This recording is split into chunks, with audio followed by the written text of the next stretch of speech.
You're listening to Mia Horror Stories, and today's story is I Got a Package Addressed to the Next Victim. The screen will stay completely black, letting your imagination do all the work. No visuals, no noise, just a story that creeps under your skin. Don't skip a second, because every detail builds to the chilling end you won't want to miss. The package was sitting on top of our mailbox bank at 7:12 in the morning, tilted against the wall like someone had leaned it there in a hurry. It was the first thing wrong with it. Nothing got left on top of those mailboxes, not in our building. The carriers had parcel lockers. Amazon drivers stacked things by apartment doors. Food delivery people left paper bags on the stained lobby table beside the dead fern. But this box was balanced above the brass mail slots, exactly at eye level, wrapped in brown paper and clear tape, with the label facing outward as if it wanted to be read. The next victim, that was where a name should have been. Under it, in smaller print, was my address. I stood there in the lobby with my coffee cooling in one hand and my keys hooked around my finger, listening to the building wake up around me. Pipes ticked in the walls. Somewhere upstairs, someone's shower coughed and hissed. A dog gave one bored bark, then another, like it had remembered it was supposed to be upset about something. Outside, a metro bus exhaled at the curb on West 24th Street, and the smell of wet pavement came in every time the front door didn't quite latch. For a few seconds, I didn't move. I just looked at the label. Then I laughed once. Not because it was funny, because my body had reached for the wrong reaction and come back with the cheapest one available. My name is Lena Voss. I'm 32, female, and I live in Cleveland, Ohio, in a brick apartment building on the edge of Ohio City, close enough to West Side Market that on Saturdays the streets smell like coffee, onions, and hot bread before most people have brushed their teeth. I work as a claims adjuster for a regional insurance company, which means I spend a lot of my day reading reports about bad things that already happened and deciding how much of the aftermath can be turned into a number. I'm good at that. Too good, maybe. My private flaw, if you want to call it that, is that I need things to make procedural sense. I like receipts, timestamps, tracking numbers, camera angles, policies with sections and subsections. I like a record. I like being able to say, here is the sequence. It makes me feel less like the world can simply reach into an ordinary morning and twist it. That morning, the world had left a cardboard box with a threat for a name. I set my coffee on the lobby table beside a stack of takeout menus and leaned closer without touching it. The box was about the size of a shoebox, but heavier looking, the brown paper pulled tight over the corners. The tape was ordinary packing tape, the kind that yellows slightly under old fluorescent lights. Whoever wrapped it had folded the paper neatly on the sides, almost gift-like. No return address, no company logo, no cheerful delivered sticker, just a white shipping label printed cleanly. My building's address below the words "The Next Victim," Apartment 3, be my apartment. The elevator behind me rattled and opened with its usual tired clunk. Lena, you blocking the mail again. Mara stepped out in scrubs the color of faded blueberries, her hair twisted into a bun was already losing the fight. Mara Whittaker, 29, female, was my downstairs neighbor in 2B and an ER nurse at Metro Health. She had the steady hands and impatient kindness of someone who had seen people bleed for stupid reasons and still believed most of them deserved saving. She carried a canvas tote full of compression socks, protein bars, and whatever book she was pretending she had time to read. She stopped when she saw my face. "What?" I pointed with my coffee cup because my finger suddenly felt too personal. Mara leaned in. Her eyes moved over the label, then over the lobby, then back to me. "Okay," she said slowly. "That's not cute. I know. Did you order something?" Addressed to the next victim. "People have weird Etsy shops. That's your first theory. My first theory is always people are dumb. It saves time." She stepped closer but didn't touch the package. That was one of the things I liked about Mara. She joked, but she didn't dismiss what she saw. Her gaze dipped to the seams, the tape, the paper. Nurse eyes, maybe. Assess first. Panic later, if necessary. Could be a prank, she said. Who leaves a prank at 7 in the morning? Someone committed to the bit. The lobby lights buzzed overhead. A thin electric sound that seemed louder than usual. A bead of water slid down the inside of the front window from the overnight rain and left a clear trail through the grime. Behind the glass, a man in a neon vest pushed a broom along the sidewalk in front of the corner bodega. A cyclist rode by with a plastic bag swinging from one handlebar. The world kept being ordinary, which made the package feel ruder. Mara looked at me. "Are you going to pick it up?" "No." "Good. I was considering it." "Less good. I just want to see if there's a tracking number." "Use your eyes, claims department. There isn't one visible, so we call the non-emergency line. Over a box. Over a box addressed to a horror movie title at your apartment, yes." I didn't answer right away. That is embarrassing now, but it is true. My brain started arranging the possible outcomes the way it did at work. Police arrive, roll their eyes, tell me it's a prank. Building manager gets involved.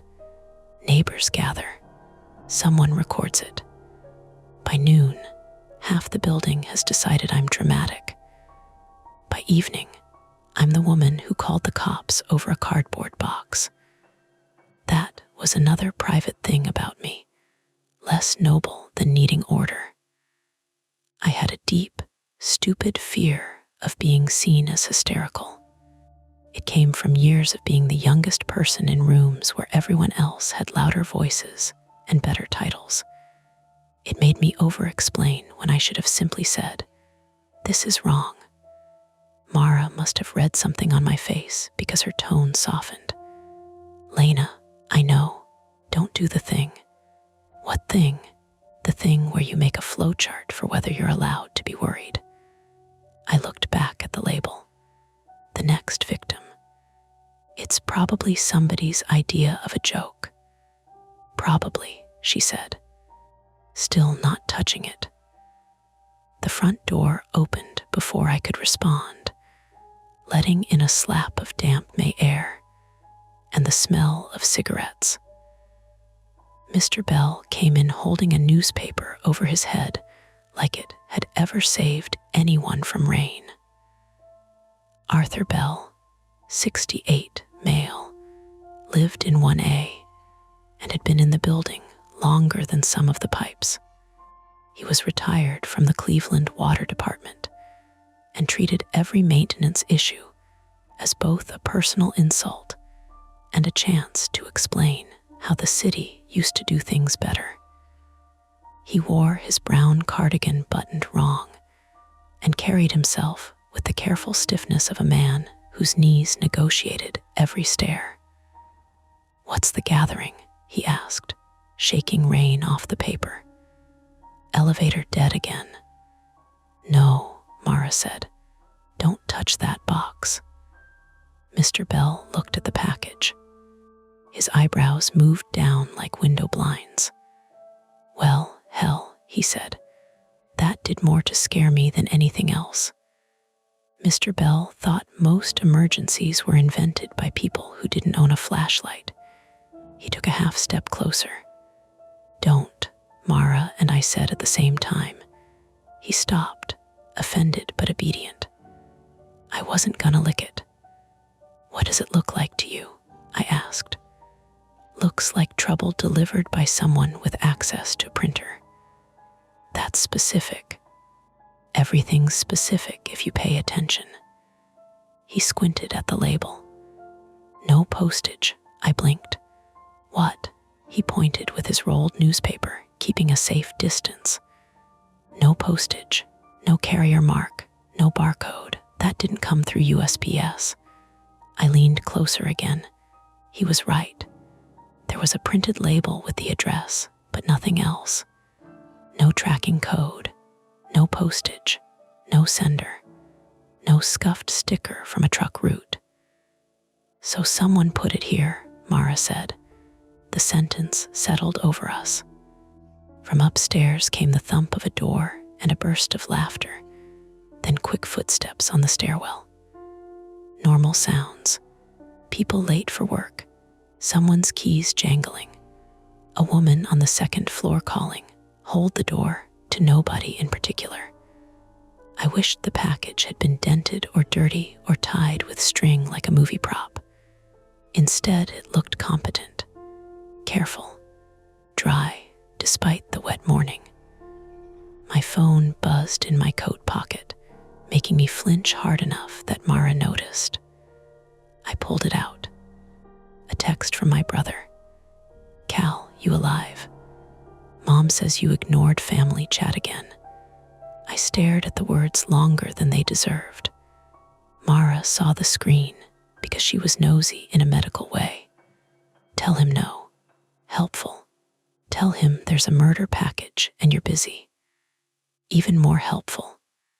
Cal Voss, 35, male, was my older brother, a high school history teacher in Parma, and the kind of person who could make friends with a parking enforcement officer while getting a ticket. He was not in the lobby, but his timing was so bad it felt like an entrance. He checked in too much because our father had died suddenly 3 years earlier, and Cal had decided worry was a family heirloom he needed to maintain. I typed busy, "We'll call later." Then I deleted it and wrote weird package downstairs. Probably nothing. Then I deleted that too. Mara watched me fail at being normal. "Call him," she said. "No." "Why?" "Because he'll come over." Maybe that's not bad. He has first period in 40 minutes. Lena. I'm not making him leave work because somebody with a laminator has a dark sense of humor. There's no laminator involved. You know what I mean. Mr. Bell made a noise in his throat. Building has cameras. We both looked at him. "They work?" Mara asked. "They blink." That was not the question. "They worked last fall when that kid stole my Amazon batteries."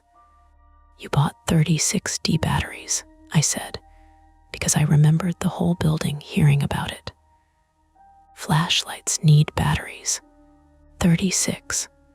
I don't plan to negotiate with darkness. Under other circumstances, that would have made me laugh properly. It almost did. The camera was mounted in the corner above the lobby door, a small black dome with dust collected around the base. It looked down at us with the indifferent patience of cheap security equipment. I had passed it hundreds of times without caring. Now it seemed like the only adult in the room. "The office doesn't open until 9, I said. Gina might be in, Mr. Bell said. She comes early on rent week.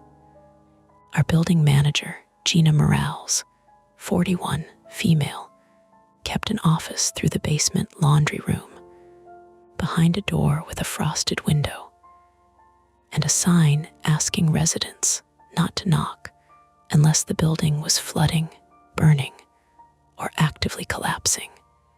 She was compact, brisk, and permanently unimpressed, with acrylic nails that tapped against her phone like tiny verdicts. If anyone could access the camera footage, it was Gina. If anyone would make me feel ridiculous for asking, it was also Gina. The elevator groaned closed behind us, though no one had called it. Old building, old wiring. It happens sometimes. Still, all three of us turned toward the sound.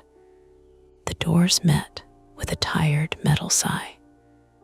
For 1 second, nobody spoke. Then Mara said, "I hate that elevator." "It hates you back," Mr. Bell said. My coffee had gone lukewarm. I took a sip anyway, mostly to have something to do.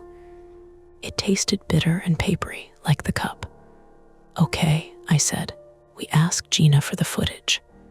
"And call the police," Mara said, "after we see the footage. Before." "Mara, Lena, the box says victim. It could be empty. It could be anything."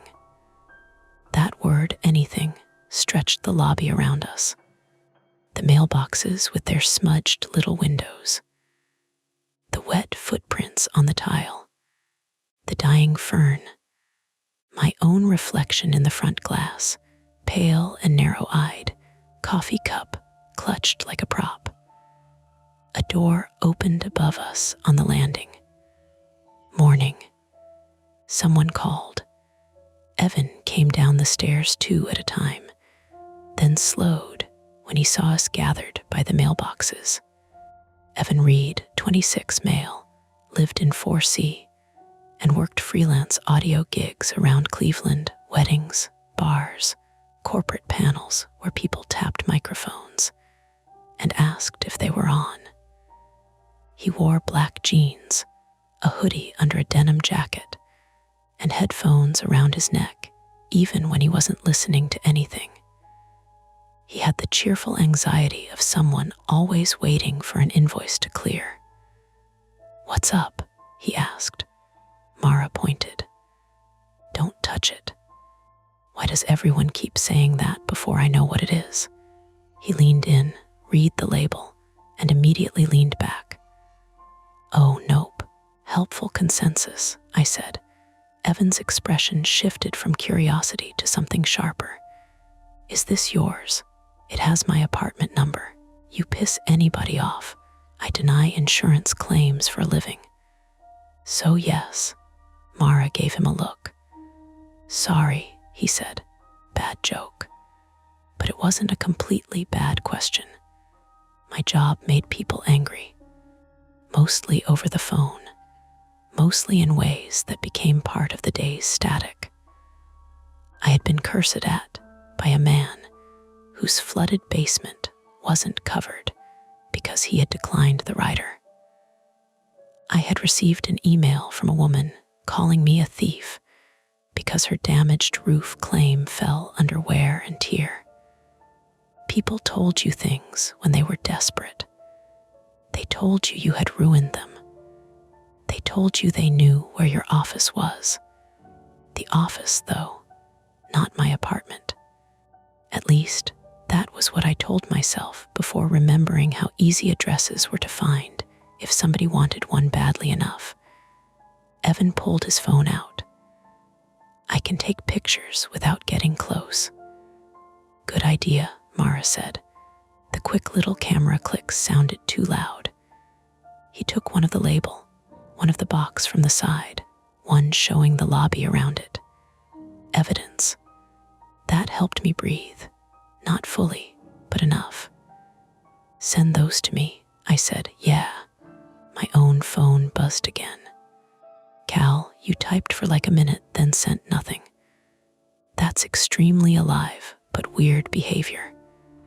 This time I called him. He picked up on the second ring. "You okay?" "Probably. That's not how people start good calls." "I'm in the lobby. There's a package addressed to my apartment, but instead of my name it says the next victim." A pause, not dramatic, just the sound of him stepping out of whatever classroom noise he had been standing in. Lockers clanged faintly on his end. A teenage voice said something muffled and bright, then a door closed. "Do not touch it," Cal said. Mara mouthed, "Thank you." "I haven't. Are you alone?" "No, Mara's here, Mr. Bell." "Evan."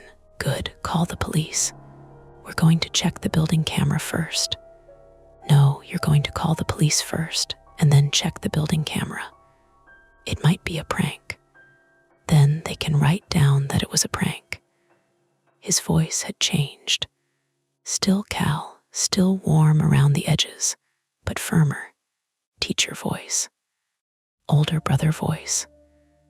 The one he used when students tried to explain why throwing a pencil was actually a political statement. I rubbed my thumb over a scratch in my phone case. "I don't want to overreact." "Lena," he said, and I hated how gently he said it. "The package is counting on that." That shut me up.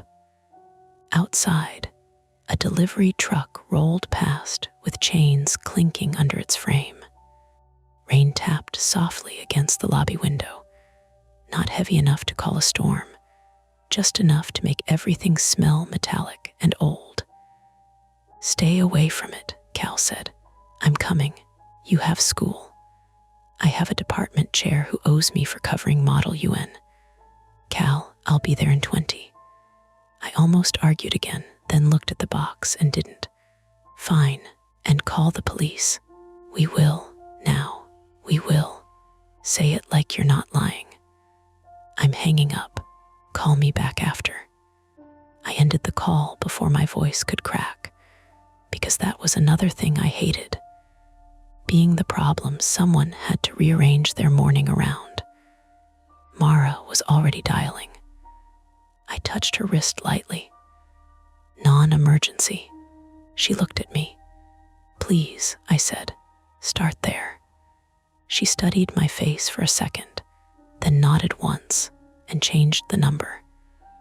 While she spoke to the dispatcher in a calm, clipped voice, Evan kept looking at his photos, zooming in and out.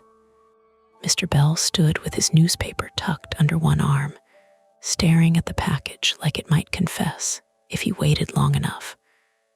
I tried to listen to Mara's side of the call. "Yes, package in the lobby. No visible postage. Addressed to a resident, but the name line says," she glanced at me. "It says the next victim. No, nobody has touched it. No smell that we can tell. No wires visible, but we haven't moved it. Apartment building, Ohio City, Cleveland." Hearing the words translated into dispatcher language made them feel less like something I had imagined and more like an incident. An incident has edges. An incident can be logged. The basement door opened at the far end of the hall. Gina Morales stepped out carrying a ring of keys, a travel mug, and the expression of a woman who had already been disappointed by 3 appliances before breakfast. She stopped when she saw the cluster of us. "If the washer is flooding again, I'm quitting," she said. Mr. Bell lifted his newspaper toward the mailboxes. "Not the washer." Gina walked closer, her sneakers squeaking faintly on the damp tile. She read the label. Her face did not change much, but her jaw tightened. "Who touched it?" "Nobody," Mara said, still on the phone. Gina looked at me. "That yours, my apartment?" "Not what I asked." "No," I said. "I didn't order it." She nodded, already reaching for her phone. "Camera footage." "That's what we were hoping," I said. the lobby camera records to the office computer. If the system didn't freeze again. She looked up at the dome. And if nobody put tape over it like last time, I asked. College kid with a stolen Grubhub habit. Different kind of idiot. Mara finished the call and slipped her phone into her pocket. They're sending someone. Dispatcher said don't touch it, keep people away, wait for officers. How long? Gina asked. She didn't say. Gina gave a humorless little laugh. So anywhere between now and Thanksgiving. That was Cleveland enough to be comforting, and not comforting at all. People started coming down for work. Gina took command in the way only building managers and kindergarten teachers can. She stood near the mailboxes, palms out, and redirected residents before they could drift too close. Package issue. Use the side table if you need to sort mail. Don't touch. Yes, police are aware. No, I don't know. Keep moving. Most people did. Some stared. One man in a suit actually tried to reach around her for his mail and got a look so severe he apologized to the package. Meanwhile, the box sat there. It did nothing. That was the worst part for the next several minutes. It didn't tick. It didn't leak. It didn't smell like chemicals or rot or smoke. It didn't give us any clean reason to run screaming into the street. It just waited, wrapped neatly in brown paper, under the buzzing fluorescent light. Gina jerked her head toward the basement hall. Lena, come with me if you want to see the footage. One person only. I don't need a parade in my office. I'm coming, Mara said. One person, Gina repeated. Mara looked ready to argue, but her phone alarm chimed. Shift. Go, I told her. I can be late. You can't. I absolutely can. Nurses are late all the time. The hospital continues to contain sick people. Mara, she pressed her lips together. Fine. But I'm staying until officers get here. You'll get written up. I'll survive. Evan lifted his hand slightly. I can wait in the lobby. Make sure nobody messes with it. Mr. Bell snorted. I have eyes. You have headphones. They're not on. Children, Gina said. Enough. I looked from the package to the basement hallway. That was the choice, though it seemed smaller then than it would later. Stay in the lobby with the box and wait for police, doing the responsible thing, the clean thing, the thing with a record. Or go downstairs with Gina and look at the camera footage before anyone official arrived, before the morning swallowed details, before the system overwrote or froze or revealed nothing at all.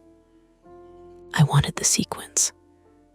I wanted to see the moment the ordinary morning had been entered by whoever had carried that box through our front door. Mara caught my eye. Don't be brave just because you're embarrassed. I'm not. You are a little. I'm being practical. That's your costume for scared. She said it softly enough that only I heard. The basement hallway smelled like detergent, old concrete, and the sour lint that collected behind the machines, no matter how often Gina threatened to clean it. The light down there flickered once, then held. From the lobby, the package was still visible above the mailboxes. A dull brown rectangle watched by 3 people and one dusty black camera. Gina held the basement door open with her hip. Well, she said. Behind me, Mara's phone buzzed again. Evan shifted his weight. Mr. Bell unfolded his newspaper without reading it.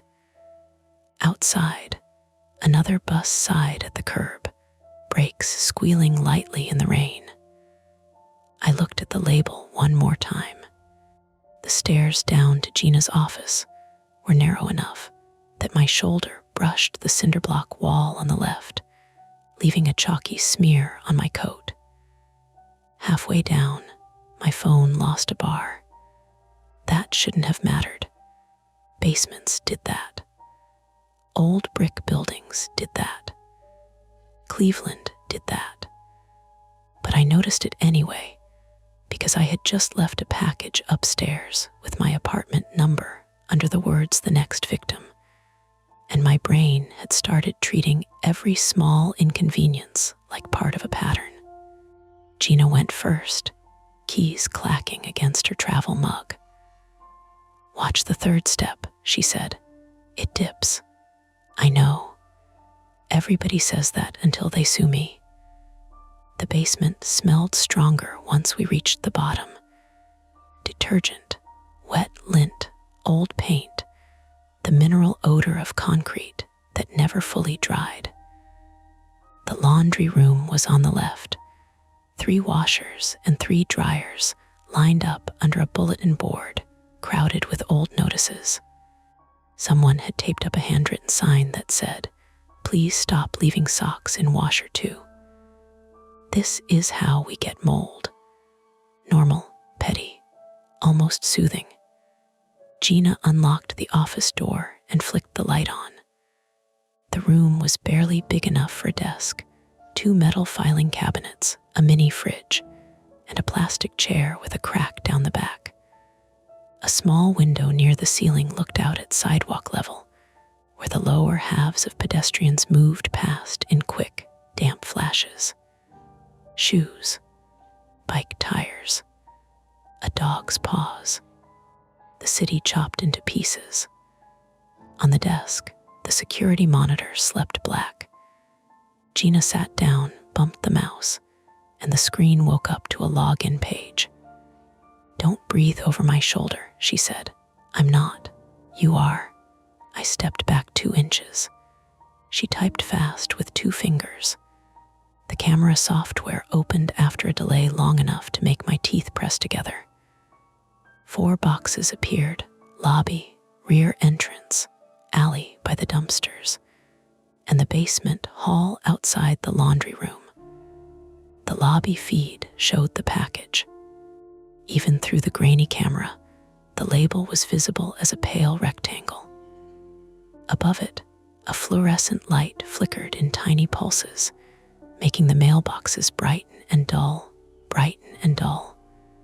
Gina muttered, "At least it's recording." I let out a breath I hadn't meant to hold. "Can you go back?" "I can go back," she said. "Whether the thing lets me export is another spiritual question." She dragged a timeline back with the mouse. The lobby emptied, filled, emptied again in reverse. A man backed through the front door. A woman walked backward to the stairs. Rain slid up the glass in weird little jumps. "Start around 6, I said. "It was there at 7:12. Then before that." "I understand time, Lena. Sorry." The apology came out too quickly. Reflex. Gina didn't look at me, but I saw the corner of her mouth move. At 6:48 a.m., on the screen, the lobby was empty. At 6:51, a delivery driver appeared outside the glass with a paper bag, checked a phone, then left without entering. At 6:57, Mr. Bell came out of 1A carrying trash, paused to glare at the recycling bins through the front window like they had disappointed him personally, and went toward the rear hall. No package. At 7:03, the lobby feed glitched. Not dramatically. Not like a movie. The image simply froze with the timestamp still ticking in the corner. The front door was closed. The mailboxes were bare. The dead fern leaned under its dust. Then the feed jumped forward 6 minutes. At 7:09, the package was there. Gina stopped moving the mouse. For several seconds, the only sound in the office was the heater clicking somewhere in the wall, even though it was May and the heat should have been off. "Rewind," I said. She did. 6:57. Mr. Bell. No package. 7:03. Empty lobby. Freeze. 7:09. Package. Again. The recording skipped, Gina said. "That's convenient. It happens. For 6 minutes exactly when someone left that." I said convenient, not impossible. She clicked another camera angle. Rear entrance.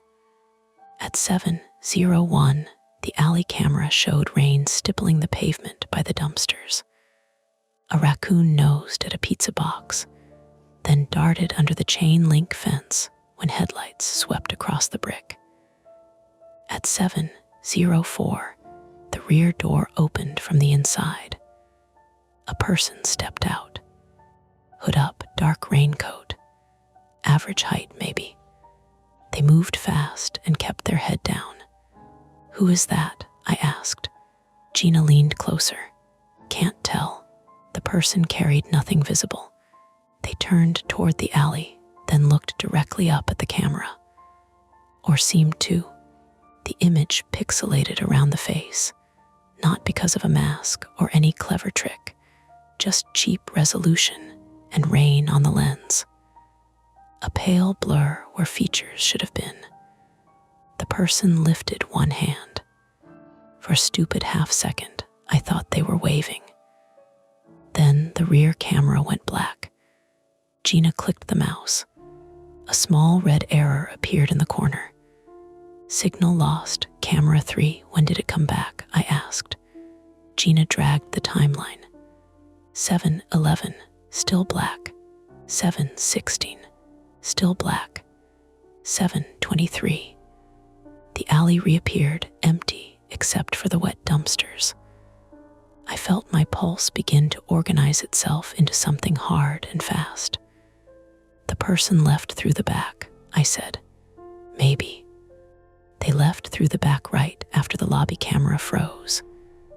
"Maybe," Gina repeated, but quieter. "Do you have the stairwell?" "No, residents complained. About cameras in the stairwell. About privacy, yes. About drug deals, no. People are selective." My phone buzzed in my hand. "Cal," I answered before the second vibration. "Are you okay?" he asked. "We found footage." "Of who?" "Not exactly who." "That's not an answer." Lobby camera freezes from 7:03 to 7:09. Ox appears during the gap. Back camera catches someone leaving at 7:04. Then that camera cuts out too. Cal went silent. A school bell rang faintly behind him. The sound scraped through the phone, metallic and far away. "Lena," he said, "get out of the basement." That annoyed me because it was exactly what I wanted to do and exactly what I didn't want to admit. We're in Gina's office, and the person who knew where the cameras were could still be in the building. Gina looked at me. I hadn't put it together that way. Not fully. Not in words. The rear door opened from the inside. Someone had been inside before leaving. Someone had entered the lobby or building before the package appeared, avoided being recorded, and possibly killed 2 cameras for just long enough. My mind tried to file that under prank and failed. "Police are on the way," I said. "That is not the same as police being there." "I know. Where's Mara?" "Upstairs." "Go to her. Stay with people." "I need Gina to save the footage." "Lena, what if the system overwrites? What if the person comes back while you're saving the footage?" The heater clicked again. The office light buzzed faintly.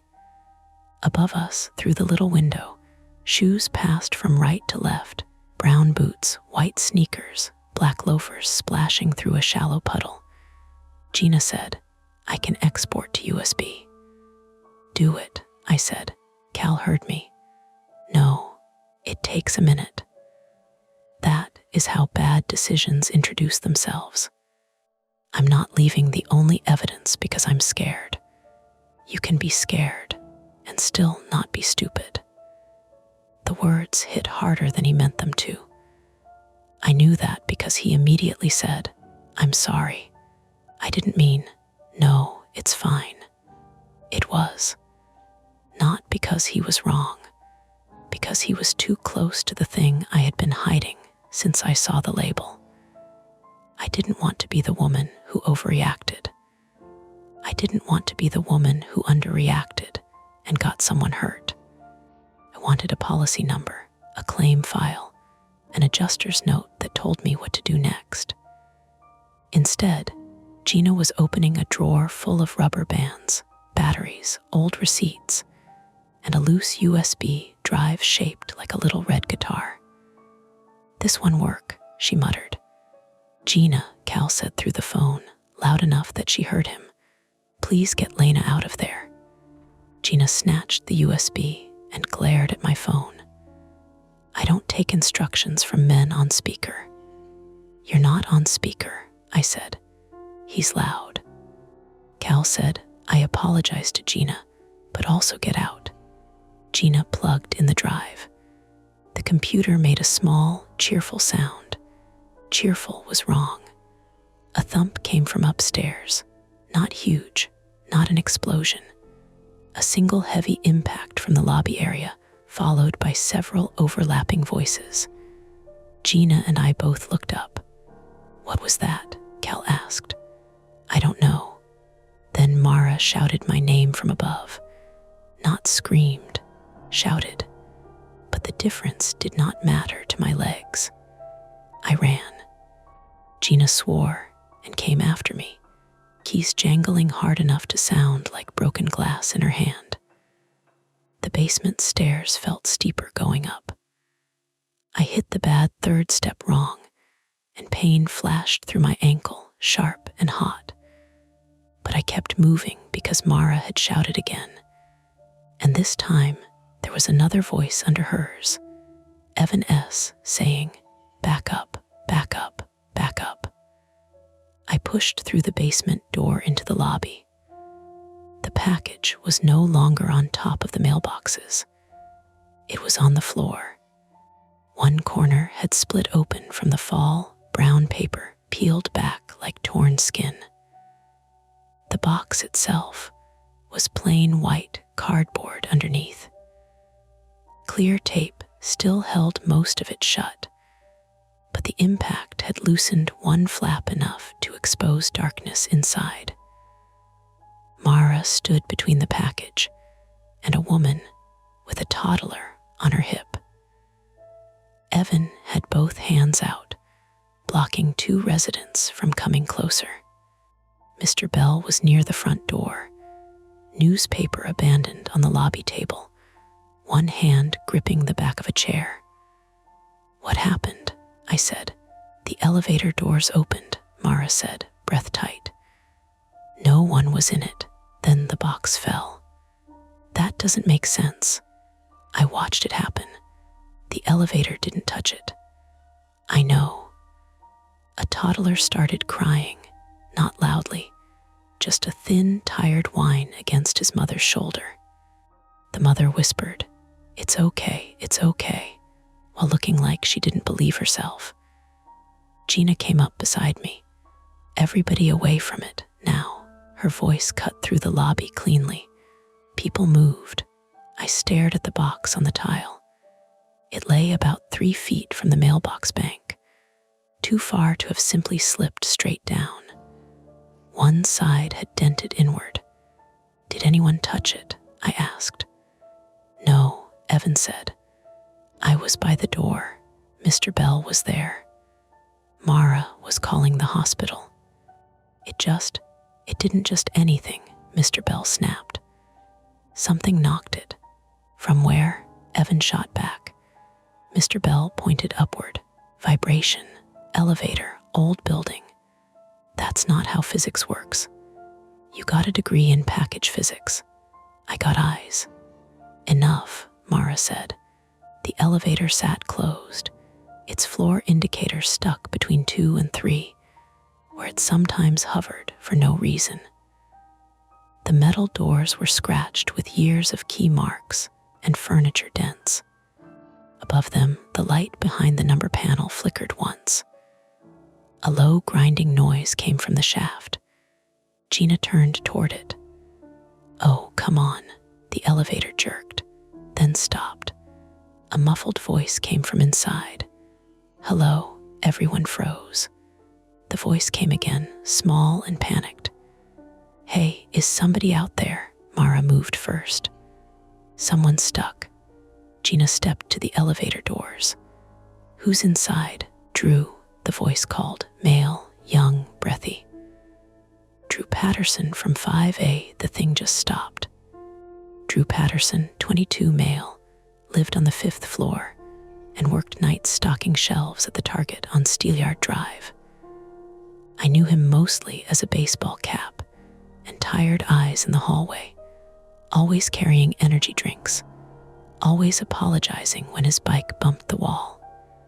He wasn't visible yet, only a voice trapped behind metal doors, but the fear in it made the lobby shift from strange to urgent.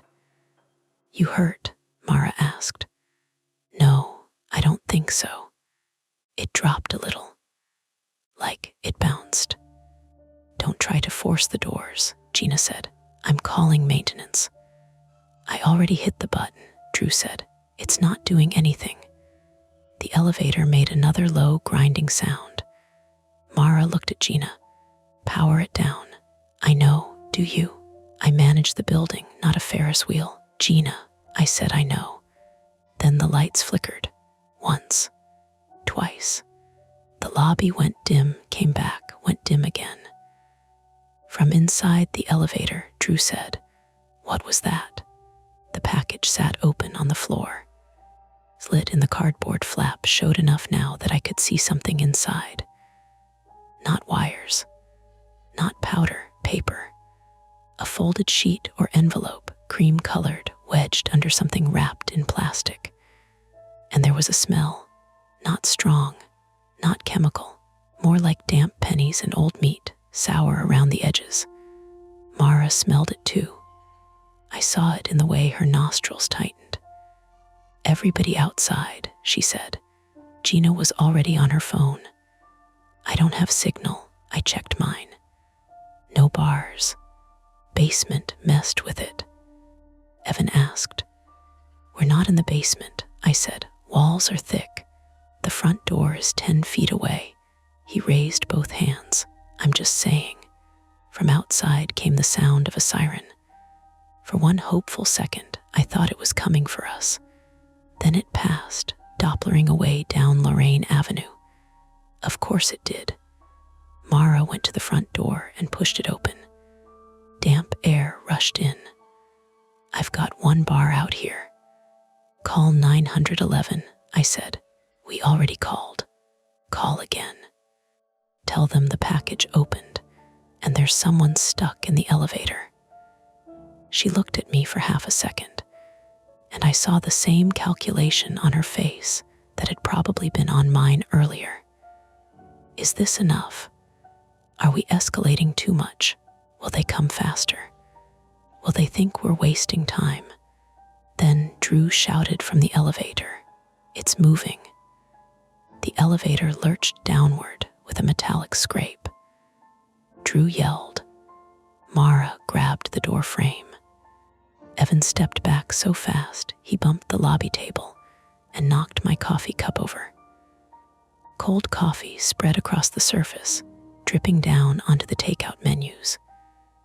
"Drew," Mara called. "Are you okay?" No answer.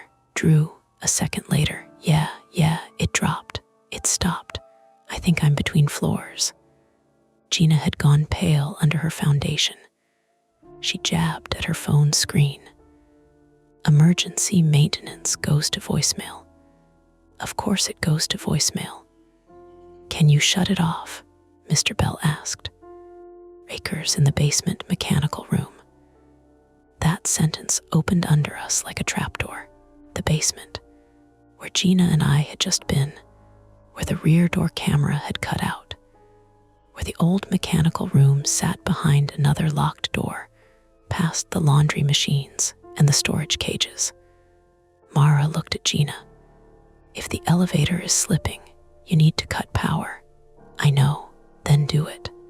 I am not leaving a suspicious package and a trapped resident while police are on the way. You're the one with the keys. Maintenance has a key. Maintenance isn't here. Drew pounded once on the inside of the doors. Please don't leave me in here. That sound changed everything. It wasn't loud enough to be dramatic. It was just a human palm hitting metal from the wrong side. Gina closed her eyes for 1 second. Okay, she said, I'll go. No, Mara said, you don't go alone. I'm not taking a field trip. You're taking someone with you. Evan said, I'll go. No, Mr. Bell and Mara said together. Evan stiffened. I'm not useless.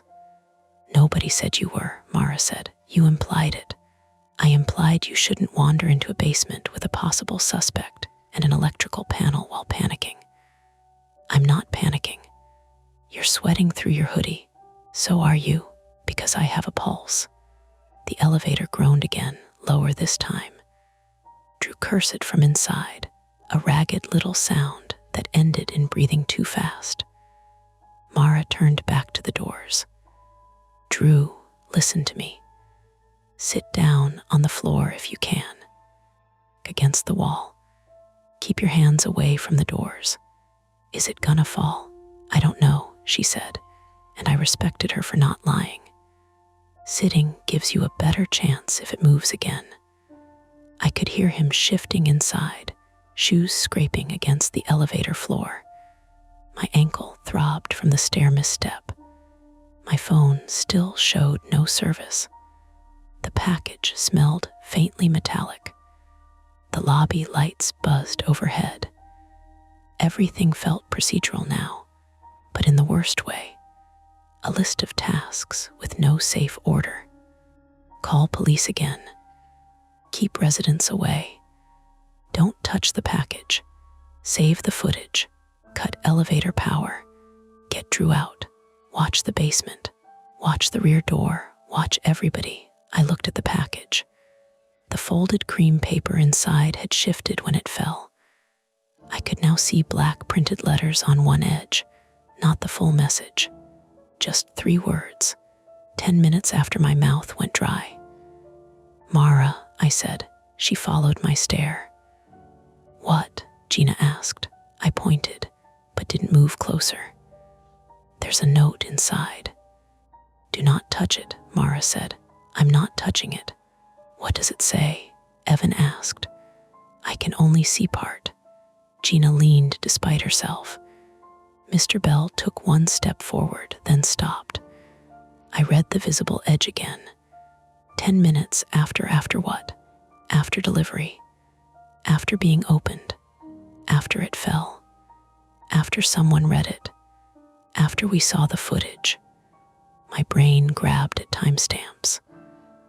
The package fell at roughly 7:31. It had been placed between 7:03 and 7:09. We were inside the first half hour. Police had not arrived. Drew was stuck in a failing elevator. The rear camera had gone out. The lobby camera had skipped. Time had become part of the threat. Mara's phone found signal at the front door. She spoke quickly into it, louder than before. Yes, same address. We need emergency response. Suspicious package has been disturbed. Resident trapped in elevator, possible mechanical failure. No, we don't know what's inside. There's an odor. The package says yes, we already reported that. Please expedite. Gina shoved her keys into my hand. I stared at them. What are you doing? You want sequence. Here's sequence. Her voice shook, but her eyes were hard. I go to the mechanical room. You come with me. We cut elevator power. Mara stays here with Drew and keeps people out. Evan watches the basement door from the lobby. Mr. Bell watches the front. No, Mara said immediately, phone still against her ear. Lena isn't trained for electrical. I'm not asking her to rewire the building. I'm asking her to stand in the hallway and scream if somebody comes. Gina, we don't have time. Drew knocked again, weaker now. It moved. The elevator indicator flickered from 2 to blank. Then the lobby lights went out. Not all at once. They dimmed down like someone turning a knob, until only the gray morning light through the front windows remained. The mailboxes turned dull. The package became a dark shape on the tile. The smell from it sharpened in the cooler air. Emergency lights should have come on. They didn't. Gina whispered something in Spanish under her breath that sounded like a prayer and an insult at the same time. From the basement below us came a sound. A door closing. Soft, careful. Not the heavy slam of the rear exit. Not the laundry room. A closer door. The mechanical room, maybe. Everyone heard it. Even Drew went quiet inside the elevator. Mara lowered the phone from her ear. Dispatch says units are coming. How long? I asked. They didn't say. Gina's keys were still in my palm, their teeth pressing into my skin. My private fear, the one I had dressed up as practicality for years, stood right in front of me now. If I chose wrong, I would have to live without a clean explanation. If I waited for the proper people, Drew might be hurt. If I went downstairs, whoever had cut the cameras might still be there. If I did nothing, the package and the note and the elevator would keep making decisions for us. Mr. Bell picked up the chair from beside the lobby table and wedged it in front of the package, not touching the box, but creating a barrier. His hands shook badly enough that the chair legs clicked against the tile. Go, he said. I'll keep idiots away from it. Evan swallowed. I'll stand by the basement door. Mara looked at me like she wanted to physically hold me in place. Lena, she said, you don't have to prove anything. I know. I did not know. That was the problem. Gina took the keys back from me, found the long brass one for the mechanical room, then handed the ring to me again. In case I drop them, she said. The basement door waited at the end of the hall, half lit by rain-colored daylight. Beyond it, the stairs went down into the detergent smell and the concrete damp, and the office where the footage still sat half exported on a red guitar-shaped USB drive. From inside the elevator, Drew said very softly, "Please." That was what moved me. Not bravery, not curiosity, not the note. A young man trapped between floors, trying not to panic in a metal box. I stepped toward the basement door with Gina. Behind us, Mara stayed by the elevator, one hand flat against the closed doors, as if she could steady them by touch alone. The package lay open on the floor. The visible edge of the note still showed the same 3 words. 10 minutes after, and as Gina opened the basement door, the rear exit alarm began to beep below us. 1 beep every second. Someone had opened it again. Gina opened the basement door, and the beeping became louder. 1 beep every second. Not frantic, not cinematic, just a small electronic chirp from somewhere below, regular enough that my brain started counting without permission. 1, 2, 3. The stairs dropped away in front of us, narrow and gray. the cinder block walls sweating faintly where the paint had bubbled. The only light came from the lobby windows behind us and the emergency glow of Gina's phone screen. It turned the steps into flat strips of blue-white, too shallow looking, like a picture of stairs, instead of stairs you could trust. Behind me, Mara was still at the elevator. "Drew, talk to me," she said, her voice tight but steady. "Tell me where your feet are." "On the floor," he called from inside. "I'm sitting, like you said." "Good, keep your back against the wall. It smells weird in here." Gina and I both stopped. Mara looked at me. "What kind of weird?" she asked. "I don't know, like burnt dust. Like when a toaster's got crumbs in it." Gina said, "Motor's overheating." "Then we move," Mara said. That settled it, or at least made pretending easier. The package, the note, the cameras, the person in the raincoat. All of that could still orbit around the central fact that Drew was trapped in a metal box that was misbehaving. We had one concrete problem. Cut the elevator power at the mechanical room before it slipped again. Gina started down. I followed. At the bottom, the basement hallway ran straight for about 40 feet. Laundry room on the left. Gina's office just beyond it, its door still open from when we'd run upstairs. Storage cages on the right. Wire partitions full of plastic tubs, old bikes, a fake Christmas tree bag, and one grimy stroller no one had claimed in years. At the end of the hall, past the storage area, the corridor turned right toward the rear exit. The mechanical room was down that turn, a heavy gray door beside the old boiler closet. The rear alarm came from around that corner. Beep, beep, beep. Gina whispered, "It only does that if the back door is open too long." So someone opened it, or the latch didn't catch. She said it fast, like she needed to hear herself choose the boring explanation.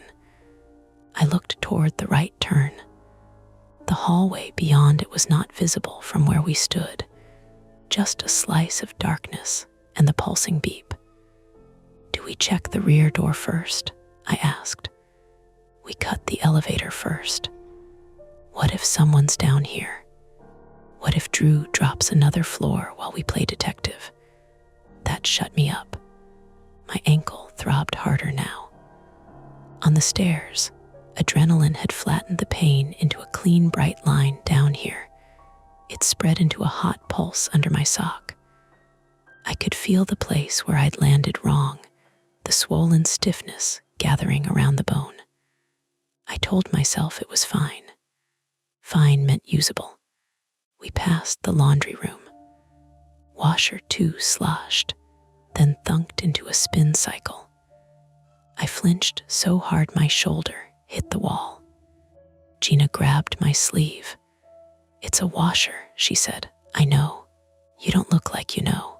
I know now." The beeping continued. From upstairs, muffled through the ceiling, Mara called something to Drew. I couldn't make out the words. Pipes ran overhead, a dense metal map. Somewhere water shuddered through them. We reached the corner.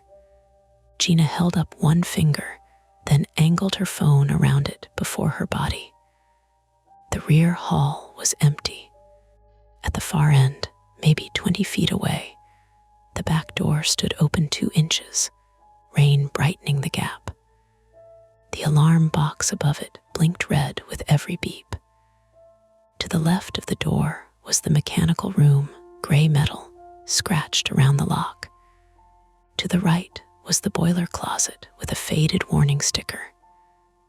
No hooded person. No waiting figure.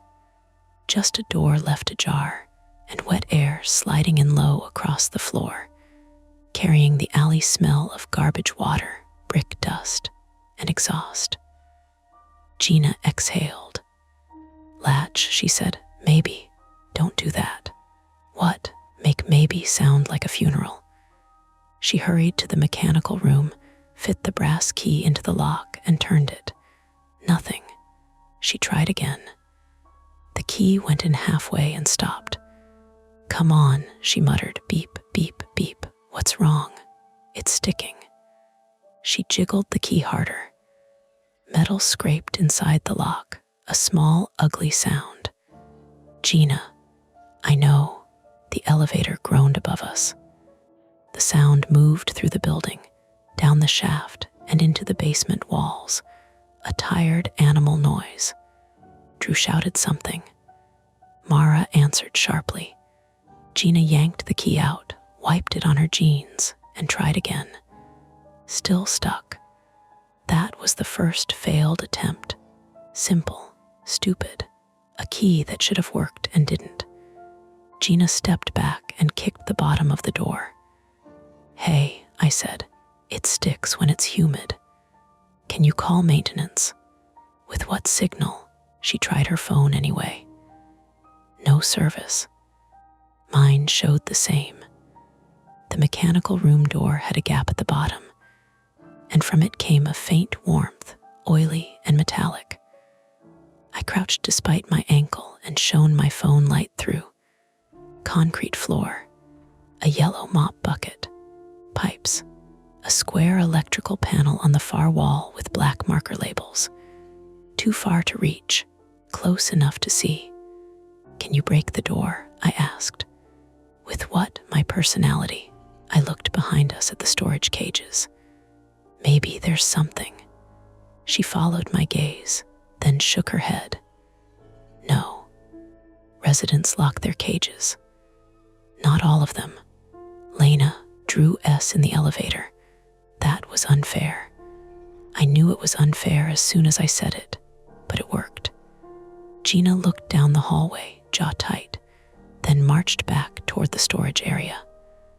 I limped after her. The storage cages lined the right wall like animal pens. Each had a cheap padlock or a bike lock looped through the wire. Unit numbers were taped to some of them in peeling strips.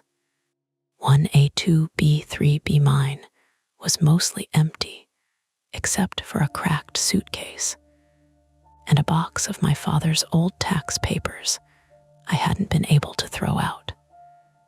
The sight of my own handwriting on the tape made the whole thing briefly, stupidly worse. Gina scanned the cages. We need a crowbar.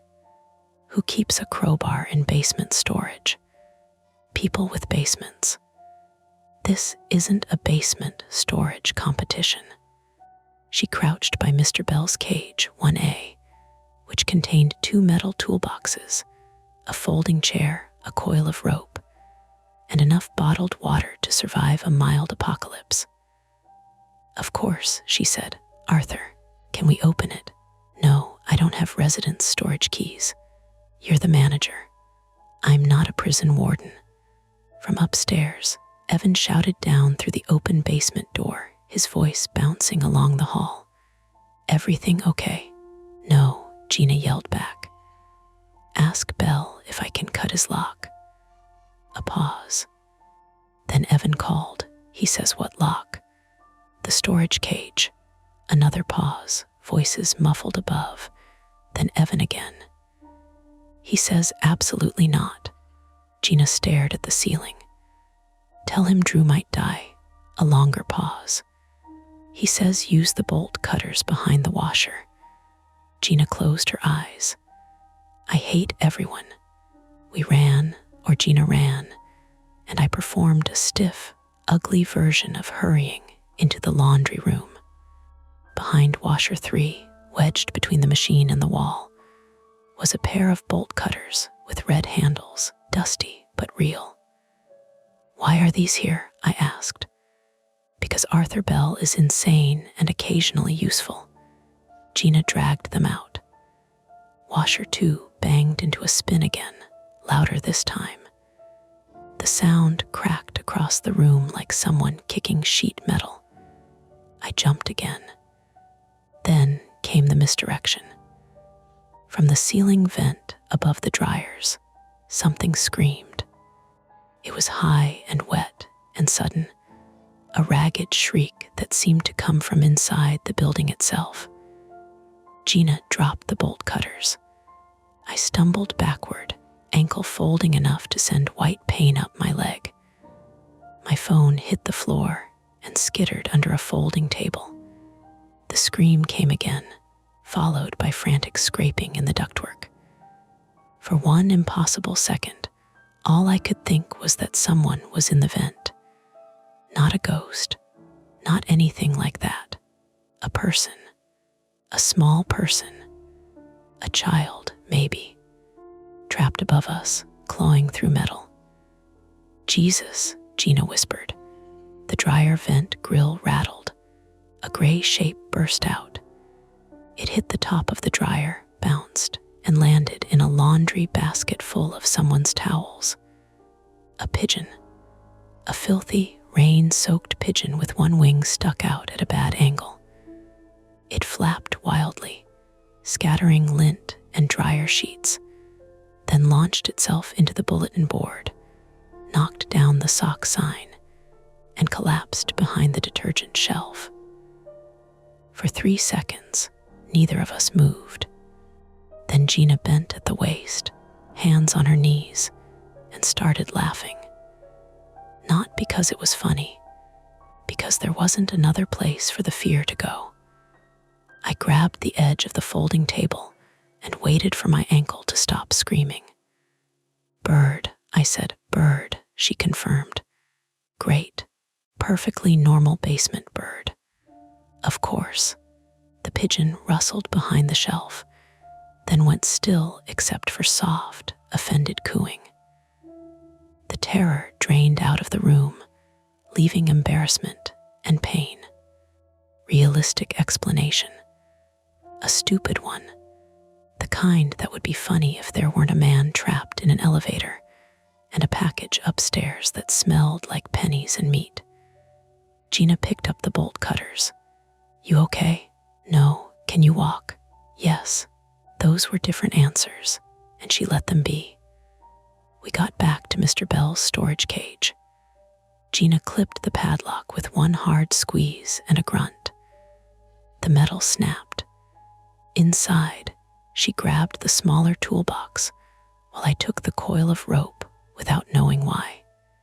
What are you doing with that? She asked. I don't know. Fine, bring the mystery rope. We returned to the mechanical room door. The rear alarm still beeped, but the sound had started to distort in my head, each chirp pressing behind my eyes. Gina opened the toolbox. Screwdrivers, adjustable wrench, hammer, flashlight, a pry bar, short but heavy. Arthur, you beautiful paranoid man, she said. She wedged the pry bar near the lock. I held the phone light, trying not to think about the rear door still open behind us. Watch the hall, she said, so I did.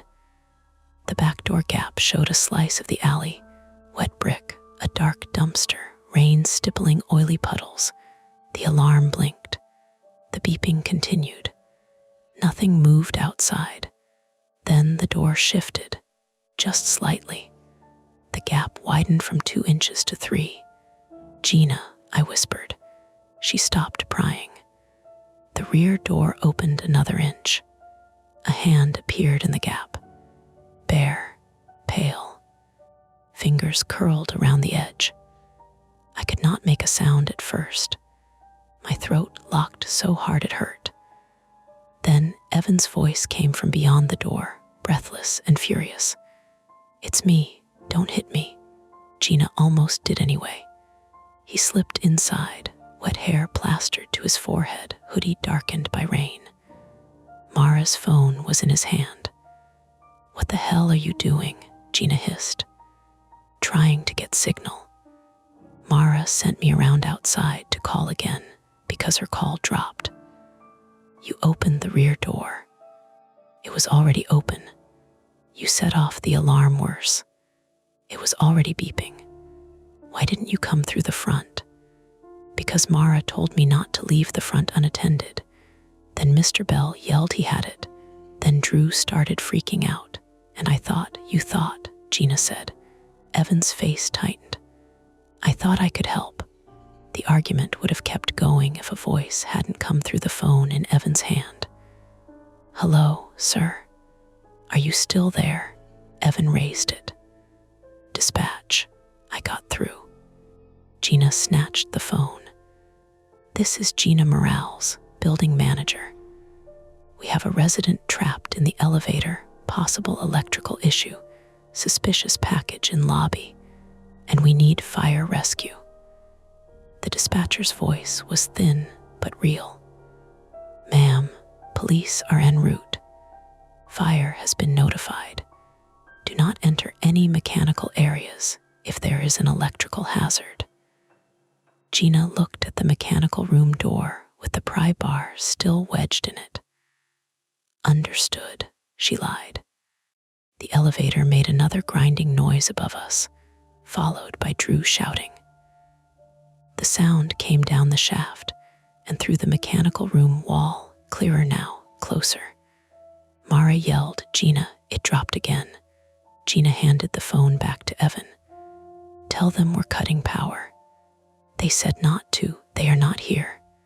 That was the second attempt, and it only half worked. We had found tools. We had gotten dispatch back on the line. But the key failed, the door was still closed, and the elevator was getting worse. Gina drove the pry bar into the door frame with the hammer. The first strike rang through the hallway. The second tore paint from the jamb. The third made the lock plate bend. Again, I said. She hit it again. The door popped inward 6 inches. Warm air breathed out of the mechanical room, carrying the smell Drew had described. Burnt dust, hot metal, old oil. Gina shoved the door open. The room was narrow and loud. Pipes crossed the ceiling. The elevator equipment cabinet was on the left, the breaker panel on the far wall, and a thick black cable ran from above into a gray junction box. A single bare bulb should have hung over the panel, but it was dead. My phone light showed labels written in marker: hall, laundry, ELEV, boiler, EXD lights. The ELEV breaker was taped around the edges with silver duct tape. Fresh tape, not old, dust-coated building tape. Clean silver strips pressed over the panel door and along the breaker switch itself, as if someone had tried to keep it in place. Gina stopped. That's new, she said. Evan leaned in behind us. Why would someone tape a breaker on? To stop it from tripping, Gina said. Or stop someone from switching it off, I said. The beeping from the rear alarm stopped. All at once. The absence of it was worse. Gina reached for the tape. Wait, Evan said. What? Dispatch said don't touch electrical. Dispatch can come touch it. It could be live. She's not licking it, I snapped. He looked at me, hurt flashing across his face, and I hated myself for it. My nerves were fraying into cruelty. The ankle pain had made me sweaty.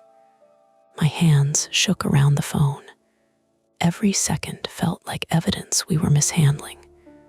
Gina peeled the first strip of tape. It came off with a loud, sticky rip. Above us, the elevator groaned again. Mara shouted, "Now would be good." Gina ripped the second strip away and flipped the breaker down. Nothing happened. No satisfying clunk from the shaft. No sudden silence. No confirmation. The breaker handle moved too easily. Gina flicked it up, then down again. Loose. Damn it, she whispered. What? It's not connected right. The handle's broken or the panel's been tampered with. What does that mean? Evan asked. It means I can't cut power from here. A fresh wave of heat seemed to rise through the room. That was the real tightening of the trap. We had gone exactly where we needed to go, taken the risk, opened the door, and found that the solution had been disabled before we arrived. My phone buzzed. Impossible, because it had no service.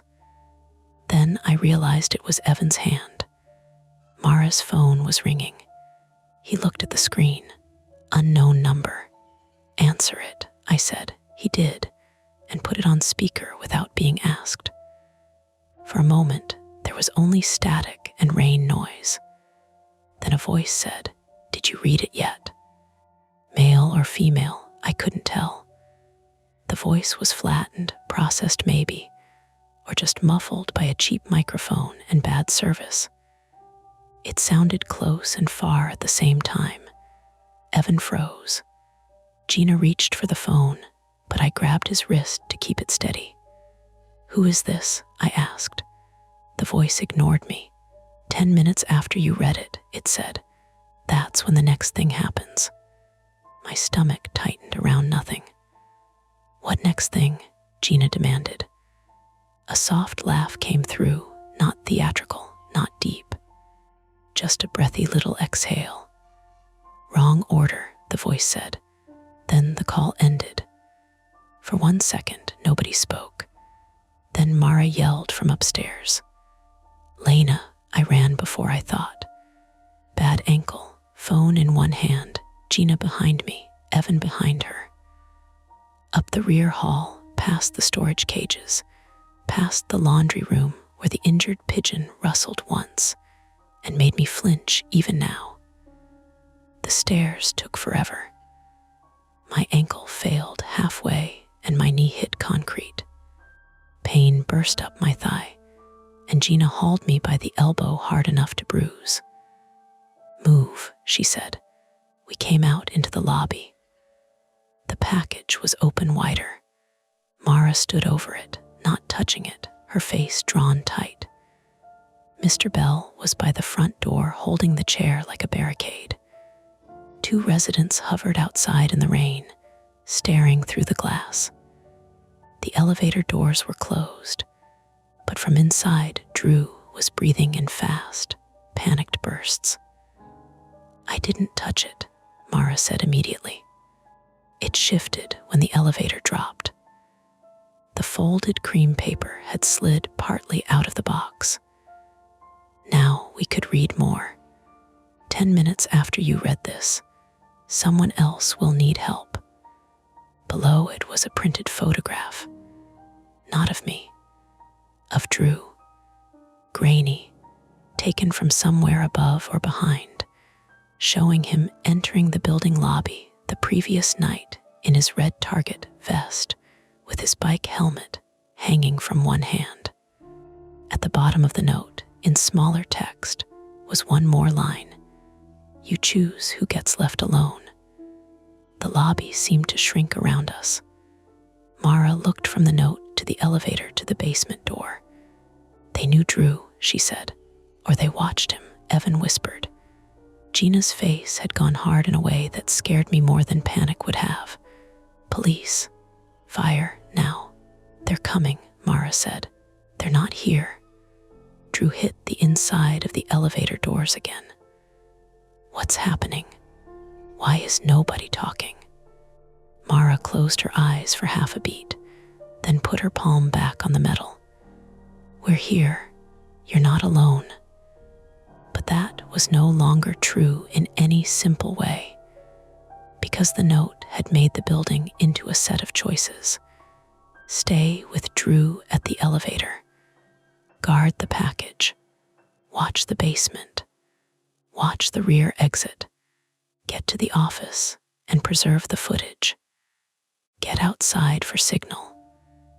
No one could be everywhere. Then Cal burst through the front door, soaked from the rain, breathing hard, one hand still on the strap of his messenger bag. Lena, I turned toward him, and relief hit so fast it was almost nausea. Don't come in, Mara said sharply. Too late. The front door shut behind him. At the same moment, the elevator gave a deeper groan than before. Not a scrape this time, but a slipping downward sound that made every person in the lobby stop breathing. Drew screamed. The floor indicator flashed one, then went dark. A metallic bang came from below, somewhere under our feet. The basement door swung shut behind us with a heavy click. Gina lunged for it. The knob turned halfway and stopped. She tried again. Locked. That door doesn't lock from this side, she said.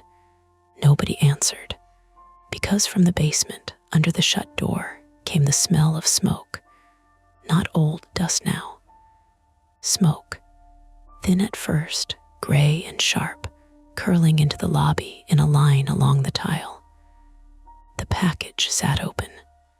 Drew was trapped somewhere below the first floor. The mechanical room breaker had been disabled. The footage was still on Gina's office computer.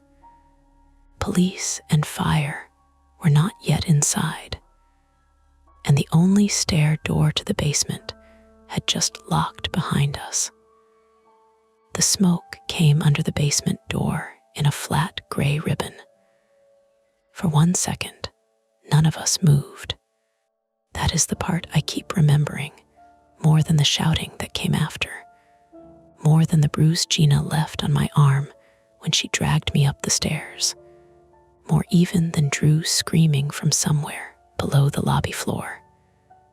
We all just stared at the smoke, like if we didn't name it, it might stay only a smell. Then Mara snapped. Outside. Everyone outside now. Her voice cut through the lobby hard enough to move people. The 2 residents by the front window backed into the rain. Mr. Bell dropped the chair he'd been using as a barricade and grabbed the front door, holding it open with both hands.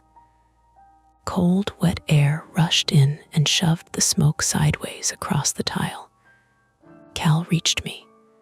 His hair was plastered to his forehead.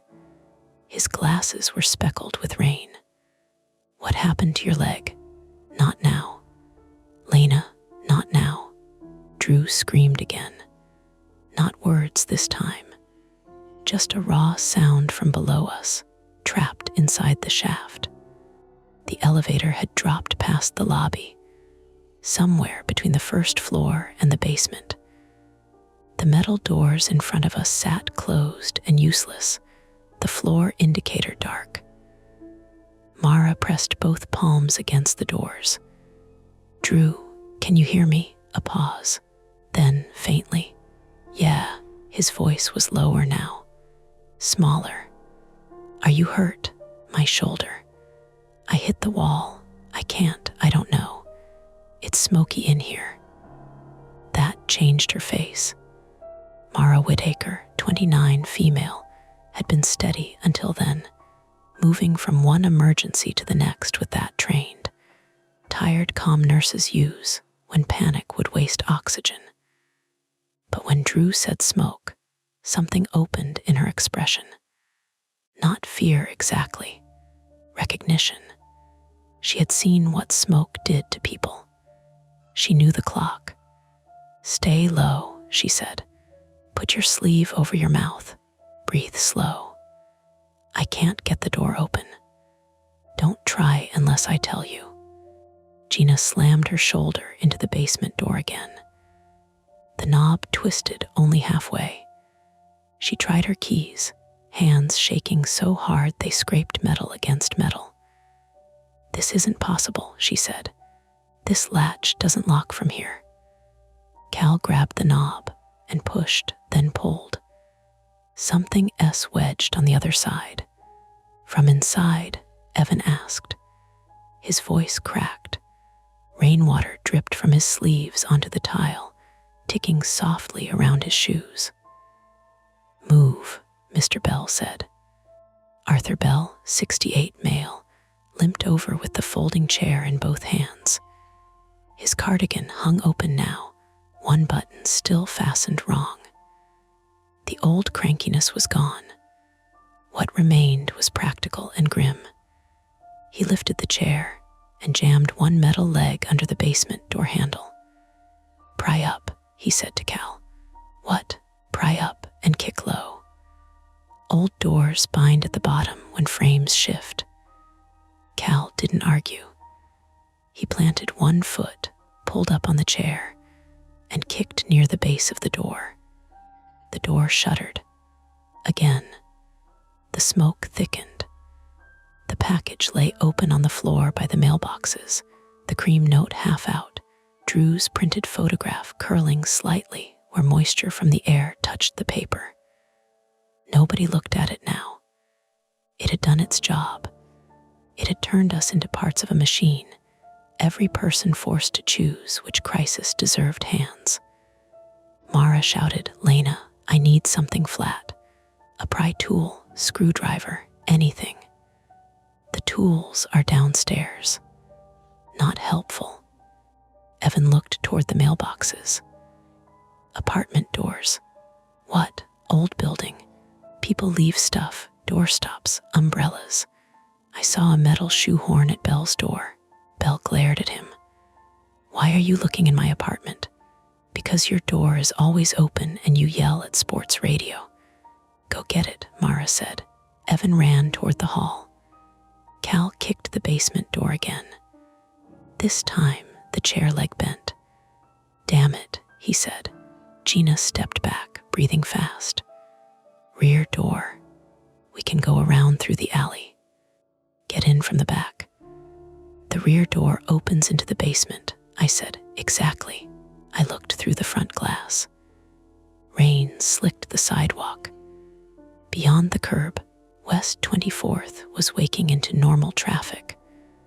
A woman in a yellow raincoat slowed on the opposite sidewalk to stare at our open lobby door. A delivery van idled half a block down. Ordinary people. Ordinary morning. No one rushing toward us with answers. Mara turned. "Gina, take Cal. Go around back. The basement door is blocked from this side. Maybe you can clear it from below." "What about Drew?" "I'm staying with Drew." "What about the package?" "Leave it." "What about the smoke?" "Open the front door wider. Keep air moving." Cal looked at me. "You stay here." I almost laughed. Not because anything was funny, but because he sounded like we were kids, and he was telling me not to cross Brook Park Road without him. "I can't run on this ankle," I said. "You can. Go." He hesitated.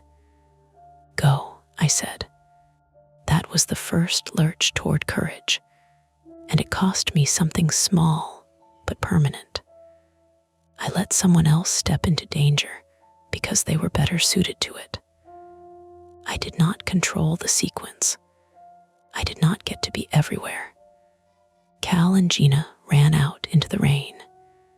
Evan came back with a long metal shoehorn in one hand and a fireplace poker in the other. Mr. Bell said, "That poker was my Mother S. Bill me." Mara took the shoehorn and jammed it into the narrow seam between the elevator doors. "Lena," she said, "hold the light." I moved beside her, bad ankle screaming under my weight, and turned my phone flashlight into the crack. The beam caught old scratches, dust, greasy metal. Mara worked the shoehorn back and forth, trying to create enough space for the doors to part. "Drew," she called, "where are you in the car?" "Back left corner, sitting." "Good. Stay there." The shoehorn slipped. Mara's knuckles smashed against the door. She hissed, pulled back, and blood welled along 2 fingers. "Again," she said. No one argued. Evan wedged the poker in beside the shoehorn. He and Mara pulled in opposite directions. The elevator doors moved half an inch, then stuck. From below, Drew coughed. Once, then again. Drew, Mara said sharply. Talk. I'm here. Keep talking. I don't know what to say. Tell me about Target. What? What aisle do you hate stalking? Even through the door, through smoke and metal. He sounded confused enough to live for one more second. Seasonal, he said. They already have Halloween stuff in back. It's May. I know, that's why I hate it. Mara pulled harder. Blood slicked the shoehorn handle. The doors opened another inch.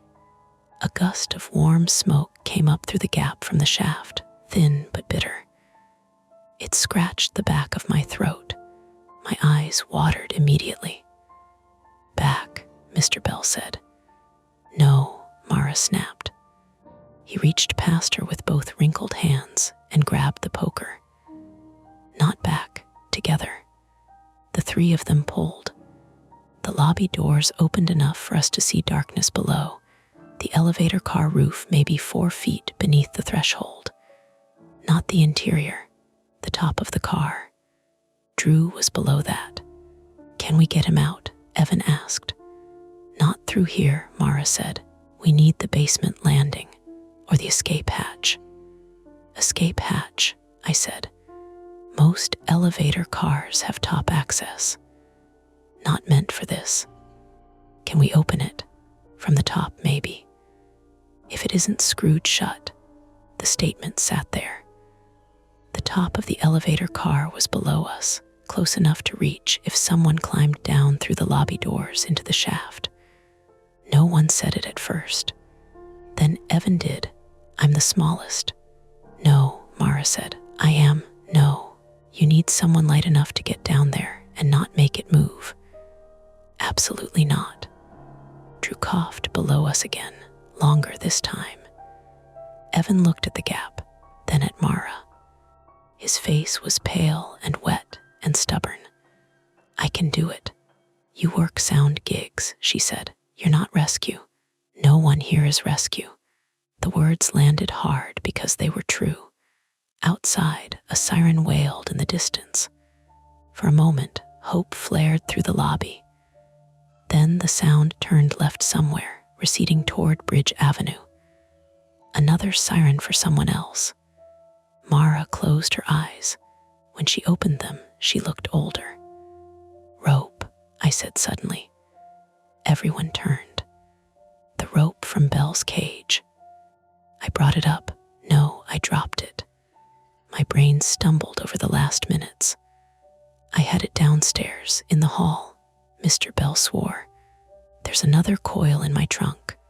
Where? Car parked out back, where Gina and Cal had gone. The thought hit at the same time as a heavy metallic crash came from below the lobby. Not from the elevator, from the basement. Then Cal shouted, Gina. I moved before anyone could stop me. Out the front door, into rain. My ankle almost folded on the first step. I caught the railing and kept going, half hopping, half running, along the side of the building toward the alley. The air outside was cold enough to make my lungs seize after the smoky lobby. Water ran down my neck. Behind me, Evan yelled, Lena. I ignored him. The alley behind the building was narrow, boxed by brick walls, dumpsters, and the chain link fence the raccoon had slipped under earlier. The rear door stood wide open now. Smoke rolled from it in thicker pulses, gray turning darker at the edges. Cal was just inside the doorway, bent over Gina. She was on the basement floor at the foot of the rear steps, one hand pressed to her forehead. Blood ran between her fingers and down her wrist in a bright, clean line. A metal trash can lay on its side beside her. Misdirection had already had its turn with the pigeon. This was not that. What happened? I gasped. Cal looked up, face white. Someone pushed the can from the landing. It hit her. Someone. I saw a sleeve, dark. They ran deeper in. Gina tried to sit up. Mechanical room. Stay down, Cal said. Don't tell me. You might have a concussion. I definitely have an attitude. Her voice was slurred at the edge. That scared me. The rear basement layout returned in my head like a claim diagram. Rear door, short steps down. Hall left toward the mechanical room, straight to storage and laundry. Then basement stairs up to the lobby. If someone had wedged the lobby basement door and trapped us above, then stayed below, they had been inside the building this whole time. And now they were between us and the elevator controls, between us and Gina's office, between us and the footage. Cal shoved his messenger bag under Gina's head. Go back upstairs. No, I said. Lena, Drew S. below the lobby. Mara needs the basement landing. We can't chase whoever this is. We don't chase, we open the path. Cal stared at me. He looked furious, terrified. So did I, probably. Then a voice came from inside the basement hallway. Not the distorted phone voice, a real voice. Leave him. It was low and strained. Male, I thought. American accent. Close. Cal slowly stood. Who are you? He called. No answer. Police are coming, I shouted, because it was the only sentence I could find. A laugh came from the dark hallway. Small, breathless, familiar from the phone. Eventually, something scraped across concrete inside. Then the basement door behind us slammed shut. The rear door. A hand had shoved it from inside, and it banged against its frame. The alarm did not beep this time. Someone had disabled it. We were outside in the rain. Gina was hurt on the threshold. The person was inside, and Drew was still trapped. I grabbed the rear door handle. It opened. Whoever slammed it hadn't locked it. They wanted us to hesitate, not leave. That made me angrier than it should have. Bell's trunk, I said to Cal. Rope. What? Get the rope. He looked toward the alley parking spaces. Mr. Bell's old Buick sat under the fire escape, dull green and beaded with rain. Cal ran. I crouched beside Gina. Can you stand? Bad idea. Can you unlock the lobby basement door from below? She blinked hard, focusing on me. Wedge, probably storage shelf. If he blocked it, can you show us? I can point dramatically. Good enough. Cal returned with the rope and a rusted tire iron. Trunk was unlocked, he said. Of course it was. Inside the basement, smoke hung in layers. Not full fire yet, more like something smoldering in the mechanical room or laundry area. It crawled along the ceiling first, then folded down where the hallway turned. My throat tightened immediately. Cal tied the rope around his waist before I asked. No, I said. Yes, you have no idea what you're doing. Neither do you. That was fair and awful. He handed me the free end. If I go down, you pull. You weigh twice as much as me. Then scream for help with good diction. Gina, from the floor, lifted one bloody hand and pointed. Breaker panel didn't work. Elevator landing door in basement. You can access the lower shaft there. Need the triangular key. What triangular key? Office, she swallowed. Top drawer, blue tag, Gina's office. Past the laundry room. Past wherever the person had run. A small lull settled over us. Not peace, just the mind taking inventory before stepping off a ledge. I thought about the red guitar-shaped USB drive still in that office. The footage, the sequence, the proof. Then I thought of Drew coughing. We go together, I said. Cal opened his mouth. I cut him off. You can pull. I can find small things, keys, files. I know where her desk is. We go together. He nodded once. That was all. We moved into the basement, clipped steps, rear door behind us. Gina breathing on the floor, smoke above. Cal first, tire iron in one hand, me behind, bad ankle dragging, phone light shaking. The hallway bent left toward the mechanical room. The door stood open. Orange light flickered inside, not flames across the room. A trash bin burning under the breaker panel. Paper, rags, maybe dryer lint. Smoke pouring upward. The fire was small. Small enough to start, big enough to grow. The breaker panel above it was blackened around the lower edge. Extinguisher, Cal said. Laundry room. We kept moving. At the storage cages, something shifted. Cal raised the tire iron. A figure burst from behind the cages and hit him low. They slammed into the opposite wall. The tire iron clattered across the floor. My phone light swung wildly and caught pieces. Dark raincoat, hood, gloved hands, a flash of stubbled jaw. Not a monster, not a shadow. A man in his 30s maybe, average build, breathing hard through his nose. He drove an elbow into Cal's ribs. Cal grunted and folded. I grabbed the nearest thing I could, Mr. Bell's loose cut padlock from the floor. The man turned toward me. For a split second, we saw each other clearly.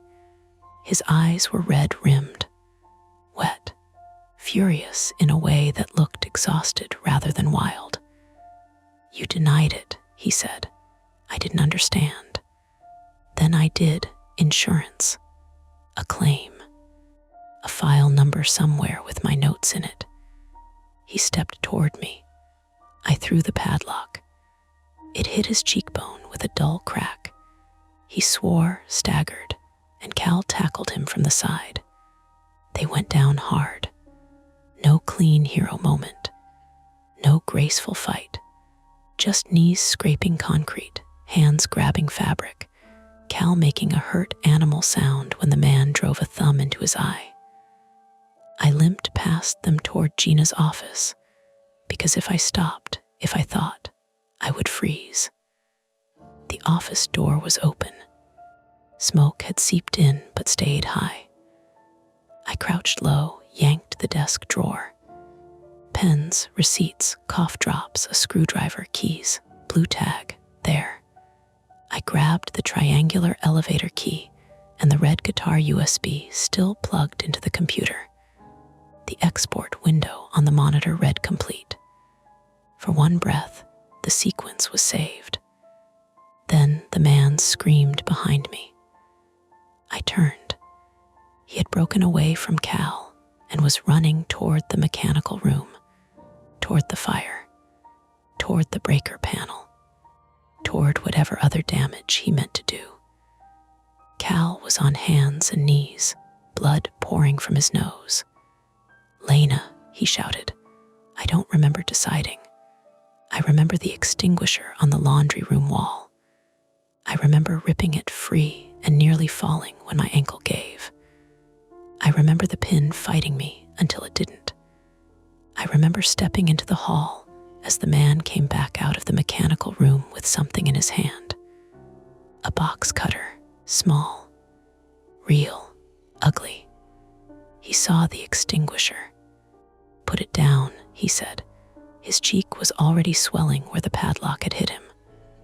"Who are you?" I asked. "You know, I don't." That hurt him. I saw it happen. His mouth moved like I had struck him again. "My wife's claim," he said. "The fire, the apartment fire in Parma. You wrote insufficient documentation. You wrote us into nothing." The words hit a file in my memory. Parma. Kitchen fire. Smoke damage disputed. Missing receipts. Contractor estimates inconsistent. and named Elise maybe, or Emily. I remembered the claim as a folder, not a life. That was my sin, not denial alone, distance. I didn't know, I said. You didn't look. Then he lunged. I fired the extinguisher into his face. White powder exploded between us. He coughed, blind, swiping with the box cutter. The blade caught my forearm. A hot line opened from wrist to elbow. I screamed then. I won't pretend I didn't. Mara shouted from above, somewhere through the shaft or the lobby stairs. Drew coughed. Cal tackled the man again, and this time Evan appeared from the rear doorway with Mr. Bell behind him. Both of them wet from rain, both carrying the rope. Evan swung the coil low around the man's legs. Not elegant, not planned. It tangled him. He fell sideways into the storage cages, shoulder first, and the whole wire wall rattled.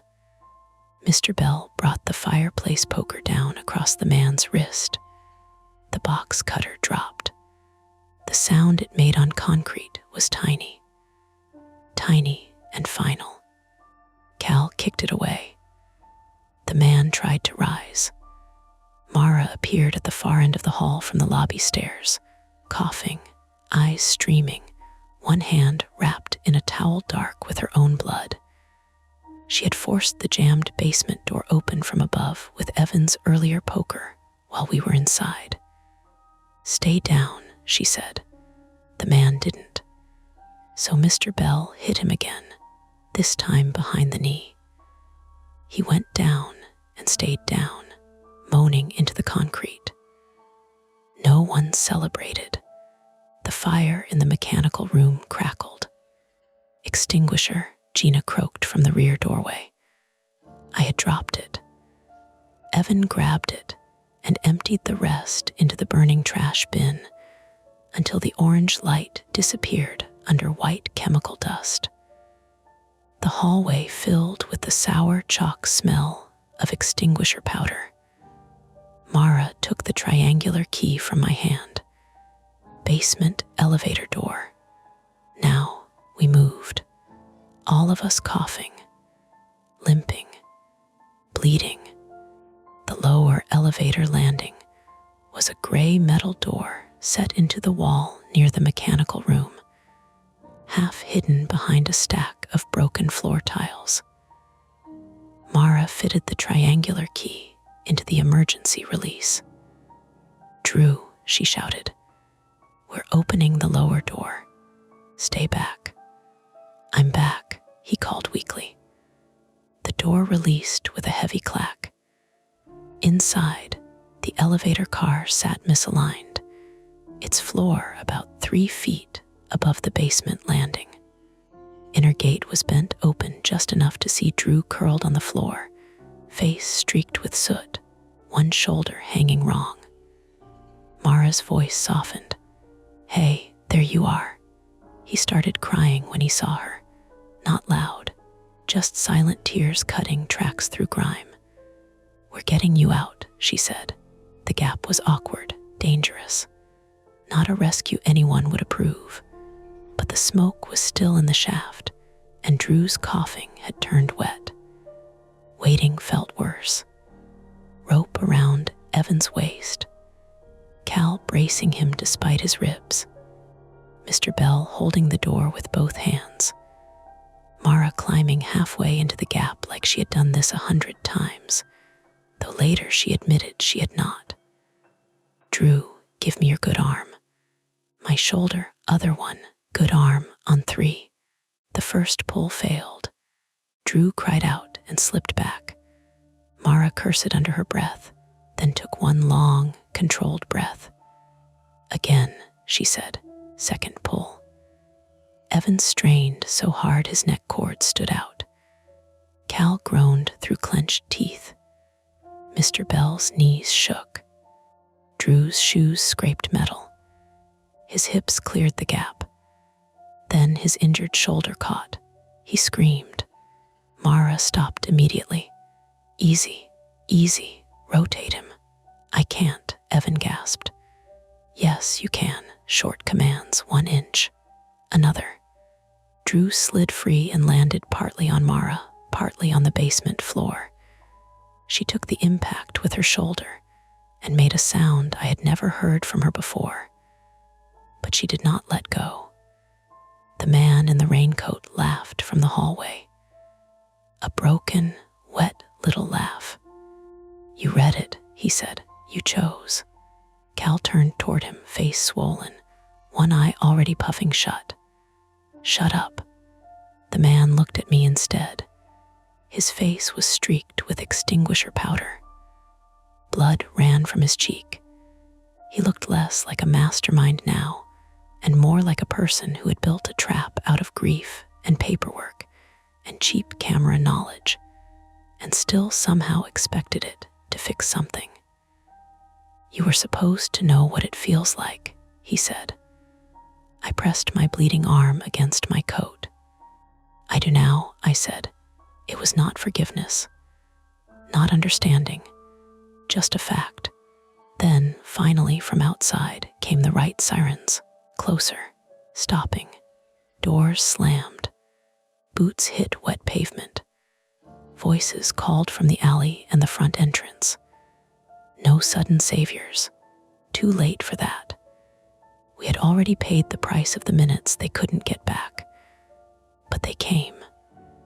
Police first through the rear, guns drawn, shouting for hands, shouting for everyone to get down. Firefighters behind them with masks and gear and a backboard. The man in the raincoat was cuffed on the basement floor while still coughing up extinguisher powder. He didn't resist anymore. He looked past everyone at nothing. Mara refused treatment until Drew had oxygen. Gina vomited once into a mop bucket and kept apologizing for bleeding on her own floor. Cal sat against the wall and shook so hard his teeth clicked. Evan cried openly while a firefighter checked his smoke exposure. Mr. Bell kept asking if anyone had seen his mother's poker. I stood beside the storage cages with the red guitar USB in my pocket and my forearm wrapped in a towel that was turning dark red in irregular patches. The fire was out. Drew was alive. The package was no longer a mystery in the way it had been. And still, when a firefighter upstairs moved it into an evidence bag, I heard the paper inside crinkle and had to turn away because some part of me was still in the lobby, reading the label for the first time. The next victim. And some part of me understood, with a clarity I hated, that he had never needed the box to explode. He had only needed it to make us choose. By the time the paramedics got Drew out through the rear door, the rain had eased into a mist fine enough to hang in the alley lights. That made everything look quieter than it was. Firefighters were still moving through the basement in masks, their radios crackling against the brick walls.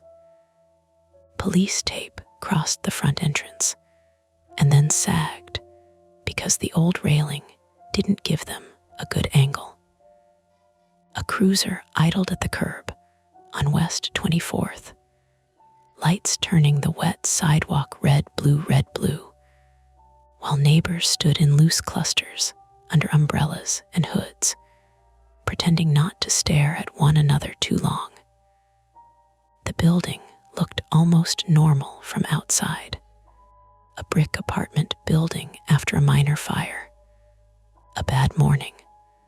A story for the group chat. Only we knew how small the lobby had felt with the smoke under the door and Drew coughing in the shaft. My name is Lena Voss, 32, female, and I stood in the alley with a towel wrapped around my forearm and one shoe untied because my ankle had swollen enough that the tongue of the sneaker pressed into my skin. A paramedic had already told me to sit down twice. I had nodded both times and stayed standing, which was apparently the sort of person I became when someone else was worse off. Drew Patterson, 22, male, lay on a stretcher under a silver blanket, oxygen mask fogging with every breath. He looked younger without his target vest and baseball cap, just a skinny, exhausted man with soot around his nostrils and tears drying on his temples. His right shoulder had been strapped in place. Mara kept hovering near him until a firefighter gently blocked her with one gloved hand. "Ma'am, we've got him." "I know," Mara said, but she didn't step away. Mara Whitaker, 29, female, still had blood crusted across the backs of her fingers from the elevator doors. Her left shoulder hung a little lower than the right, and every time she breathed too deeply, her mouth tightened. She knew too much about hospitals to let herself be comforted by an ambulance. She kept watching Drew's chest rise and fall, counting like the number could hold him here. Drew lifted one hand weakly, the oxygen mask shifting. Mara leaned in. "You did good," he rasped. She looked startled by that. Then she laughed once, a broken little sound. "You were the one stuck in an elevator." "Still," he said. The paramedics loaded him in. The ambulance doors closed, and the ordinary metal slam made me flinch harder than the sirens had. Gina Morales, 41, female, sat on the rear step with gauze taped across her forehead and blood drying in a thin line near her ear. She kept trying to answer questions for the fire marshal, even though the paramedic beside her kept saying, "Ma'am, you may have a concussion." "I know my building," Gina said. "You may not know today's date." "It's Thursday. It's Tuesday." Gina paused. "That's not relevant to the breaker panel." The paramedic looked at me as if I might help. I did not. Gina would have bitten both of us. Arthur Bell, 68, male, stood by his Buick with a blanket over his shoulders, and his mother's fireplace poker held like a cane. A police officer had told him 3 times that it was evidence. Mr. Bell had told the officer 3 times that it was an heirloom and that they could take photographs. The officer finally gave up and wrote something in a notebook with the expression of a man choosing a smaller battle. Evan Reed, 26, male, sat on the curb with his elbows on his knees, coughing into a paper mask. He had stopped crying, but still looked freshly emptied, like the fear had scooped something out and not put it back.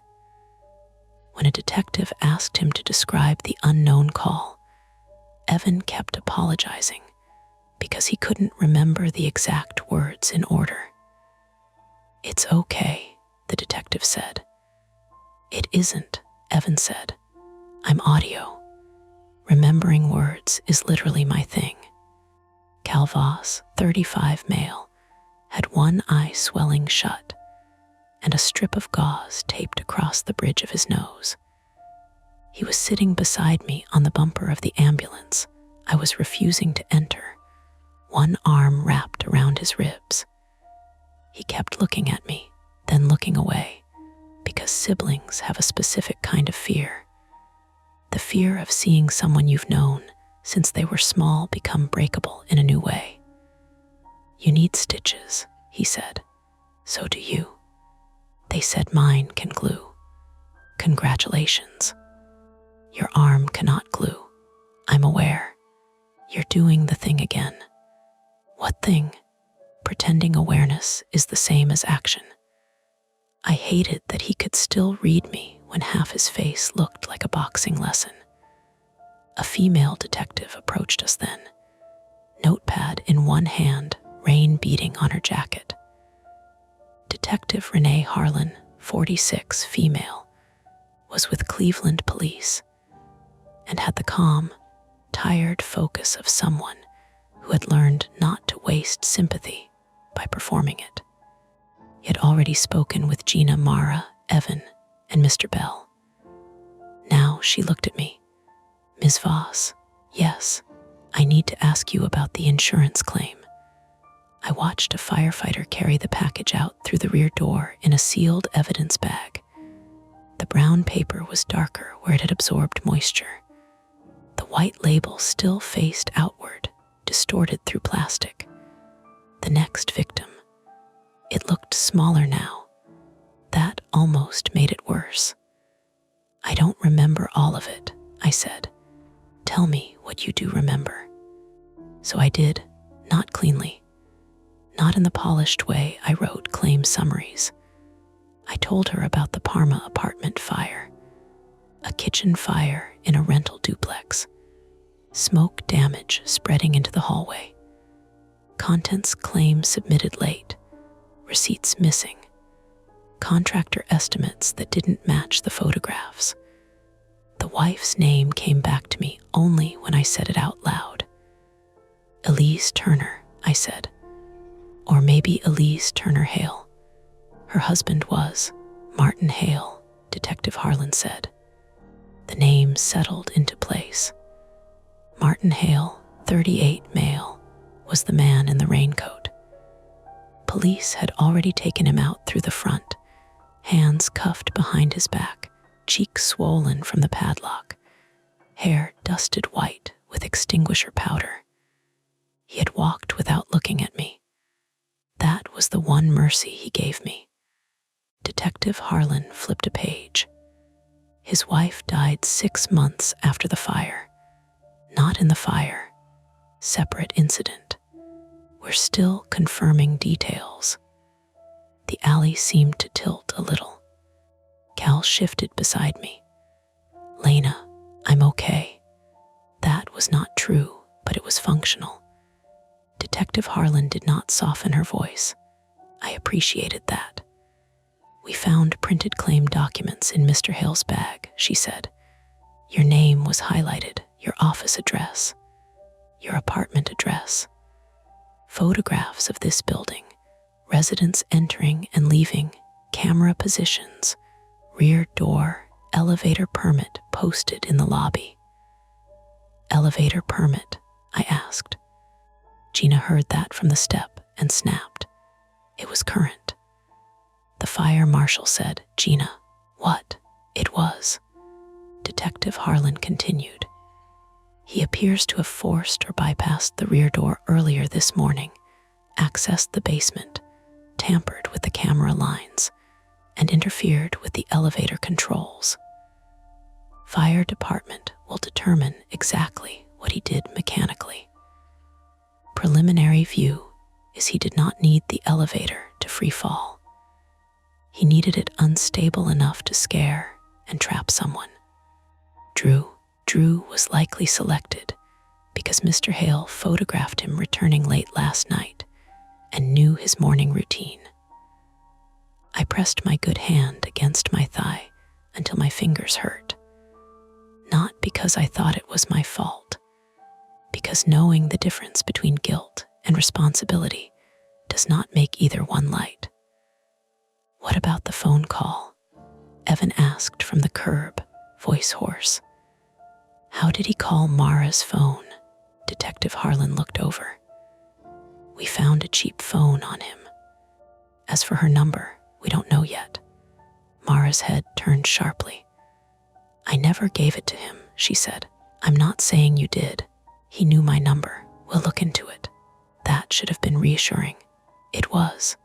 The paramedic finally won with me when blood leaked through the towel and spotted my jeans.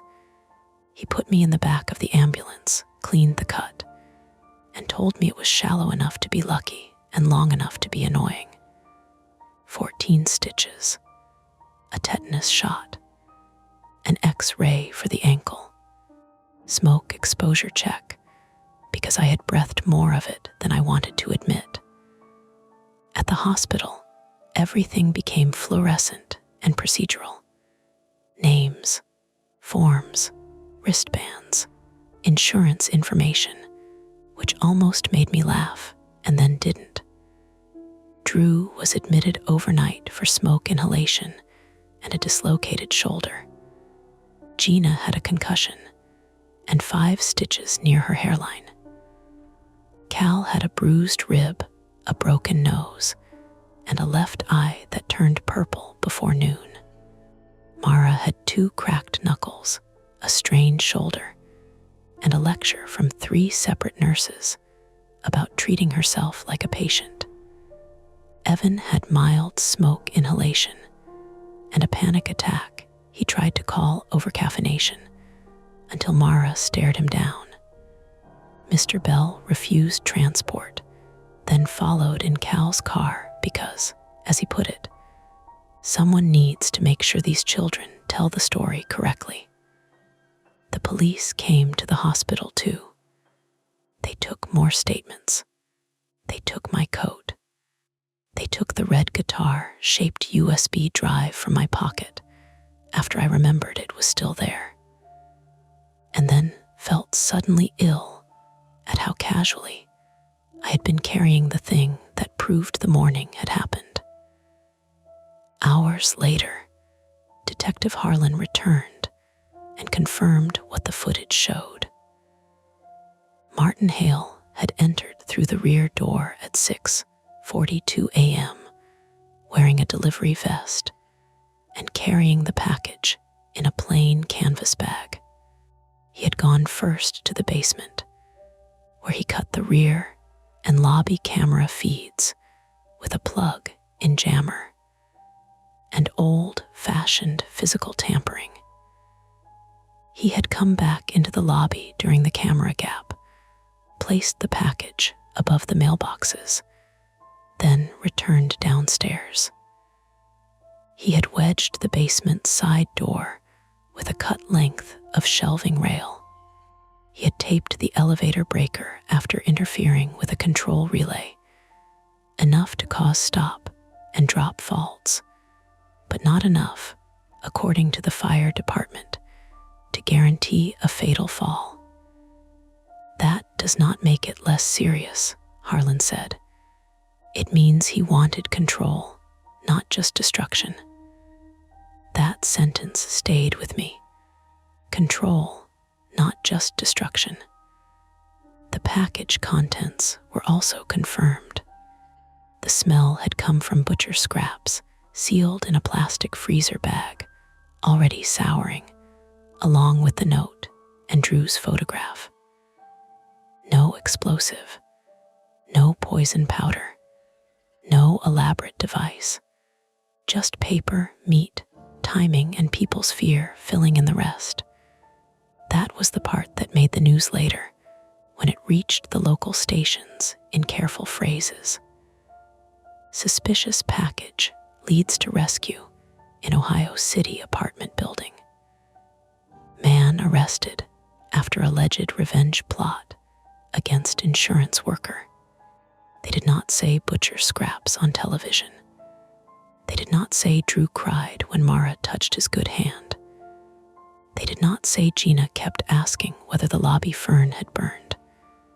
They did not say I sat in an exam room at Metro Health with dried extinguisher powder in my hair, staring at a beige wall while a nurse stitched my arm and asked if I had someone to drive me home. Cal drove me. Of course he did. He had one working eye and still insisted. By the time we returned to the building that evening, the rain had stopped. The sky over Ohio City had cleared into a thin, washed-out blue, and West Side Market's clock tower stood in the distance like nothing had happened under it. The police tape was gone from the front, but the lobby smelled faintly of smoke and wet cardboard. The basement door was closed. this time with a temporary padlock looped through a hasp the fire department had installed until repairs could be made. The mailboxes were clean. That bothered me. I don't know why. Someone had wiped the tile, removed the coffee spill, taken the package, swept up debris. The dead fern was still on the table, though one of its brown fronds had been snapped off. Evan's photographs were with the police. The chair Mr. Bell had used as a barricade was back against the wall, slightly bent at one leg. Normal, rearranged badly. Cal walked me upstairs because the elevator had been shut down indefinitely. My ankle was wrapped and stiff, and every step to 3B felt like a small negotiation with gravity. At my door, he paused. "Stay with me tonight," he said. "I have clothes here. I own a washing machine. You live in Parma. That is not a medical condition." I leaned against the doorframe, tired enough that my bones felt damp. "I don't want him to take my apartment too," I said. Cal's jaw tightened. He wanted to argue. I could see him building the argument, point by point, older brother cross-examining younger sister in the hallway. Then he let it go. "Then I'm sleeping on your couch. You have school tomorrow. I have sick days and a terrifying department chair. I'll survive." So he stayed. Mara came up after discharge with her hand wrapped and her shoulder in a sling she refused to use correctly.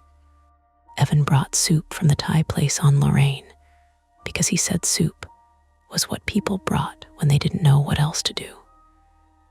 Mr. Bell arrived 10 minutes later with a flashlight, 2 batteries, and my cracked suitcase from the storage cage.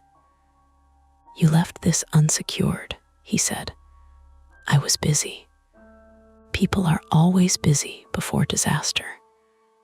Gina texted from the hospital a photo of herself, giving a thumbs up with the caption, "Still Thursday in my heart." We sat in my apartment with the windows cracked because of the smoke smell. Outside, tires hissed on the damp street. Somewhere below, a dog barked. Someone's shower pipes ticked in the wall. The same sounds as morning, but none of them landed the same way. For a while, nobody talked about Martin Hale. Then Mara said, "You know it wasn't your fault." I looked at my stitched arm. "I know." She waited. "I also know my name was on the letter." "That doesn't make you responsible for what he did." "No." Cal looked at me. "But," I rubbed my thumb over the edge of the bandage. "But I remembered the claim as a file before I remembered his wife's name." No one had a clean answer for that. Good. I did not want one. A week later, the company put me on administrative leave, which they called wellness time, in an email that used the word support 5 times and responsibility 0 times.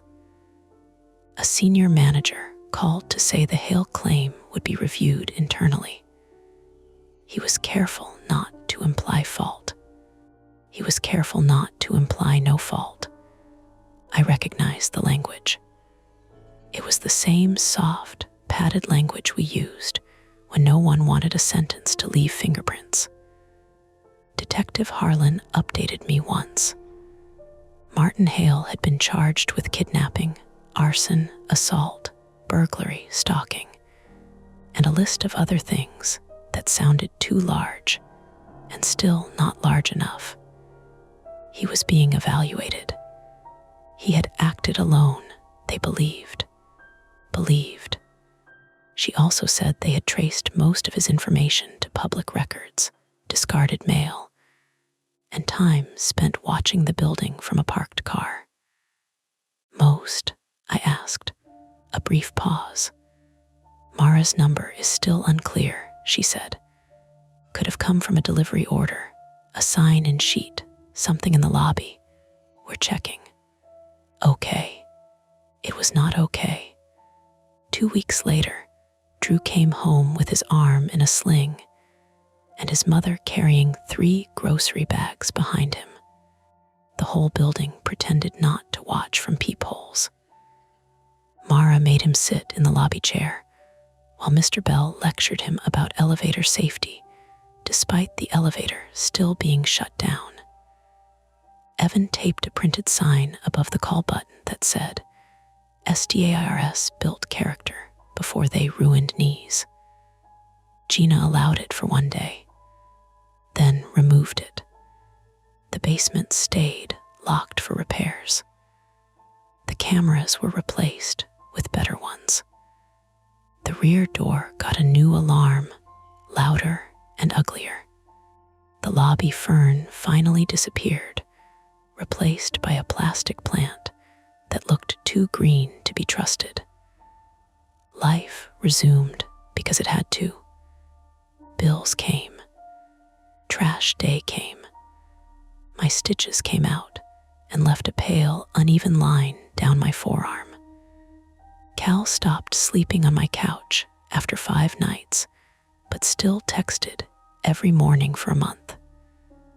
Mara went back to night shifts and started pausing in front of elevators longer than she meant to. Evan stopped wearing headphones in the hallway. Mr. Bell installed a second lock on his storage cage and told everyone he had always planned to. Gina kept a printed evacuation map taped beside her office door with arrows drawn in red marker so thick they looked angry. And me, I went back to work eventually. Not the same desk, not the same caseload at first. They offered me a transfer to training, and I took it because I didn't trust myself yet, with people's worst days reduced to attachment lists and estimate discrepancies. In training, I made new adjusters read claim notes out loud and then asked them to tell me what person existed behind each line. Some rolled their eyes. I let them.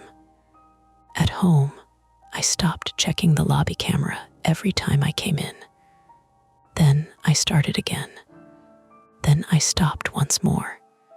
Healing was not a straight line. It was a hallway with bad lighting, and some days you found the stairwell door locked. The last thing happened in June, almost a month after the package. I came downstairs early before work, carrying coffee in a travel mug this time, because I still couldn't drink from the paper cups from the lobby table. The building smelled like lemon cleaner and toast. The new camera above the door blinked a tiny red light. Outside, sunlight hit the wet leaves on the street trees and made them look newly installed. On the lobby table, beside the plastic plant, was a stack of mail someone had sorted wrong. Normal. I almost walked past. Then I saw a cream-colored envelope tucked under the corner of the takeout menus. No address, no stamp, just my name, Lena Voss. My hand did not reach for it, not at first. I stood there listening to the pipes, the traffic, the soft electric buzz of the new camera. Upstairs, someone laughed. Down the hall, Mr. Bell's radio muttered about baseball. The world kept offering ordinary sounds, as if that was proof of anything. I called Detective Harlan. Then I called Mara. Then, because I had learned at least one thing, I stepped back and waited. Later, after an officer opened it with gloves, the envelope turned out to contain only a photocopy. A claim document, not the Hale claim. An old, unrelated one from my office, heavily redacted, with no note attached and no threat written anywhere. The police said it might have been sent by a crank. someone who saw the news, someone who wanted attention, someone who did not understand what they were starting.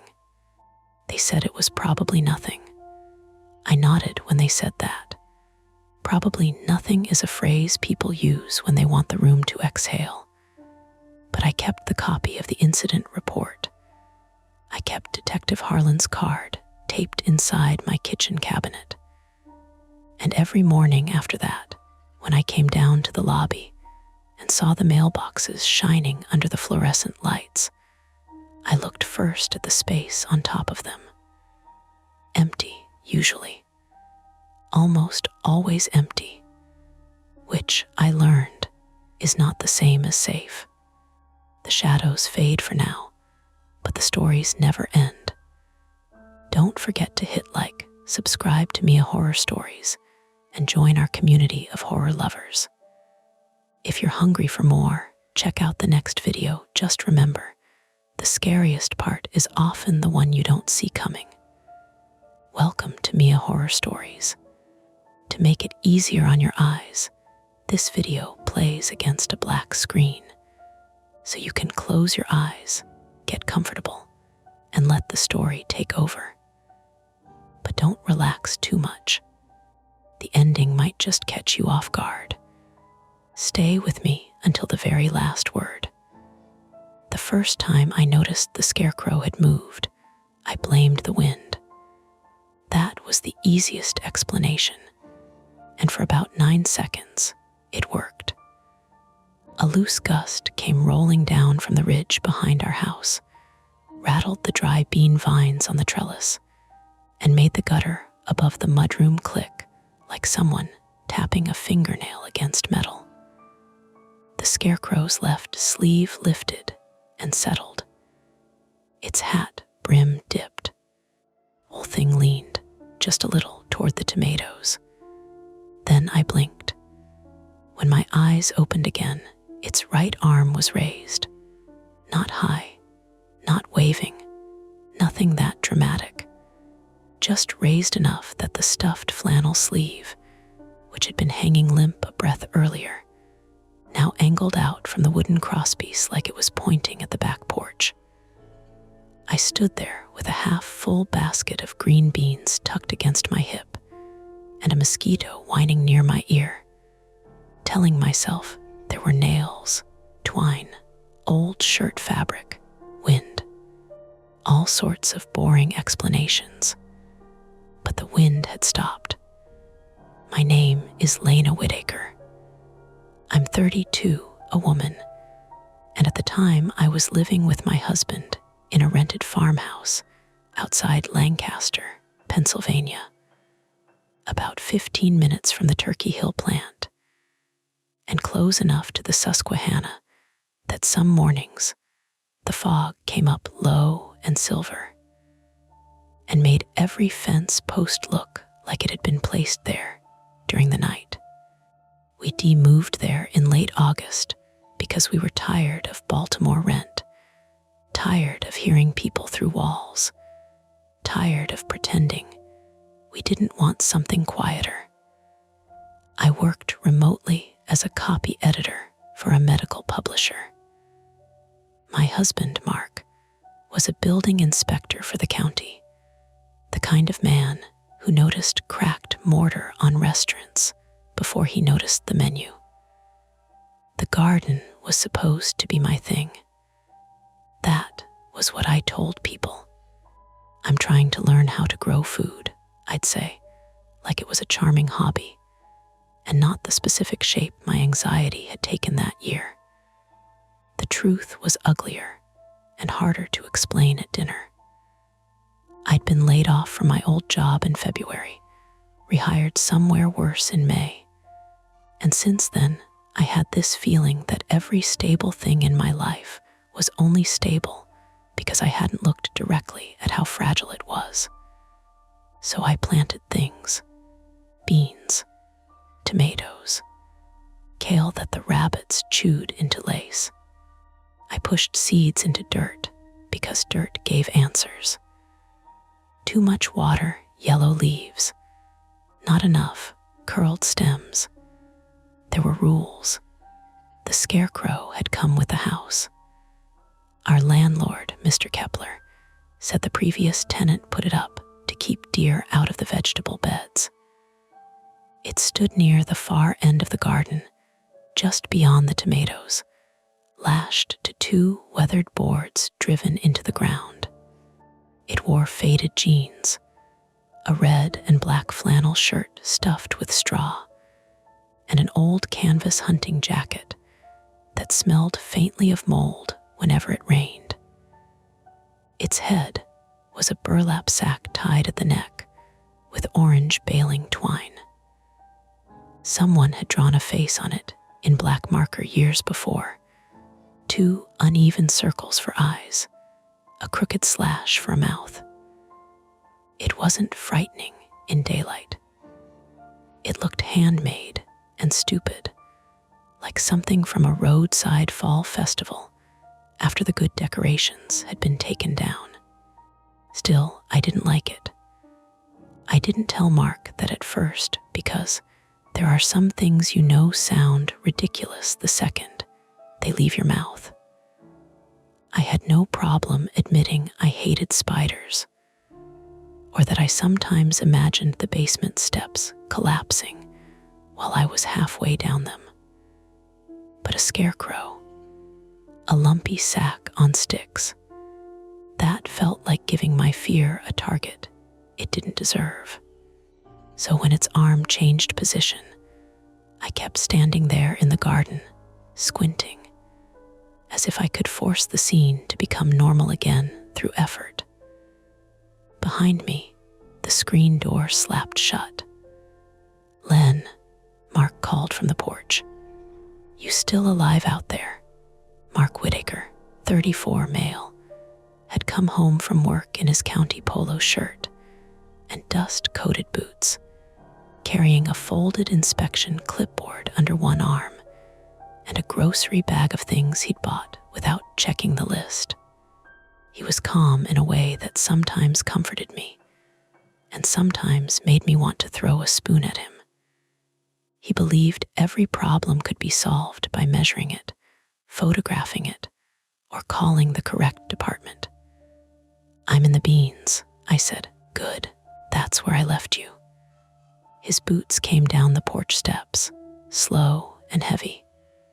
A cicada buzzed in the maple by the driveway. Somewhere on the road, a pickup went by too fast, tires hissing over loose gravel, then faded toward the covered bridge. Mark came up beside me and peered into the basket. "That's a lot of beans. You okay?" I kept looking at the scarecrow. He followed my gaze. "What?" I think its arm moved. He waited for more.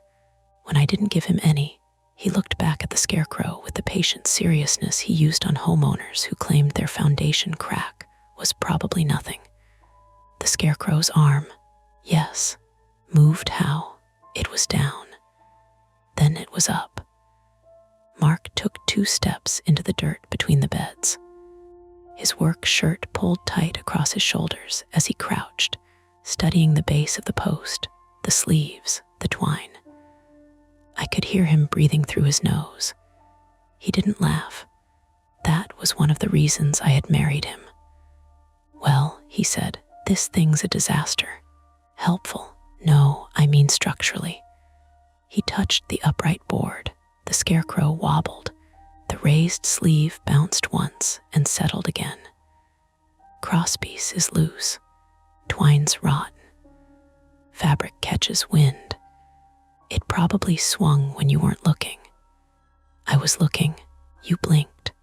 I hated that he remembered the exact word I'd used. "I blinked," I said, like a person. Mark looked over his shoulder at me. His face softened a little. "I'm not saying you imagined it. That's exactly what you're saying, but with tools nearby." He smiled despite himself, then reached for the scarecrow's raised arm. The sleeve had been stuffed with straw around the crosspiece, then tied at the wrist with brown twine. When he tugged, the whole arm came down with a dry scrape. Bits of straw fell out and landed on the soil. "There," he said. "Down." He stepped back. I blinked on purpose. The arm stayed down. "See," Mark said. The relief I felt annoyed me. It came too fast, too eager, like some part of me had been waiting for permission to stop being scared. "Fine," I said. Wind, gravity, amateur carpentry." "And your professional opinion?" "My professional opinion is we should burn it before Halloween and make s'mores." That made me laugh, small and unwilling. The sound came out thin, but it came out. We walked back toward the house with the beans between us, the sky turning the flat blue-gray it gets before dusk finishes, making up its mind. The farmhouse sat back from River Road behind a line of sugar maples. White paint peeling on the north side, black shutters, a porch that sagged just enough to make every visitor say, "Old houses have character." Inside, it smelled like lemon dish soap, basil from a jar on the windowsill, and the damp wood smell that seeped up from the cellar whenever the temperature dropped. Normal things. I rinsed the beans at the kitchen sink while Mark sorted through the grocery bag. "You bought 3 kinds of mustard," I said. "They were on sale." "We already have mustard. We didn't have spicy brown." "We have 2 spicy browns." He opened the fridge, checked, and said, "Well, now we're rich." The kitchen window looked out over the garden. At that hour, the glass reflected the room more than the yard, so I could see Mark's shape moving behind me, the warm rectangle of the ceiling light, my own face pale and stretched by the pain. Beyond that reflection, dimmer and farther back, the scarecrow stood near the tomatoes with both arms down. I made myself look at it. Then I made myself look away. That was a trick I'd learned years earlier when my anxiety got bad in college. Don't feed the loop. Don't check the door lock 6 times. Don't reopen the email after sending it. Don't keep glancing at the lump in the garden until your brain turns it into a person. Look once. Decide. Move on. My phone buzzed on the counter, and I jumped hard enough that Mark looked up. "Sorry," I said. He didn't comment. The message was from our neighbor, Nora. Nora Bell, 61, female, lived in the brick ranch house across the road with wind chimes on the porch and a yard full of bird feeders that drew more squirrels than birds. She was retired from the Lancaster Public Library system and had the careful, observant manner of someone who had spent decades knowing what people checked out, but never mentioning it. She had brought us zucchini bread the week we moved in and had warned me cheerfully that the local groundhogs were organized criminals. Her text read, "You too missing a black cat." I frowned and typed back, "No, why?" 3 dots appeared, disappeared, appeared again. "Saw one in your garden a few minutes ago. Pretty big, maybe feral. It ran when I opened my door." I looked through the window again. The scarecrow was a dark stack of shapes against the darker line of the yard. The tomatoes stirred. The bean trellis scratched lightly against its stakes. "No cat." Mark came over and read the text above my shoulder. That could explain it. A cat raised the arm. A cat climbed it, knocked things around. That scarecrow is 6 feet tall. Big cat. Did you miss the part where Nora said it ran? Cats are athletic, criminally athletic. I tried to hold on to irritation because irritation felt safer than fear. "You're really committed to this cat theory." I'm committed to not assuming our Halloween decoration has motor skills. It's not a Halloween decoration. Exactly. Worse. Year-round Halloween. My phone buzzed again. Nora, it was near the scarecrow. Thought maybe it belonged to your landlord. Also, your back motion light flickered earlier. Just FYI in case the bulb's going. I stared at the message. What? Mark asked. I handed him the phone. He read it, then turned toward the mudroom door where the switch for the back floodlight was. The light flickered, apparently. That thing's old. I'll check it tomorrow. You said that about the porch step. I checked the porch step. You stood on it twice and said, That's phase 1. Outside, the last orange line of sun slipped behind the barn ruin on the next property. We didn't own the barn. Nobody seemed to. It leaned at the edge of an overgrown lot, all gray boards and gaps, with vines threading through the old hayloft. In daylight, turkey vultures perched on its roof with their wings spread like laundry. At night, it became a block of darker dark, and I avoided looking at it. That was another thing I hadn't told Mark. I didn't like how much space there was out here. In Baltimore, fear had edges, a hallway, a stairwell, a parking garage. Here, fear had fields. It had tree lines and drainage ditches and barns with no lights in them. It had places for sound to travel from without ever showing you what made it. Mark put a hand on my waist. Hey, I'm fine. You're doing the thing. What thing? The I'm fine voice that means the opposite. I turned off the sink. Water ticked from the faucet into the basin. Just don't like that scarecrow. Then I'll take it down. That should have ended it. Instead, I said too quickly, not tonight. Mark blinked. Okay. I mean, there could be a cat or raccoons, and it's dark. It's barely dark. It's dark enough. He studied me, and I could see him choosing his words. That was how we argued when we were being kind, slowly, like carrying something breakable through a narrow doorway. Lena, he said, it's a rotten scarecrow. I can take it down in 5 minutes. I know. But I didn't want him walking down there under the dimming sky, putting his hands on that jacket, turning his back to the barn ruin. I didn't want to stand at the kitchen window and watch him become one more shape among the posts and plants. But saying that would make it real. So I shrugged. But dinner, we have beans. We have mustard, too. Many options. I laughed again, and this time it sounded closer to normal. We ate on the porch because the house was still too warm from the day. Mark grilled chicken on the little propane grill we had dragged from our old apartment balcony, and I trimmed beans with a paring knife over a metal bowl. The bowl made a bright ping every time a stem hit it. Crickets started up in the ditch across the road. A dog barked twice, somewhere beyond Nora's house. The air smelled like cut grass, propane, and the sweet rot of fallen apples from the tree near the driveway. For a while, nothing happened. That's important.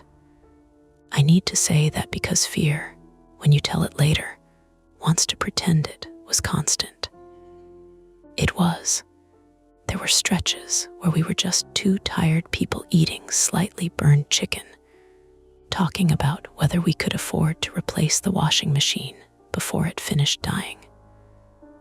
I remember Mark telling me about a homeowner who had tiled over an electrical outlet in a bathroom. I remember laughing with my mouth full and nearly choking on a green bean. I remember thinking, see, this is why people move out here. Quiet doesn't have to be threatening. It can just be quiet. Then the back floodlight clicked on. We both turned. The light was mounted above the mudroom door, aimed toward the garden. When it worked properly, it washed the first half of the yard in a hard white glare and left the far end in murk. That night, it came on weakly at first, stuttered, went out, then flared bright enough that the tomato cages threw long laddered shadows across the soil. The scarecrow stood beyond the main pool of light. Its head was turned toward the house. At least, that was how it looked. The burlap face, which should have been angled toward the road, now seemed to be pointed straight at the porch. The marker eyes were too far away to see clearly, but the shape of the head was wrong. More front than profile, more attention than accident. I stopped chewing. Mark set down his fork. Motion sensor. What set it off? Cat, raccoon, moth close to the sensor. Those lights are stupid. We watched. The floodlight hummed faintly, that cheap electrical buzz that gets louder when you're listening for anything else. Tiny insects flickered through the beam. The bean leaves trembled. Nothing moved near the scarecrow. Then the light went out. The yard folded back into dusk. Mark stood. "Don't," I said. He looked down at me. "Len, just don't yet. I'm going to look at the light. You said tomorrow." That was before it started doing a haunted house routine. Not funny. I know. He took a breath. "I'm sorry." Across the road, Nora's porch light came on, a soft yellow square between hanging chimes. A second later, my phone buzzed on the table. "Nora, your light is flickering again. Everything okay?" Mark saw the message and rubbed a hand over his face. "Great. Now we're the weird neighbors." We were already the weird neighbors. "You mowed in dress shoes last week." They were old dress shoes. I typed back, "We're okay." Sensor light acting up. "Did you see the cat again?" Nora replied almost immediately. "No cat, but something knocked my trash bin over. Could be raccoons." That should have reassured me. Raccoons explained everything. They were clever, heavy, nocturnal, and rude. They could climb. They could tip things. They could probably move a scarecrow arm if properly motivated by garbage. Mark leaned over the porch railing, looking toward the garden. "I'm taking it down. Now. Yes, now. Before we both spend all night staring at it like idiots. We don't have to do it tonight." "I do." His voice was still gentle, but there was a firmness under it. "Because if I don't, you won't sleep, and then you'll pretend you slept. And tomorrow, you'll be editing drug contraindications on 3 hours of rest." That was unfair because it was accurate.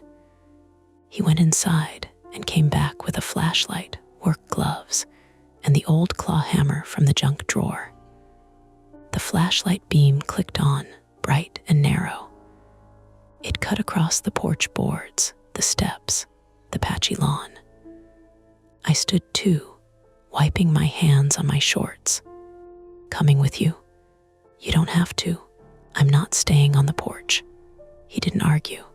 He just handed me the flashlight. The air felt cooler off the porch.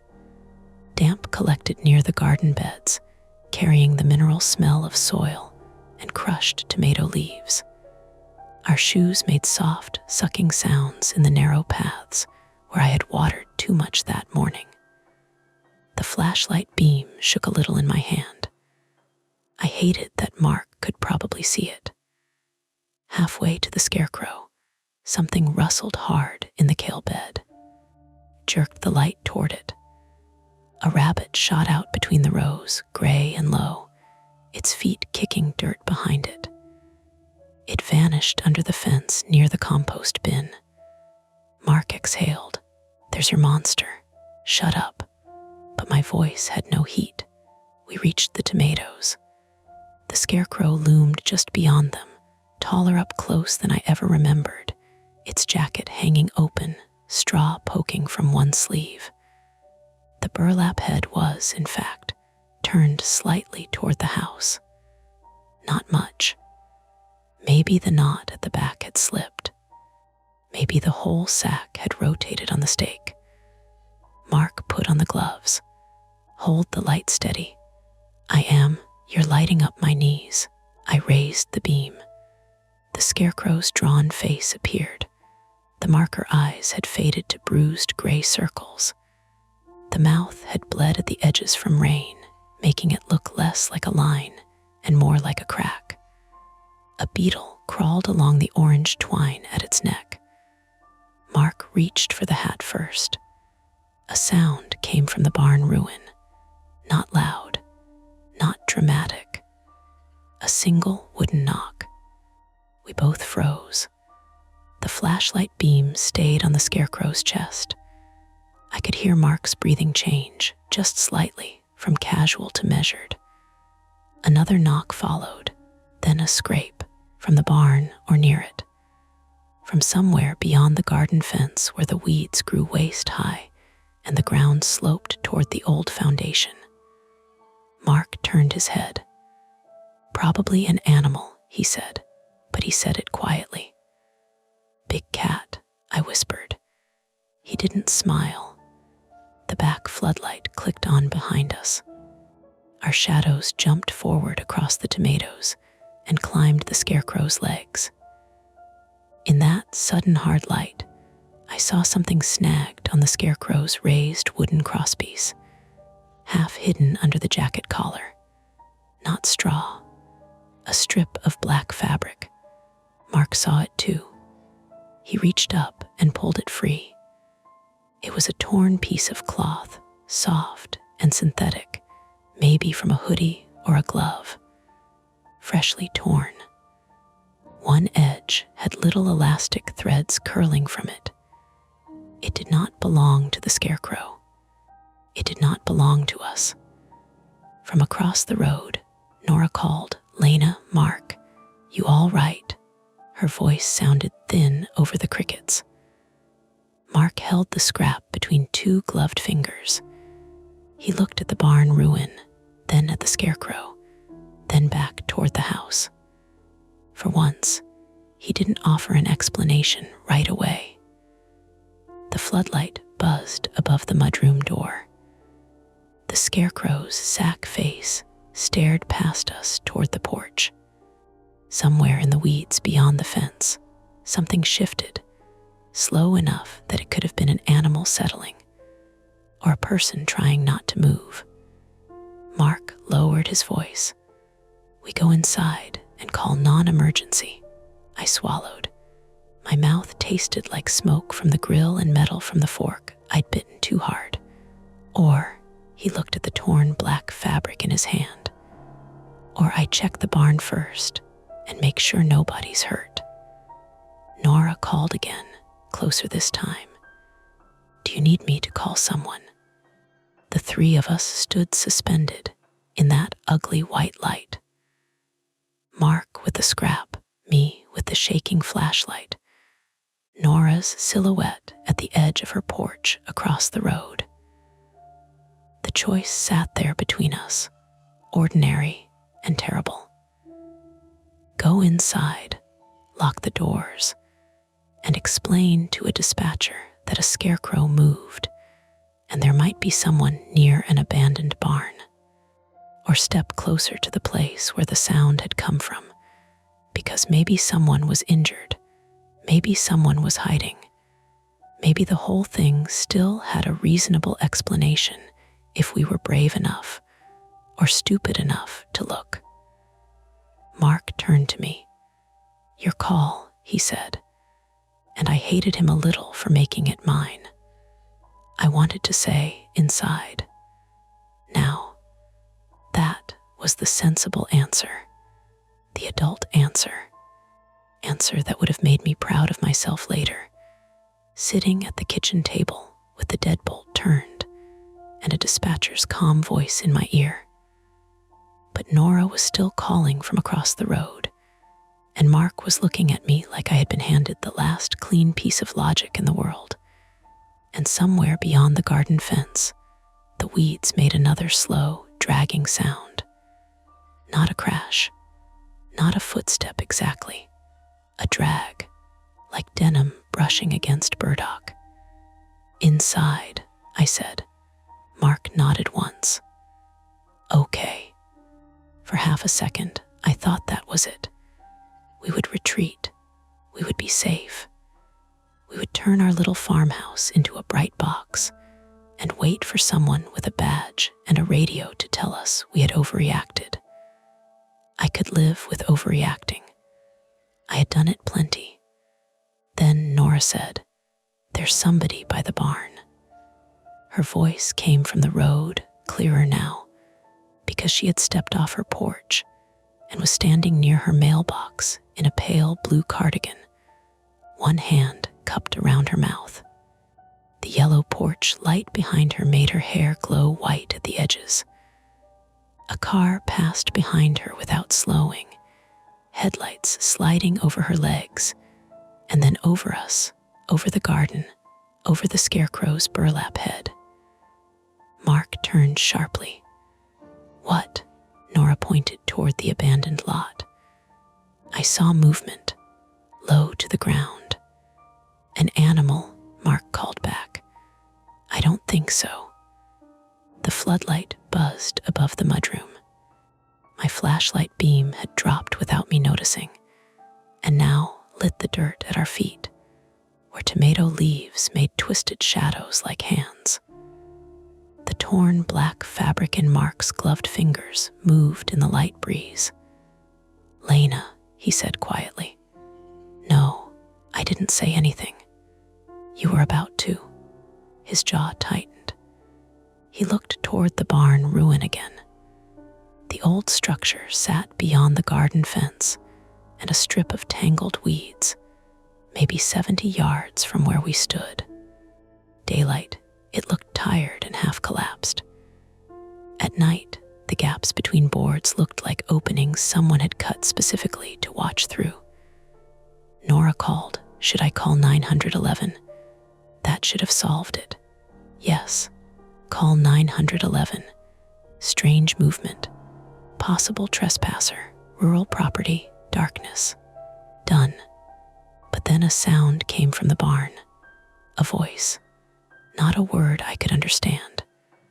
More like a grunt pushed through teeth, followed by a hard thump against wood. Mark's head snapped toward it. "That sounded like someone hurt," he said. "You don't know that." "No, I don't." But he was already moving. I caught his sleeve. "Mark." He stopped, but only because I had a fistful of his shirt. "If someone's injured in there, then emergency services can help them. And if it's a kid, if it's someone trapped," that got under my ribs because he knew exactly where to place it. He had told me once about an inspection job out near Quarryville, where a teenager had fallen through a rotten hayloft floor in an old barn. Not on his watch, not his fault, but he had arrived afterward with the fire marshal and seen the broken boards, the blood on a rusted hinge, the father standing outside with his hands pressed to his head. Mark didn't talk about it often. When he did, he always ended with the same line. Nobody thought to check the floor first. That was his flaw, I think. He could not leave a possibly fixable danger alone. A loose porch step, a smoking outlet, a barn noise in the dark. If there was a practical step, he had to take it, because the alternative was admitting that sometimes people got hurt while you stood there doing the proper thing. "Call 911, I said, "not non-emergency. Nora can call. We can call. But we go inside." Mark looked at the black scrap again. "Phones barely work out here. My phone works. Sometimes." He was right, and I hated it. The farmhouse sat in a shallow dip, and service came and went depending on weather, position, and whatever private mood the cell tower was in. Half the time I had to stand by the kitchen window to send photos. The landline existed because Mr. Kepler was old enough to believe in landlines, but the old copper wiring crackled whenever it rained. Nora waved her phone in the air. "I've got 1 bar, she called. "I'm trying." The floodlight flickered. Once, twice, then went out. Everything changed when the light disappeared. The garden didn't become completely dark. The moon had risen behind thin clouds, and Nora's porch light made a weak spill across the road.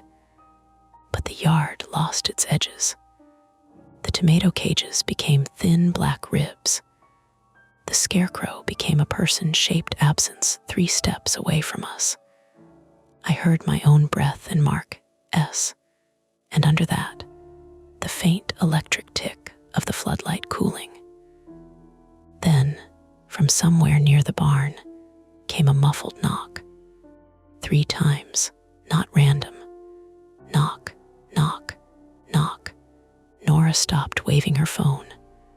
Mark whispered, "That's not an animal." "No," I said. My throat felt too narrow around the word. We backed away from the scarecrow together. That was the first smart thing we did. We didn't run, because running felt like it would turn whatever was out there into something chasing us, and because the garden paths were uneven and wet. My sneakers slipped once in the mud. Mark's hand found my elbow and steadied me. We made it to the porch steps just as Nora crossed the road. "Nora, stay there," Mark called. She didn't. Of course she didn't. Nora Bell was 61 and built like someone who carried stacks of hardcovers for a living. She had a phone in one hand and a little metal flashlight in the other, the kind you keep in a junk drawer and discover is mostly dead during emergencies. Her cardigan hung open over a t-shirt that said Lancaster Book Festival 2018. "I can't get through," she said, breathless. "It starts dialing and drops." "Go back inside," I told her. "There's somebody on your property." "We know. That's why I'm not going back inside." I wanted to shake her. I wanted to hug her. Mostly, I wanted everyone to stop adding themselves to the list of people I had to worry about. Mark climbed the porch and reached for the mudroom door. "We'll use the landline." Inside, the house seemed too bright and too normal, which somehow made everything worse. The beans still sat in the metal bowl on the porch table. Mark's plate was half finished. My fork lay on the floor where I must have dropped it. The kitchen smelled like grilled chicken cooling into grease. Mark grabbed the landline from the wall cradle. No dial tone. He pressed the hook switch several times. Nothing. Then a crackle, a thin hiss, and dead air. "Seriously," he muttered. "Try again." "I am trying again." Nora stood in the doorway, keeping the screen door open with her hip. My brother had lines go out when a groundhog chewed something by the junction box. "This is not the groundhog's finest hour," Mark said. He tried the landline again. The screen door creaked behind Nora. Outside, the crickets had gone uneven, starting and stopping in patches like someone moving through them. My phone showed 1 bar, then none. "Kitchen window," I said. I moved to the sink and held the phone up near the glass. The scarecrow stood in the distance, almost impossible to separate from the garden stakes. 1 bar appeared. I dialed 911. The call connected. For 1 bright second, I heard ringing. Then the phone chirped and displayed call failed. "No," I said. Mark was opening drawers now. He found a headlamp, 2 AA batteries rolling loose beside it, a roll of electrical tape, a box cutter, and the second flashlight we used for power outages. He moved too quickly, making small mistakes. Dropped the batteries, put one in backward, swore under his breath. "Slow down," I said. "I know how batteries work. Then do it like you know." He paused, looked at me, not angry, stung. I hadn't meant it that way, but I didn't apologize. There wasn't room yet. Nora lifted her phone near the door. "I got a text out to my nephew. He's with West Lampeter Fire." I said possible injured person by the old Haskell barn, phones failing. "How long until he sees it?" Mark asked. "No idea." The old Haskell barn. I had never known it had a name. That made it worse somehow, giving the dark shape outside a history. Mark snapped the battery cover onto the flashlight and clicked it. Nothing. He hit it against his palm. The beam came on weakly, then strengthened. "Okay," he said. "Here's the problem." I stared at him. There does not need to be a problem beyond the obvious problem. The landline's out. Cell service is failing. Someone's hurt by that barn. We may be the closest help until Nora's nephew gets the message, or one of us gets a call through. "No, Lena, no, Mark. We do not go into an abandoned barn at night because somebody knocked. We don't go into the barn. We check from outside. We call out. We see if someone answers. And if they answer, then we know what to tell dispatch. And if they do." He didn't reply fast enough. I laughed once, but it wasn't a real laugh. "That's what I thought." Nora looked between us, and I could tell she was trying not to become part of the argument. "I can drive to the main road," she said. "There's better service by the church." Her house was across the road, her car in the driveway, maybe 30 yards from where we stood. It was a practical suggestion. Then we heard glass break, not in our house, outside. A sharp, brittle pop from the direction of Nora's driveway, followed by a car alarm screaming to life. Nora turned so fast, she bumped the doorframe.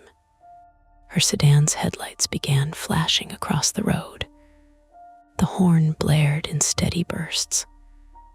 The sound filled the farmhouse kitchen, punched through the screen, bounced off the cabinets and the sink and the low ceiling. "Oh my God," Nora said.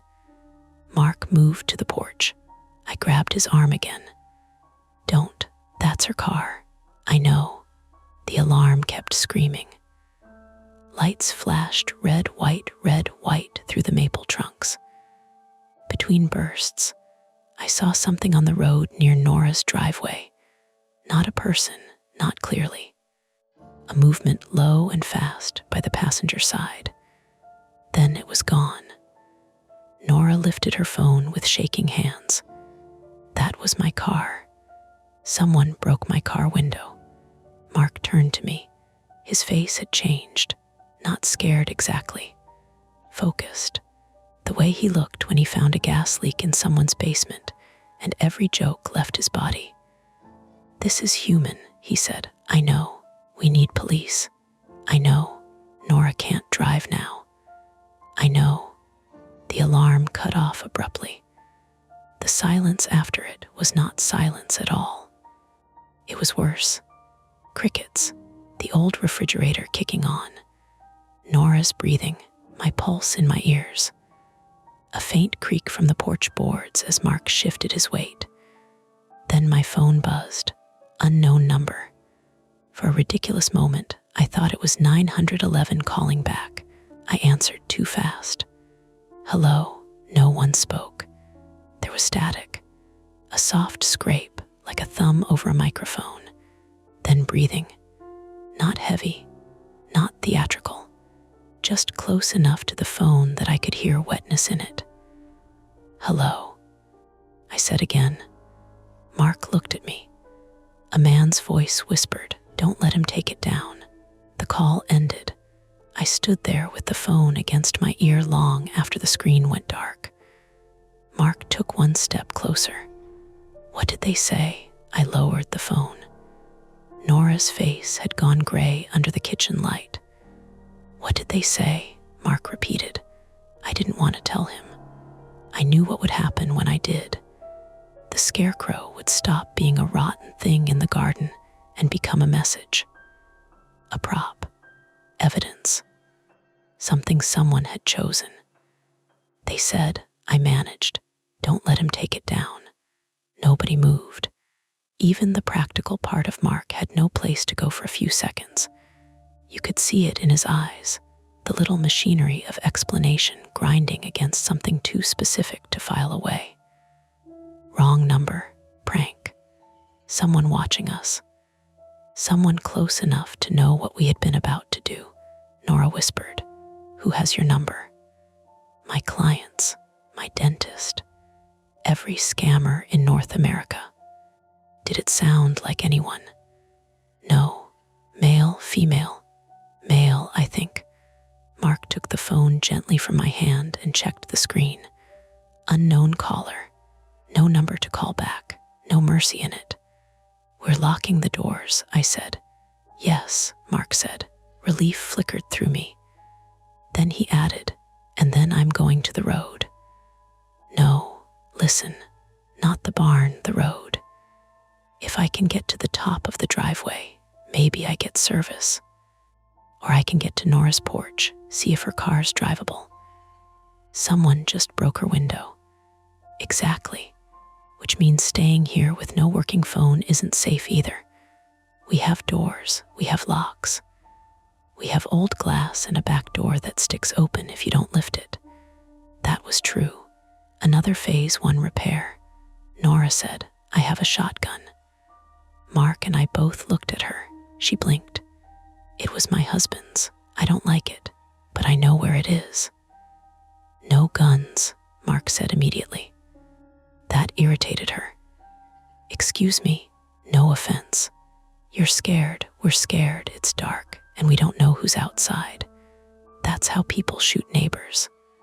Nora's mouth tightened, but she didn't argue.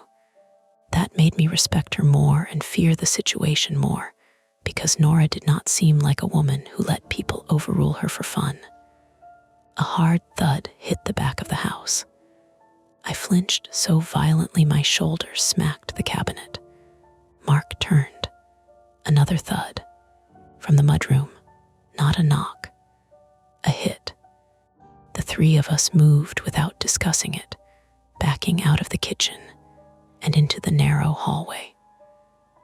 Mark shut the mudroom door and slid the little hook latch into place, as if a $2 latch from 1970 would mean anything against a determined person. The back floodlight flashed on through the mudroom window. For 1 second, the small room beyond the kitchen door lit white, boots on the mat, coats on hooks, the washer with its lid up. Then a shape crossed the window. Fast. And before I could understand it, Nora made a small sound. Mark reached into the junk drawer and took out the claw hammer again. He held it low, not like a weapon from a movie, but like a tool he didn't want to need. "Basement," I whispered. "No," he said. "Only one exterior bulkhead and the latch is garbage. Upstairs. We'll be trapped upstairs. We're already trapped down here." That was the first time he said it. Trapped. The word entered the kitchen and took up space. My flaw was control. I knew that even then. I wanted the right procedure, the right door, the right phone signal, the right adult sentence that would make consequences line up neatly. But there was no neat path now. Every option had teeth. The mudroom door handle turned. Slowly. It moved down, stopped against the latch, rose again. Someone was trying the door from the outside, not hitting now, Testing. Mark lifted the hammer. I grabbed the heaviest kitchen knife from the block because my hand needed something, and because fear makes you stupid in practical-looking ways. Nora whispered, "Lena, I know." "No, look." She pointed through the kitchen window. The garden lay beyond the glass, dim and silvered by the motion light. The scarecrow was closer, not at the far end near the tomatoes. Closer. It stood just inside the garden gate now, near the bean trellis, jacket hanging open, burlap head tilted toward the house. My brain rejected it so completely that for a moment I felt almost calm. It was not possible, so therefore I did not have to react. Someone had moved it. That was all. Someone outside had picked up the rotten thing, post and all, and dragged or carried it closer while we were inside with the car alarm screaming and the phone failing and the mudroom being struck. A human explanation. Not better. Worse. The door handle dipped again. The hook latch creaked. Mark whispered, "Upstairs." Now, we moved into the hall, but before we reached the stairs, something scraped across the front porch. A long, wooden scrape. Then came a heavy drop against the front door. Nora clapped a hand over her mouth. Mark went still. A folded piece of paper slid under the door. It came in slowly, pushed by something thin from outside. A twig, maybe. A wire. The edge of the paper caught on the warped threshold, bent, then slipped free onto the hallway floor. None of us touched it. The paper lay there in the warm hall light, dirty on one corner, folded once. Mark stared at it, then at me. "Don't," I whispered. But he crouched anyway, keeping the hammer in one hand, and unfolded it with the tips of his gloved fingers. There were only 7 words written inside, blocky and uneven, with a black marker that had bled into the cheap paper. "Put the scarecrow back where it was." From upstairs, directly above us, a floorboard creaked. Not the settling pop old houses make when evening cools the wood. A slow step, then another. Mark's eyes rose to the ceiling. Nora's voice broke into a whisper, so thin I barely heard it. "I thought you two were alone." We were. We had been. The mudroom latch creaked again behind us. The front porch boards shifted under weight in front of us. And somewhere above, in the dark second floor of the house, something moved toward the top of the stairs. There was no longer an inside to retreat to. Mark tightened his grip on the hammer and looked from the front door to the staircase to the kitchen window, where the scarecrow waited near the garden gate. "Basement," he said, the one place he had just told us not to go. And this time, none of us argued. The basement door was beside the pantry, tucked under the stairwell, painted the same tired cream as the walls. I had always hated that door. It was narrow, swollen in its frame, and when you opened it, the hinges gave a tired little squeal that sounded too much like an animal being stepped on. Mark went first. That should tell you something about him, and about me too. He had the hammer in his right hand and the weak flashlight in his left. And even then, even with someone possibly upstairs and someone definitely outside, he tested the first basement step with his heel before putting his full weight on it. "Careful," he whispered. "Third step dips." "Now you mention it," Nora hissed behind me. "I mentioned it when we moved in.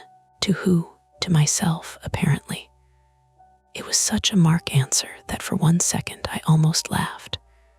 Then the floorboard above us creaked again, closer to the top of the stairs, and the laugh died before it became sound. We filed down into the basement, Mark, then me, then Nora. I pulled the door shut behind us as quietly as I could. The latch clicked, too loud. Every noise had become a betrayal. The basement was unfinished, with stone foundation walls, low beams, and a poured concrete floor that sloped toward a rusted drain near the washing machine line. It smelled of damp cardboard, mouse droppings, old paint, and the sweet, sour stink of the sump pit in the corner. Directly opposite the stairs, along the back wall, was the bulkhead door Mark had mentioned, a slanted pair of exterior doors that led up to the side yard between the mudroom and the garden. Thin line of night showed where the two doors met. To the left were shelves of paint cans and the landlord's junk, cracked flower pots, a coil of orange extension cord, a broken snow shovel, 2 window screens, and a stack of yellowed newspapers tied with twine. To the right, under the kitchen, were the washer, dryer, oil tank, and breaker panel. Above our heads, footsteps moved slowly across the first floor. Not upstairs now. First floor. Someone had come down. Nora pressed both hands over her mouth. Her metal flashlight trembled so badly, its dying beam jittered across the wall like a trapped moth. Mark motioned us toward the oil tank. Behind it, we crouched in the narrow gap between the tank and the stone wall. My knees cracked. Nora's cardigan brushed my arm, damp with sweat. Mark shut off his flashlight. Darkness closed around us. Above, the kitchen floorboards creaked. One step, then another. I could map it by memory. The person was near the sink now, moving toward the mudroom door. A cabinet opened. Something small clattered onto the counter. Then silence. My phone screen glowed weakly against my palm. No service.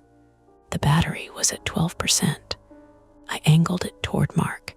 He leaned close enough that I could feel his breath on my cheek. Text, he mouthed. I typed with both thumbs, making mistakes because my fingers felt thick and stupid. 911 possible intruder inside house. 2149 River RD near Haskell Barn. Landline dead. Neighbor with us. Basement, I hit send. The progress bar crawled, stopped, failed. I tried again. Failed. Nora, still shaking, leaned to my ear. My nephew, she whispered, try him. If it sends later, he'll know. What's his number? She started to recite it, then stopped. Her face crumpled in the phone glow. I don't know it. It's saved in mine. Where S yours? She looked down at her empty hand. Her phone was not there. For a moment, we all just stared at her. I had it at the door, she whispered. I had it. Chin, Mark mouthed. She nodded, horrified. That was our first failed attempt, though I didn't understand it that way yet. We had tried to retreat and call for help. The house had eaten the plan. Landline dead. Cell service failing. Nora's phone abandoned upstairs on the counter, possibly beside whoever was moving through our kitchen. Above us, a chair scraped. Long, slow. Someone dragged it across the kitchen floor. Then came 3 knocks. Not from the barn this time, from directly above our heads. Knock, knock, knock. Nora made a soft, broken sound into her sleeve. I grabbed her wrist before she could make another. The knock stopped. Mark shifted forward. I caught his arm, but he didn't pull away. He pointed toward the breaker panel, then toward the bulkhead doors. I understood. The basement had two ways out, up the stairs into the house, or out the bulkhead into the side yard. If the person above us knew we were down here, the basement was not shelter. It was a box. The bulkhead latch was a sliding bolt on the inside, rusted but usable. Outside, the doors opened onto a short set of concrete steps. From there, you could go right toward the driveway and road, left toward the garden and barn, or straight along the back of the house to the mudroom. Mark whispered so quietly I had to read part of it from his lips. We go out, cut right, Nora's house. No, I whispered. Someone broke her car window. Car, not house. We don't know that. No other choice. He was wrong. There were always other choices when you were frightened enough. Hide behind the oil tank until morning. Scream. Throw paint cans at the ceiling. Pray to God you hadn't spoken to since your grandmother's funeral. But none of them were plans. So we moved. Mark slid toward the bulkhead in a crouch, placing each boot carefully. I followed, one hand against the stone wall. The concrete was cold and wet under my fingertips. Nora came last, breathing through her nose in sharp little pulls. A shape darted across the floor near the drain. Nora gasped. Mark snapped the flashlight on. A rat froze in the beam, slick brown fur, black bead eyes, tail curled like a wire. It bolted under the shelves, knocking into an empty flower pot. The pot rolled, tapped the wall, and settled. The relief was so sharp it almost hurt. Rat, Mark whispered. No kidding, Nora whispered back, voice ragged. That was the misdirection. In another story, maybe the small moving thing would have been a hand reaching from behind the shelves, or some impossible creature born from darkness. It was a rat, just a rat, living in an old basement full of seed bags and damp cardboard. It didn't make the night less dangerous. It only proved the house had ordinary horrors too. Mark reached the bulkhead and set the hammer on the floor. He gripped the sliding bolt. It didn't move. He tried again. The metal gave a rusty squeal. Above us, footsteps stopped. Mark froze. I could hear the person overhead shift. One board groaned above the pantry, then a second board. They were moving toward the basement door. Hurry, I breathed. Mark pulled harder. The bolt shrieked in its bracket and slid half an inch. The basement door at the top of the stairs opened. Light from the hallway spilled down in a narrow wedge. We all dropped low. The stairs stood empty. For 2 seconds, then something came bouncing down them. Nora's phone. It hit the third step, flipped, smacked the wall, and landed face up at the bottom, screen cracked but glowing. The lock screen showed 6 missed calls to 911. 1 unsent text. A photo of Nora with a golden retriever as her wallpaper. Then a voice from the top of the stairs said, "You forgot something." Male, young maybe, or trying to sound young. Calm in a way that felt practiced. Mark shoved the bolt with both hands. It stuck. The voice said, "Don't open that." Mark grabbed the hammer and slammed the claw against the bolt bracket. The sound exploded in the basement. Nora flinched. I grabbed her phone from the floor, and the second my fingers touched it, the screen lit fully. 1 bar. I swiped up. Password, of course. "Nora," I whispered. She stared at the stairs. "Nora," she looked at me. "Code 917, she breathed. I punched it in. The phone opened. At the top of the stairs, the person laughed once, not amused, just acknowledging that we were trying. Mark hit the bolt again. The bracket bent. I dialed 911. The call connected. 911, what's your emergency? A woman's voice. Real, professional. So close I almost cried. I said too loudly, "We're at 2149 River Road outside Lancaster. Possible intruder inside the house. Neighbor with us. We're in the basement." The person at the top of the stairs began coming down. Not fast. One step, then another. Mark hit the bracket a third time. The bolt tore free from the wood with a splintering crack. He shoved the bulkhead door upward. It opened 6 inches and stopped, blocked from outside. "Mark," I said. The dispatcher asked me to repeat the address. 2149 River Road, I said, near the old Haskell barn.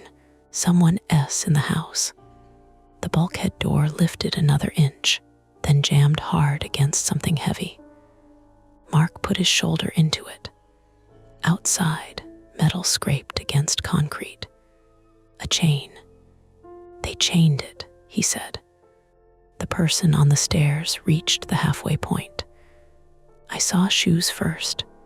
Dark sneakers, jeans, a strip of pale ankle. Nora grabbed a paint can from the shelf with both hands.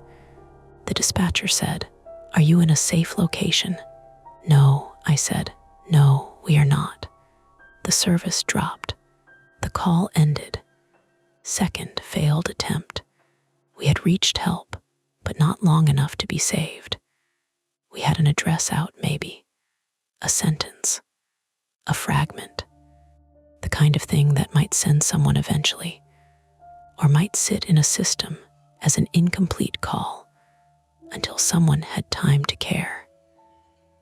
Mark turned from the jammed bulkhead with his hammer raised. The person on the stairs stopped 3 steps from the bottom. He wore a black hoodie pulled tight around his face, a cheap white dust mask over his nose and mouth, and gloves. Not a monster, a person, average height, thin, breathing a little hard. In his right hand, he held a length of wood. Not a bat, not a crowbar, a broken piece of old fence rail. "Put it back," he said. Mark's voice came out low. "Who are you?" The man looked at me instead. "Put the scarecrow back where it was." Nora lifted the paint can. Her hands shook, but she held it high. The man saw her and tilted his head. "I don't want you." That sentence did something to Nora. She stopped looking frightened and started looking offended. "You broke my window," she said. He glanced at her. "I needed you out of your house." "Why?" "So you wouldn't call." Mark stepped slightly in front of me. "Police are already coming." The man laughed again, quiet behind the mask. "No, they're not." He said it with such confidence that my stomach dropped. Then, from outside the bulkhead, came a heavy dragging sound, something being pulled away from the doors. Mark looked over his shoulder. The man on the stairs used that half second. He lunged. Everything happened badly. Not like a clean fight. Not like people in movies who know where their limbs are. The man swung the fence rail. Mark raised the hammer arm and took the hit across his forearm instead of his head. He shouted, more angry than pained at first, then pained after. Nora threw the paint can. It missed the man and burst against the stair wall, exploding old beige paint across the steps and his jeans. I still had Nora's phone in one hand. I threw the kitchen knife with the other, which is one of the stupidest things I have ever done. It didn't hit him blade first. It bounced handle first off his shoulder and clattered under the shelves. But it made him flinch. Mark slammed into him low, driving him back against the stairs. The fence rail fell. I grabbed it without thinking. Splinters bit into my palm. "Out," Mark yelled. The bulkhead door flew open behind us. Fresh night air rushed in. For one wild second, I thought we had been saved. Then I saw why the chain had moved. Someone outside had opened it. A second figure stood at the top of the concrete bulkhead steps, backlit by the moon and Nora's porch light. Taller than the first, broad shoulders, another dark hoodie, another mask. They had not trapped us in by accident. They had made an exit and waited for us to need it. Nora said, "Oh, hell no," and swung the broken flashlight upward into the first man's face. It connected with the dust mask and cheekbone with a flat crack. He reeled. Mark shoved him into the stair rail hard enough that the wood snapped. The man slipped on spilled paint and went down on one knee. The second figure started down the bulkhead steps. I swung the fence rail at his legs. It struck his shin. He cursed a real, ordinary, furious curse and grabbed the rail. We wrestled over it for half a second, his gloved hands stronger than mine.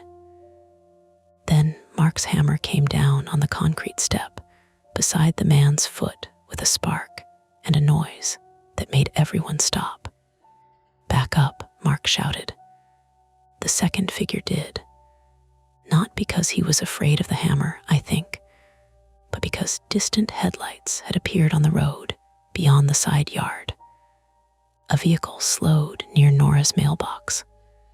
For one second, hope arrived so hard my knees weakened. The second figure looked toward the road. The first man scrambled backward up the basement stairs, slipping once in paint, catching himself with a curse. The person at the bulkhead retreated up the steps and vanished into the side yard. Mark grabbed my arm. "Move." We went up the bulkhead steps because the basement stairs were blocked by the first man, and because in a crisis, you often choose the danger with the most air around it. The side yard opened to our right, narrow strip of grass between the farmhouse and a line of lilacs, leading to the driveway and road. To the left was the garden fence, the bean trellis, the scarecrow near the gate, and beyond that the old Haskell barn. Straight ahead, past the bulkhead, the mudroom wall glowed faintly from the kitchen light. The vehicle by Nora's mailbox was not a police cruiser. It was a delivery van. White, no markings I could see, engine running, headlights on low. Nora whispered, "That's not my nephew." The van's sliding door was open. The scarecrow was no longer by the garden gate. It lay on its side halfway between the garden and the van, dragged across the wet grass, leaving a dark line in the dew. Its burlap head had twisted backward. Its painted mouth faced up at the sky. A third person stood beside it. Small frame, black jacket, hair tucked under a cap. They were trying to lift the scarecrow by the crosspiece and failing because the post was longer than it looked and caught in the grass. That was the new fact, and it tightened everything at once. This was not about scaring us away. They wanted the scarecrow, or something inside it. Mark saw it too. They're taking it. "Let them," I said. I meant it. I meant every syllable. Let them take the rotten thing. Let them drive away with the burlap head and the flannel arms and whatever madness they had tied to it. Then Nora grabbed my wrist. "Lena," she said. The third person dragged the scarecrow closer to the van, and as the post scraped over the uneven ground, something fell out of the jacket. A phone, not mine, not Mark's, not Nora's. It hit the grass with the screen already glowing. A child's voice came from it, tinny, distorted, terrified. "Mom, please, I can't see anything. Please answer." Nobody moved. Even the people by the van froze. The voice came again, sobbing now. "Mom, it smells bad in here, please." The third figure snatched the phone from the grass, but too late. We had all heard it. Mark's face changed in a way I had never seen. The pain in his arm, the fear, the confusion, all of it narrowed into one terrible point. Nora whispered, "That's a kid." The second masked figure reappeared near the garden fence. The first one came out through the mudroom door behind us, limping, beige paint streaked down his jeans. We were in the side yard now, halfway between the basement exit and the driveway, with the house at our backs, the garden and barn to our left, the road ahead, and 3 masked people spread between us and any easy escape. The delivery van began backing toward the garden gate, not leaving, repositioning. The third figure shoved the scarecrow halfway into the open side door. Mark stepped forward. I caught him with both hands. "No," he didn't look at me. "There's a child. We don't know where." The phone came from the scarecrow. "We don't know what that means." But I knew what it meant enough to be sick. The voice had said, "I can't see anything. It smells bad in here." The old Haskell barn sat beyond the garden, black and waiting, its broken boards opening into the dark. The first masked man lifted the fence rail again. The second one moved toward Nora. The third slammed the van door on the scarecrow's legs, couldn't get it closed, and swore. Then the farmhouse lights went out. All of them. Kitchen, porch, mudroom, upstairs. The entire property dropped into darkness, except for Nora's porch light across the road and the van's headlights cutting low across the grass. The sudden dark broke us. Nora ran toward the road. The second figure lunged after her. Mark went after Nora. I went after Mark. Behind us, the first man shouted, "Don't let them reach the road." We crossed the side yard in a stumbling line. My foot hit a rut hidden in the grass, and my ankle folded sideways. Pain flashed up my leg, white and immediate. I went down on one knee. Wet grass soaked my shin. Nora screamed ahead of me, not fear this time, but pain. And when I looked up, I saw her fall near the driveway, the second figure on her back. Mark hit him like a door breaking loose in a storm.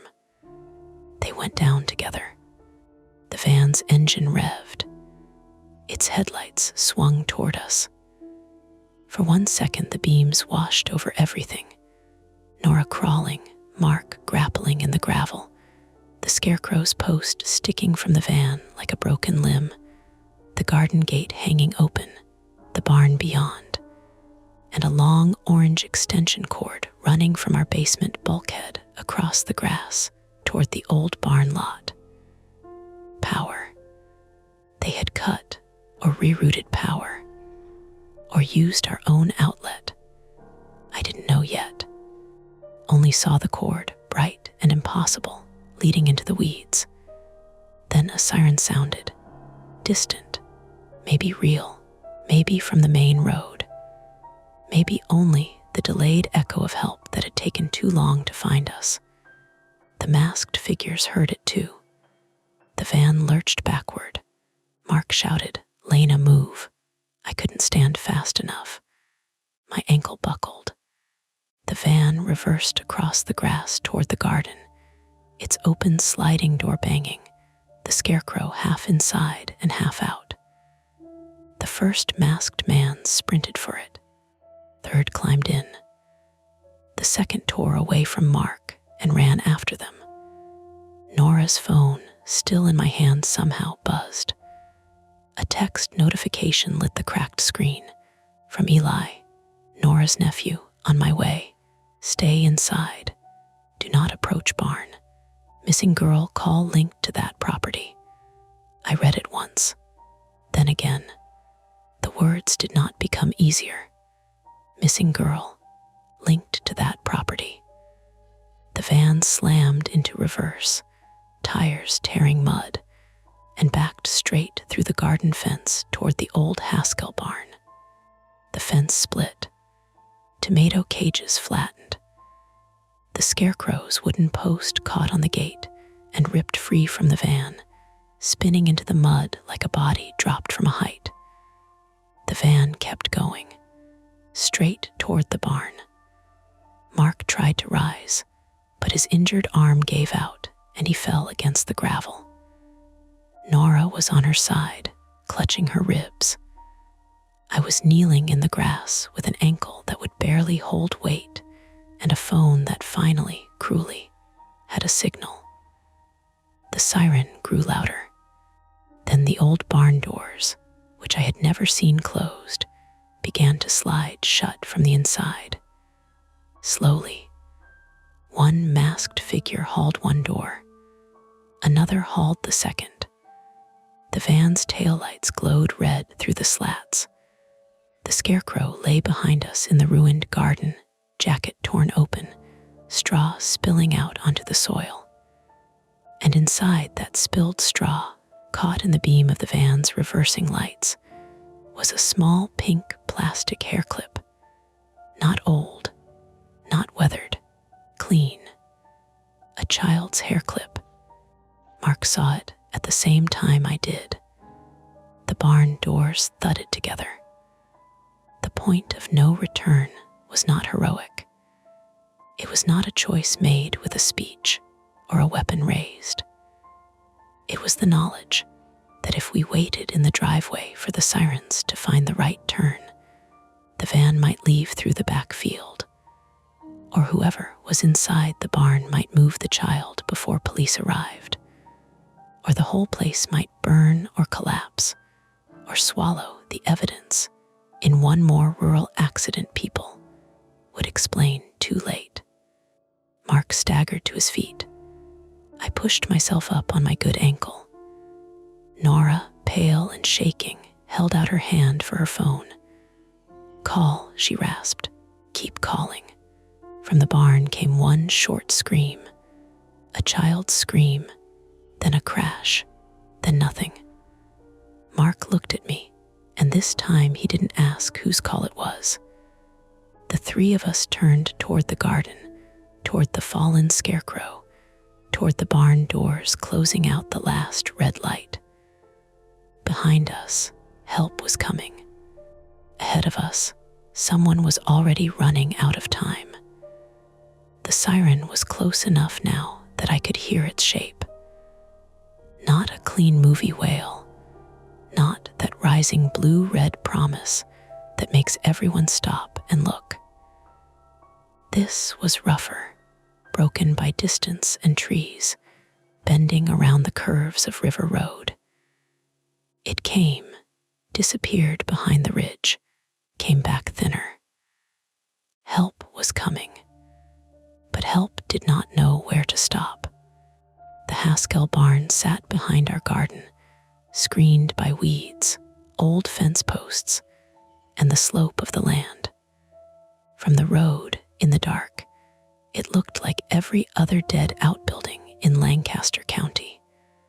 A bad shadow, a place your headlights slid over. Nora shoved her cracked phone into my hand. Call again. Her voice was tight and wet. She had one arm wrapped around her ribs, and every breath pulled her mouth crooked. Mark stood beside the broken garden fence, hammer in his left hand now because his right forearm hung wrong, swollen already beneath the sleeve. I could tell he was trying not to look at it. The scarecrow lay at our feet in the mud. Its jacket had split down one side. Straw spilled from the opening. Not just straw. I crouched, my ankle screaming when I shifted weight, and reached into the mess with 2 fingers. Dry stalks, plastic grocery bag, a strip of duct tape, something hard wrapped in cloth. "Lena," Mark said, "I know." Another siren joined the first. I pulled the hard bundle free. It was a phone. Older model, screen cracked, wrapped in a black hoodie sleeve. The same kind of fabric we had found snagged near the scarecrow's collar. A portable battery pack was taped to its back. A cheap little setup, deliberate, hidden. The screen flashed with a missed video call. Mom.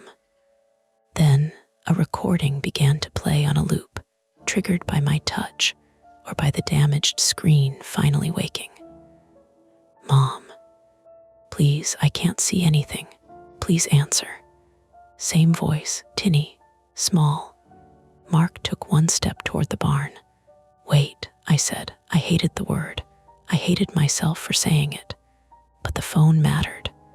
The scarecrow had not been magic. It had been a hiding place, a marker, a message disguised as a stupid thing in a garden. Someone had stuffed the phone inside it, and someone else had been trying to retrieve it, or keep it where it was. Nora bent over, breath hissing. "That's evidence." "Evidence doesn't matter if she's still in there," Mark said. The barn doors were shut now. Red taillight glowed through the gaps in the warped planks. The van was inside.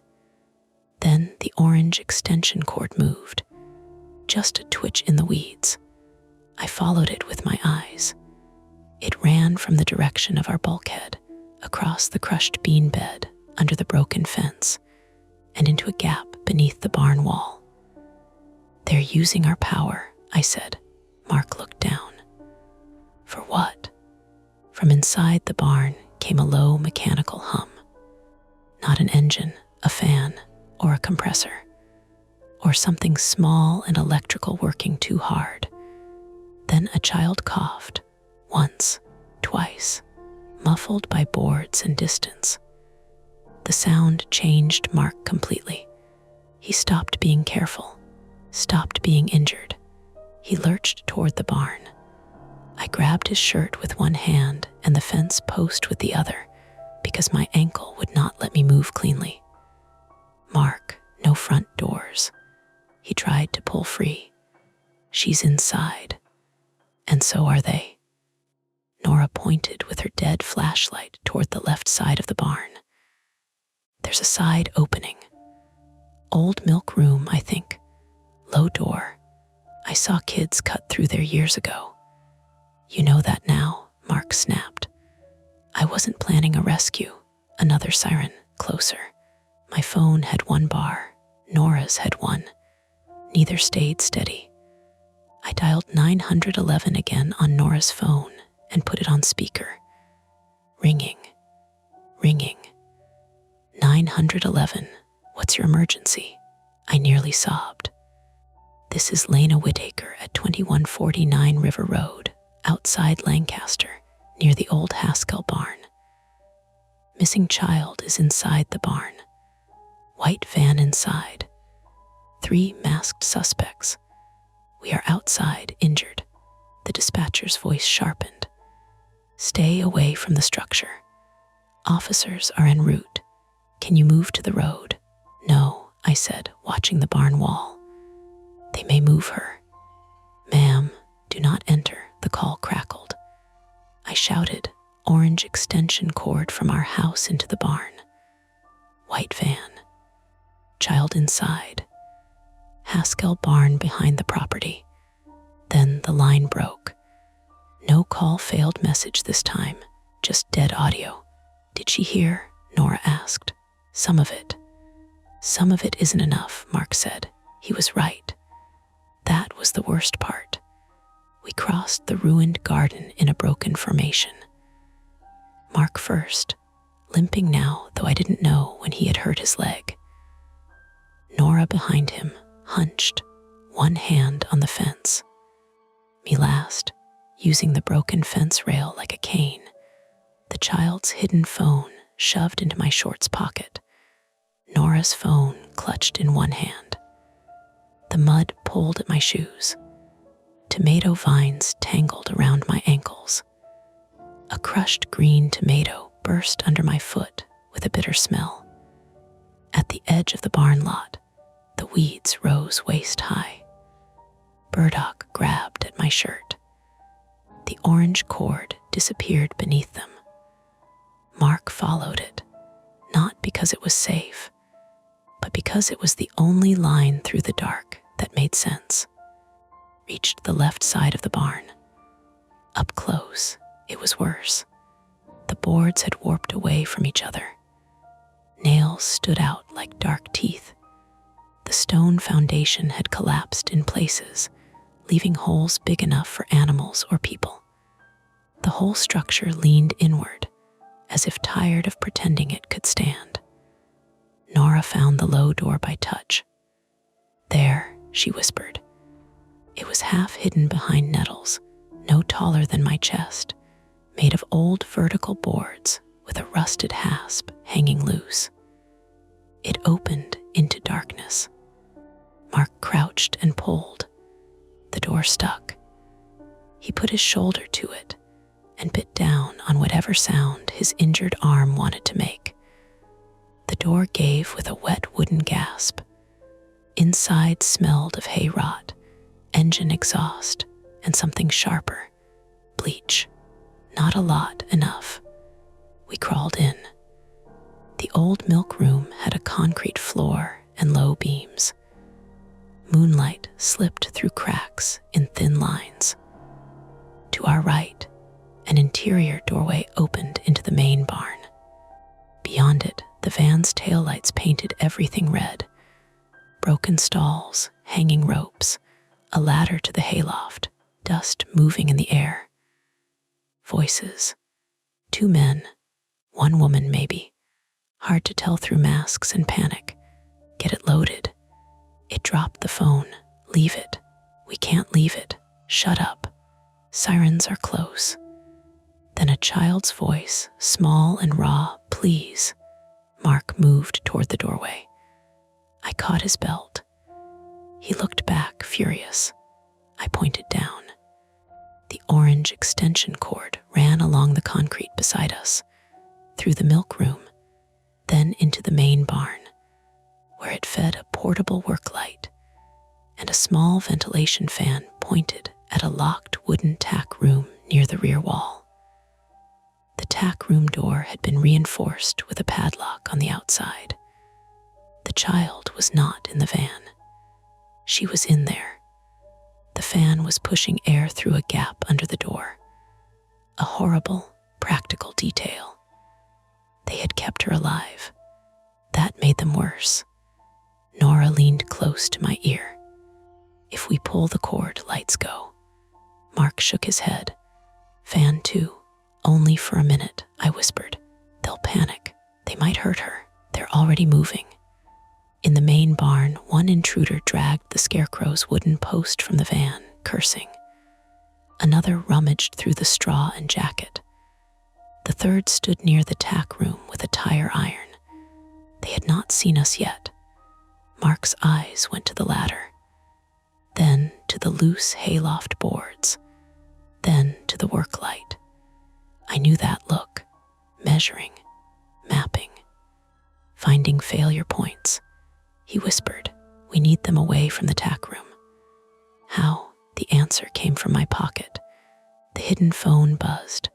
The screen lit through my shorts. Mom calling. All 3 intruders turned toward the sound. I froze. The phone kept vibrating against my thigh, impossibly loud. One of the intruders said, "Where is it?" Mark's face went pale. Nora grabbed the phone from my pocket before I could stop her. She looked at the screen once, jaw clenched. Then she answered. "Hello," said, loud and sharp, changing her voice into the brisk authority of every librarian who who had ever ended a teenage argument without raising a hand. "This is emergency services. Stay on the line." The barn went still. A woman screamed through the tiny speaker, distorted and frantic. "Where is my daughter? Who is this?" Nora threw the phone as hard as she could through the doorway.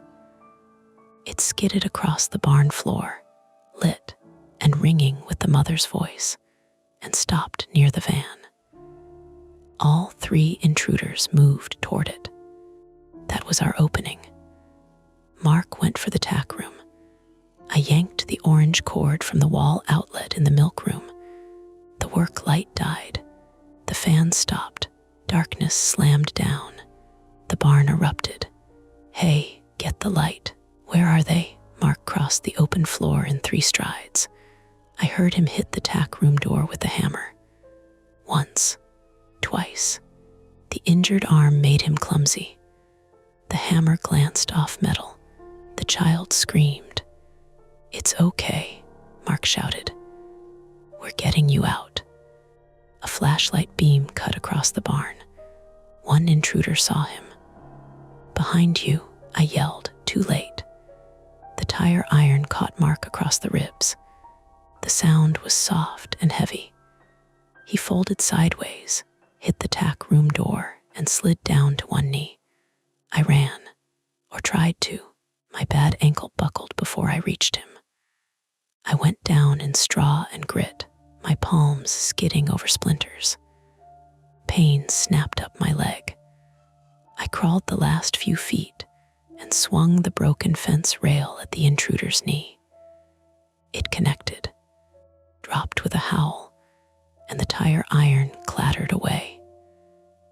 Nora came behind me with a brick from the collapsed foundation. She didn't throw it. She held it in both hands and screamed at the top of her lungs, a raw animal sound that filled the barn and covered the sirens and the child and everything else. For 1 second, everyone looked at her. Then the van started. Headlights flared inside the barn, blasting white through red dust. The intruder by the driver's seat slammed it into reverse. "No," Mark gasped. The van lurched backward toward the closed barn doors. The doors were old. They would break. If the van got out through the back track, it could disappear into fields before police found the turn. If the driver panicked, he could crush us, the tack room, anyone. I saw the claw hammer in the straw near Mark's knee, saw the orange cord by my hand, saw the portable fan, dead now, its metal cage loose, saw the extension cord's plug. Improvisation is not clever when it happens. It is panic wearing work gloves. I grabbed the cord and looped it around the van's rear door handle as it rolled backward past us. Once, not enough. Twice around the exposed hinge where the sliding door still hung crooked from the scarecrow post. The cord burned through my palm. I screamed. Mark, still on one knee, understood and grabbed the other end, wrapping it around a stall post. The van jerked. The cord snapped tight. For half a second, it held. The stall post groaned. Nails tore free. The van's rear fishtailed on loose hay and mud. The driver hit the brake, then accelerator. The cord ripped the sliding door half off its track. The van slammed sideways into an interior support post. Wood cracked. Dust poured down from the hayloft. The whole barn made a sound like a giant clearing its throat. "Out," Nora screamed. "No," Mark shouted. "The girl." He crawled to the tack room lock. I found the tire iron. My hands were shaking so badly I hit the padlock twice before striking square. The lock didn't break. It only dented. Inside, the child sobbed. "Please, please, please." "What's your name?" Mark shouted. "Emily, Emily." A name, a person. Emily, move away from the door. I can't, my hands. Mark looked at me. Rage moved through him then, clean and terrible. He braced the hammer claw into the hasp while I jammed the tire iron behind it. Nora, crying openly now, got beside us and pushed despite her ribs. 1, Mark said. We pulled. 2, the wood split. 3, the hasp tore out of the doorframe. The door swung open. Emily fell forward into Mark's arms. Emily Harris, 9, female, though I didn't learn her last name until later, was barefoot, wearing purple pajama pants and a sweatshirt too big for her. Her wrists were zip-tied in front of her. Silver duct tape hung from one sleeve. Her face was dirty, her hair tangled, one pink clip missing from the side. The matching clip was in our garden. She blinked against the flashlight beams and smoke dust and red taillight, and then she clutched Mark's shirt so hard her knuckles whitened. The central threat was not the scarecrow. It was what desperate, stupid, cruel people had done around it. A voice shouted from the front of the barn. Police, actual police, not sudden saviors. Too late to prevent most of it. Close enough now to matter. The 2 standing intruders bolted toward the rear gaps in the barn. One made it through a broken wall panel. The other slipped in spilled paint still on his shoes from our basement, went down hard, and did not get up before flashlights hit him. The driver tried to reverse again. The van's damaged door caught on the stall post. Tires spun. The support beam above it cracked louder.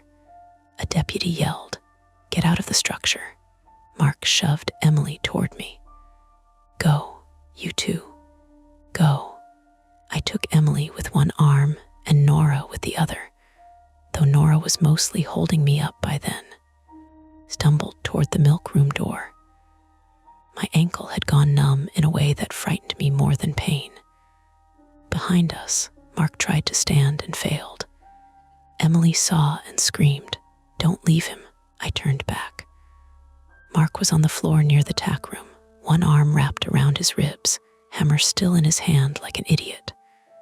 A beam overhead split. The hayloft sagged. I let go of Nora and shoved Emily into her arms. "Take her. Lena, take her." Nora did. I went back.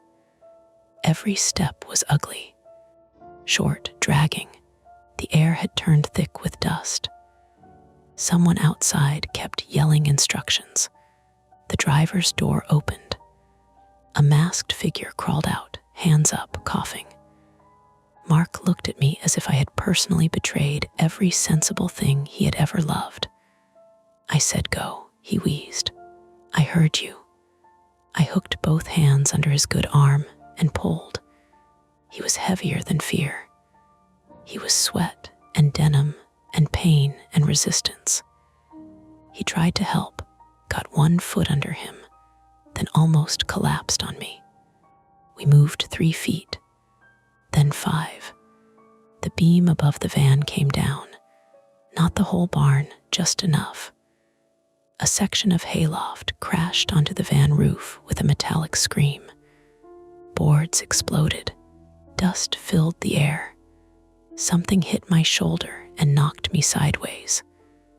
Mark fell on top of me, driving the breath out of my chest. For a few seconds, there was only noise. Then hands. Real hands, ungloved. A deputy's voice saying, "I've got them. Pull back, pull back." Deputy Aaron Miles, 40, male. Though I only knew that later from the report, dragged Mark first because Mark was blocking me. Another responder grabbed me under the arms. My ankle scraped over concrete. I screamed then, finally, not bravely, not usefully, just because my body had waited as long as it could.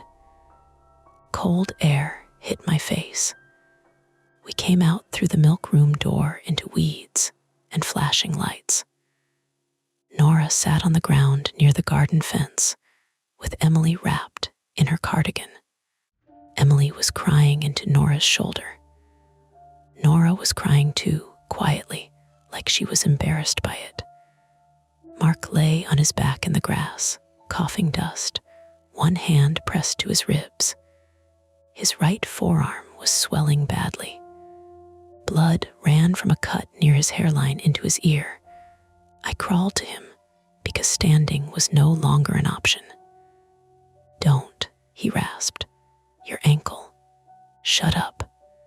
He laughed once, then grimaced so hard I thought he might pass out. Behind us, officers dragged 2 masked intruders out of the barn. A third was forced down near the van, wrists cuffed behind their back. Someone shouted that one suspect had run into the backfield. Flashlights fanned across the weeds. Radios cracked. The sirens stopped one by one, leaving only engines and voices and Emily's hiccuping sobs. The barn did not burn.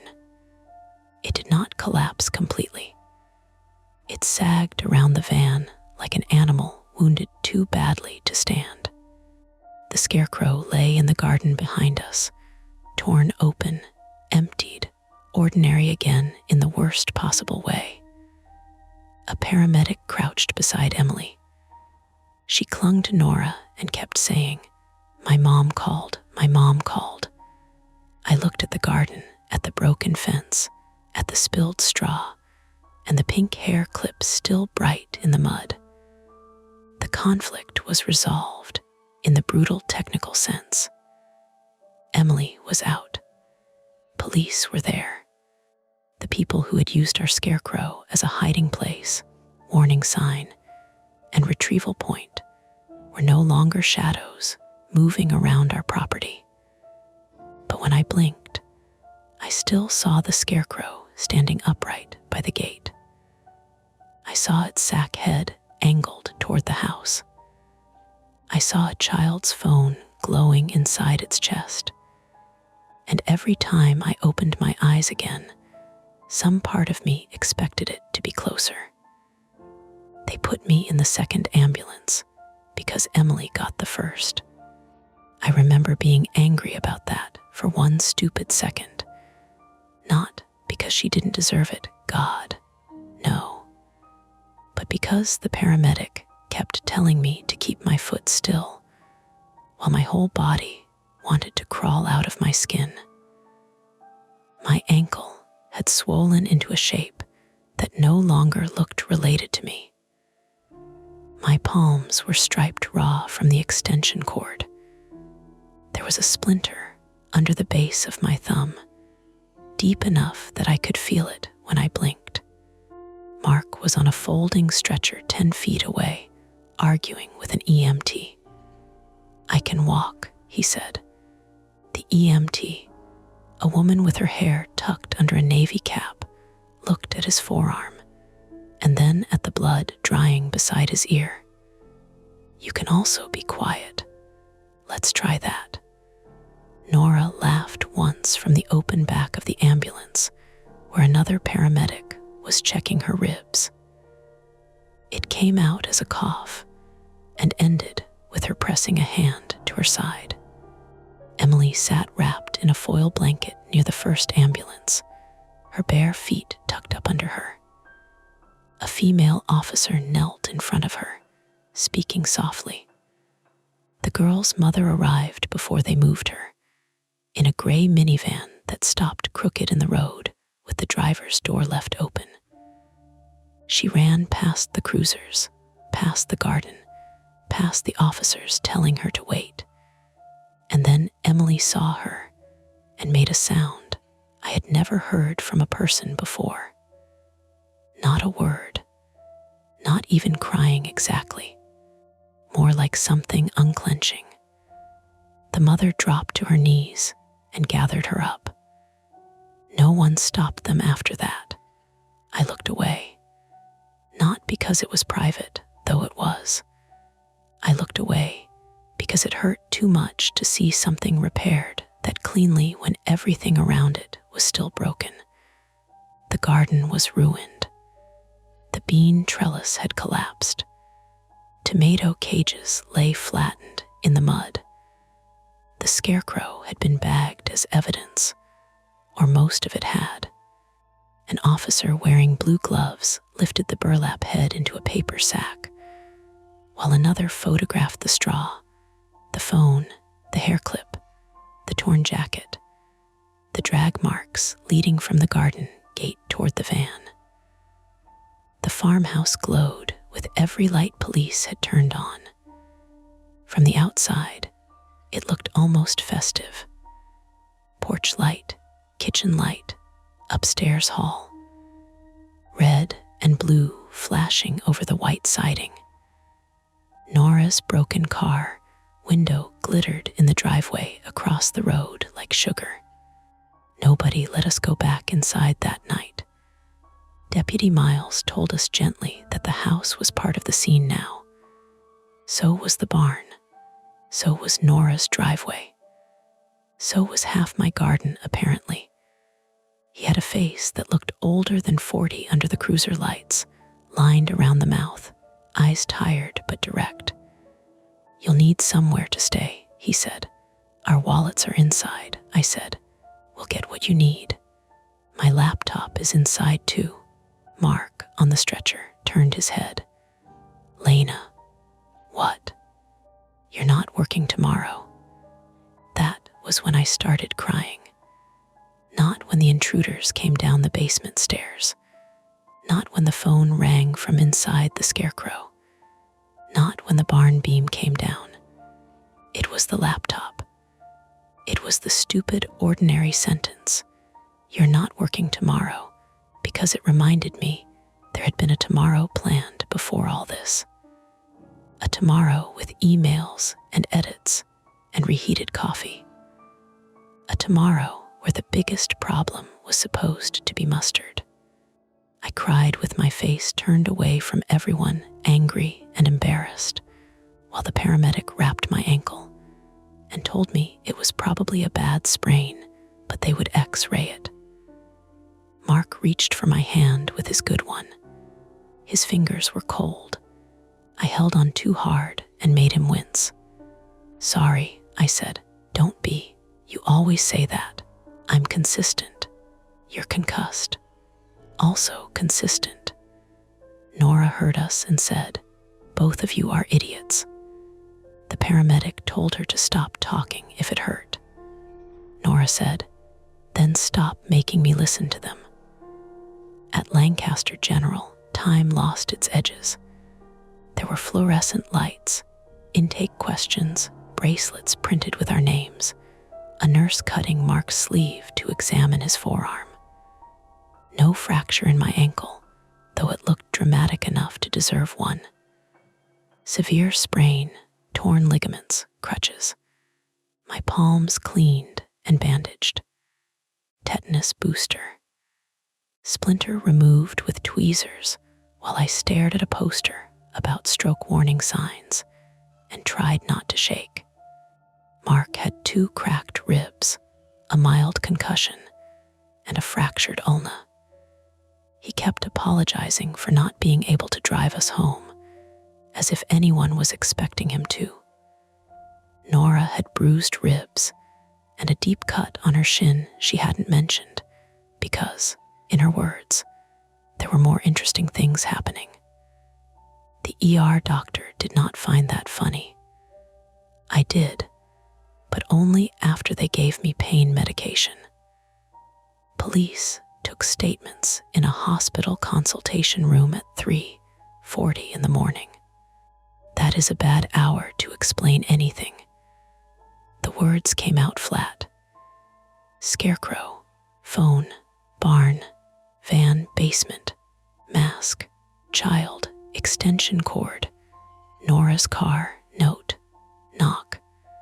I watched the detective write them down, and every sentence sounded more absurd than the last. But none of the officers smirked. None of them looked at Mark like he was overreacting or at me like I was hysterical. By then, they had found enough. Emily Harris had been missing for 31 hours from a campsite near Pequia Creek, where her mother had taken her and 2 cousins for the weekend. The initial theory had been that she wandered off. Search parties had combed the wrong stretch of woods because someone had reported seeing a girl in purple pajamas near a trailhead miles away. Later, police learned that report was false. The Haskell barn had belonged to the grandfather of one of the suspects. The property had been tied up in an inheritance dispute for years. Empty, neglected, rarely checked. Useful. 2 suspects were arrested at the scene. A third was found before dawn hiding in a drainage culvert behind the soybean field, wet to the waist and hypothermic, with Nora's blood on one sleeve from the driveway struggle. Their names meant nothing to me then, and still don't deserve much space now. Local men, 1 woman, petty charges before, drugs, theft. One had done handyman work for Mr. Kepler the previous year, which explained how he knew the farmhouse layout, the bad cell service, the sticky back door, the basement bulkhead. The detective did not say everything directly, not with us sitting there in hospital gowns and bandages. But enough was clear.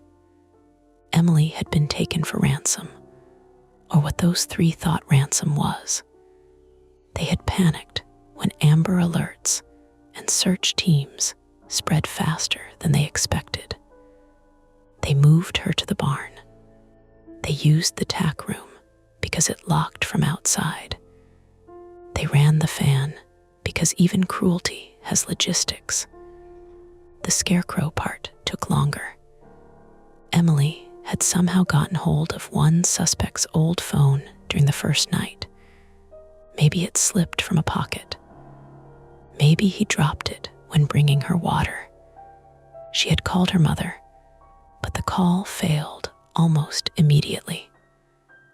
Later, one of the suspects realized the phone was missing.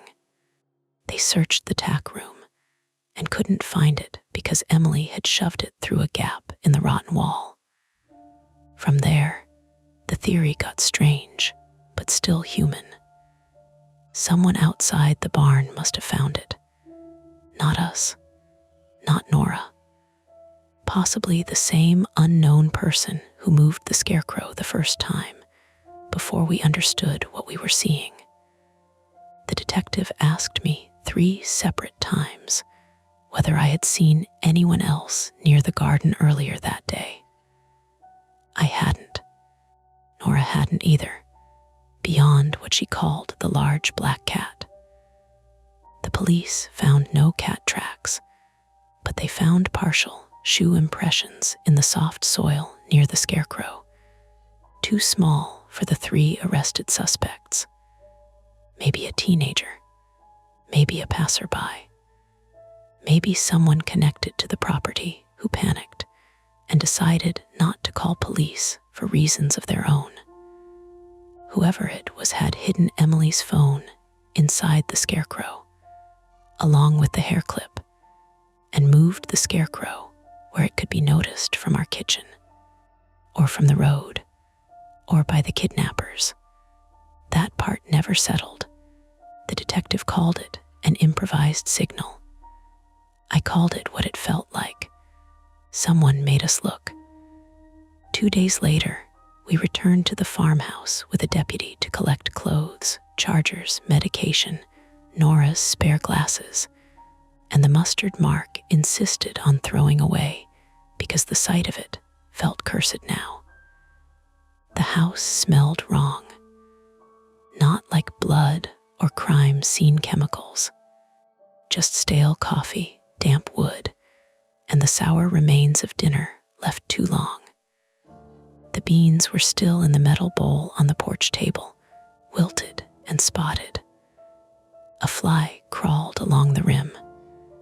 The kitchen chair that had been dragged across the floor had left 2 pale scratches in the old linoleum. The basement door stood open, black at the bottom. I did not go downstairs. Mark noticed. He did not ask. The mudroom hook latch had torn loose. The back door frame was splintered near the lock. Upstairs, one of our bedroom windows was open a few inches, the screen cut neatly at the lower corner. The police believed that was how the first intruder got in while we were watching the yard. He had climbed the porch roof, cut the screen, entered through the bedroom, and come down while we were arguing in the kitchen. I stood in the bedroom doorway and stared at the cut screen. Mark came up behind me slowly, one arm in a sling, his face gray from pain. "We don't have to stay." "I know. We can break the lease." "I know." He waited. I said, "I hate that they were in here." His jaw flexed. "Me too." "No, I mean," I looked at our bed, the laundry basket, the book on my nightstand with a receipt used as a bookmark. "They were in here while we were downstairs making decisions. They heard us. Maybe they watched us. They knew where we were before we knew they existed." Mark didn't try to fix that sentence. That was how I knew he understood. Mr. Kepler called that afternoon. He was shaken, apologetic, and defensive all at once, which made every sentence come out bent. He said he had no idea the handyman was dangerous. He said the barn wasn't his property. He said the scarecrow had been there when he bought the place, then corrected himself and said, "No, actually, maybe a tenant had put it up, or maybe the previous owner." He could not remember. When Mark asked for repair dates on the doors, locks, screens, basement bulkhead, and exterior light, Mr. Kepler said, "Well, let's not get ahead of ourselves." Mark hung up on him. That was new. Nora stayed with her sister in Mount Joy for a week. We stayed in a motel off Route 30, one of those places with brown carpet, a humming vending machine, and curtains that never quite close. Mark slept badly because of his ribs. Slept badly because every time the mini fridge clicked on, I heard the basement latch. Emily survived. That is the part people ask first, and I'm grateful I can answer it cleanly. She had dehydration, bruised wrists, mild hypothermia, and a terror of small dark rooms that, according to her mother months later, improved slowly, but did not vanish. Her mother sent us a card in October. Inside was a drawing Emily had made of a garden, 3 stick figures, a police car, and a big yellow sun. No scarecrow. I was relieved by that. Then I felt guilty for being relieved. The legal part stretched on. Hearings, statements, plea deals for 2 of them, trial prep for the 3rd. We did not attend every appearance. We were told we didn't have to. Mark wanted to go to one and changed his mind in the courthouse parking lot, sitting there with his good hand on the steering wheel, breathing carefully through his nose. I didn't push him. We moved before Halloween. Not far. A townhouse outside Lidditz with neighbors close enough that I could hear a garage door opening every morning at 6:15, and a child practicing trumpet badly at 7:00. I loved that trumpet. I loved the garage door. I loved the woman next door who sneezed loudly on her patio, and the delivery trucks, and the trash pickup at dawn. I loved walls that had other people beyond them. The first week there, Mark bought a doorbell camera, 2 window sensors, upgraded deadbolts, and a motion light so bright it made our tiny back patio look like a prison yard. He installed everything left-handed badly and got annoyed when I corrected him. "You're not the only one allowed to cope through hardware," he said. "That sensor is crooked. It detects motion diagonally. That is not a thing." "It is now," we laughed, carefully, like testing a bridge after a flood. Nora returned to her house across from the old farmhouse for a while, then listed it in spring. She told me she was moving closer to her sister, but also closer to civilization and decent takeout. Before she left, she mailed me a library book I had once mentioned wanting to read. No note, just the book and a bookmark from Lancaster Public Library. The Haskell barn was condemned and torn down in November.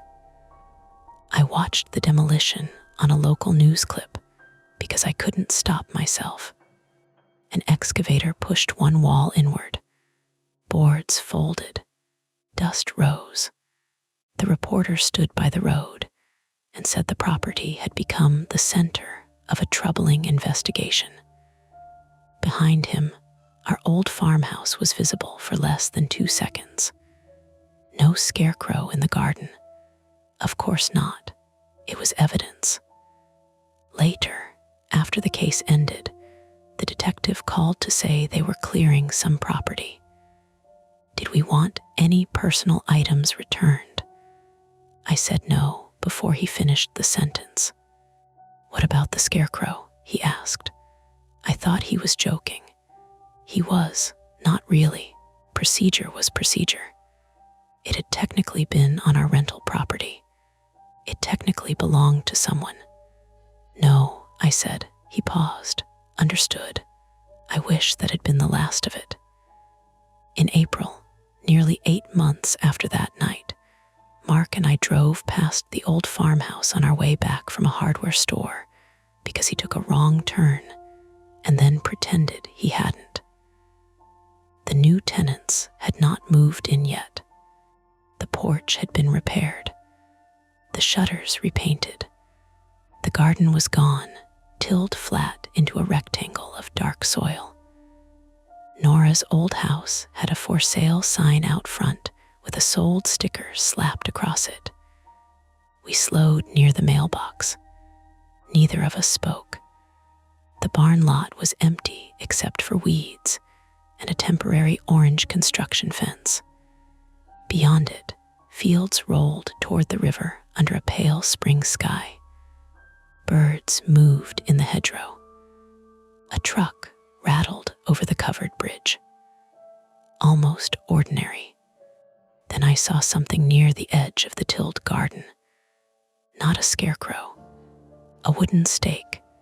Just one, driven into the soil at a slight angle. It might have been from the fence. It might have been left by the repair crew. It might have been nothing at all. A scrap of orange baling twine clung to it, fluttering in the wind. I looked at Mark. He kept his eyes on the road, both hands on the wheel, though his right arm still wasn't as strong as it had been. "I see it," he said. "We should tell someone." "Tell them what?" I didn't answer. Because that was the problem now. Most of what happened could be explained. Men with masks, a broken phone, a hidden child, a scarecrow used as a signal, a barn used because it was empty, a landlord too careless to fix doors, a neighbor brave enough to step outside, a husband stubborn enough to go toward danger, a woman frightened enough to notice what everyone else might have ignored. It was all explainable. That didn't make it harmless. Mark drove on. I watched the farmhouse shrink in the side mirror until the garden was only a dark patch behind white siding, until the road curved and took it away. That night, back in our townhouse, I woke at 2:13 to the patio motion light blazing through the blinds. I lay still. Beside me, Mark slept on his back, one hand resting over his ribs the way he still did when the weather changed. The house clicked and settled. Somewhere outside, the neighbor's trash bin lid tapped in the wind. I counted to 10, then 20. I got up, not fast, not panicked. I told myself all the reasonable things as I limped down the stairs, because my ankle still ached when rain was coming. The sensor was sensitive. A rabbit had crossed the patio. A moth had flown too close. A branch had moved. At the back door, I looked through the glass. The patio was empty. The light glared over 2 chairs, a small table, Mark's crooked sensor, and the square planter where I had started basil, because I was not ready for a garden yet. Nothing moved. Then I blinked. When I opened my eyes, everything was exactly where it had been. Chair, table, planter, light, no scarecrow, no person, no message. I stood there anyway until the light clicked off and the ordinary dark came back. That's it for this nightmare. If you enjoyed it, please like the video, subscribe to Mia Horror Stories, and turn on notifications. It really helps keep the stories alive. And don't stop here. Dive into another one of our videos and keep the fear going.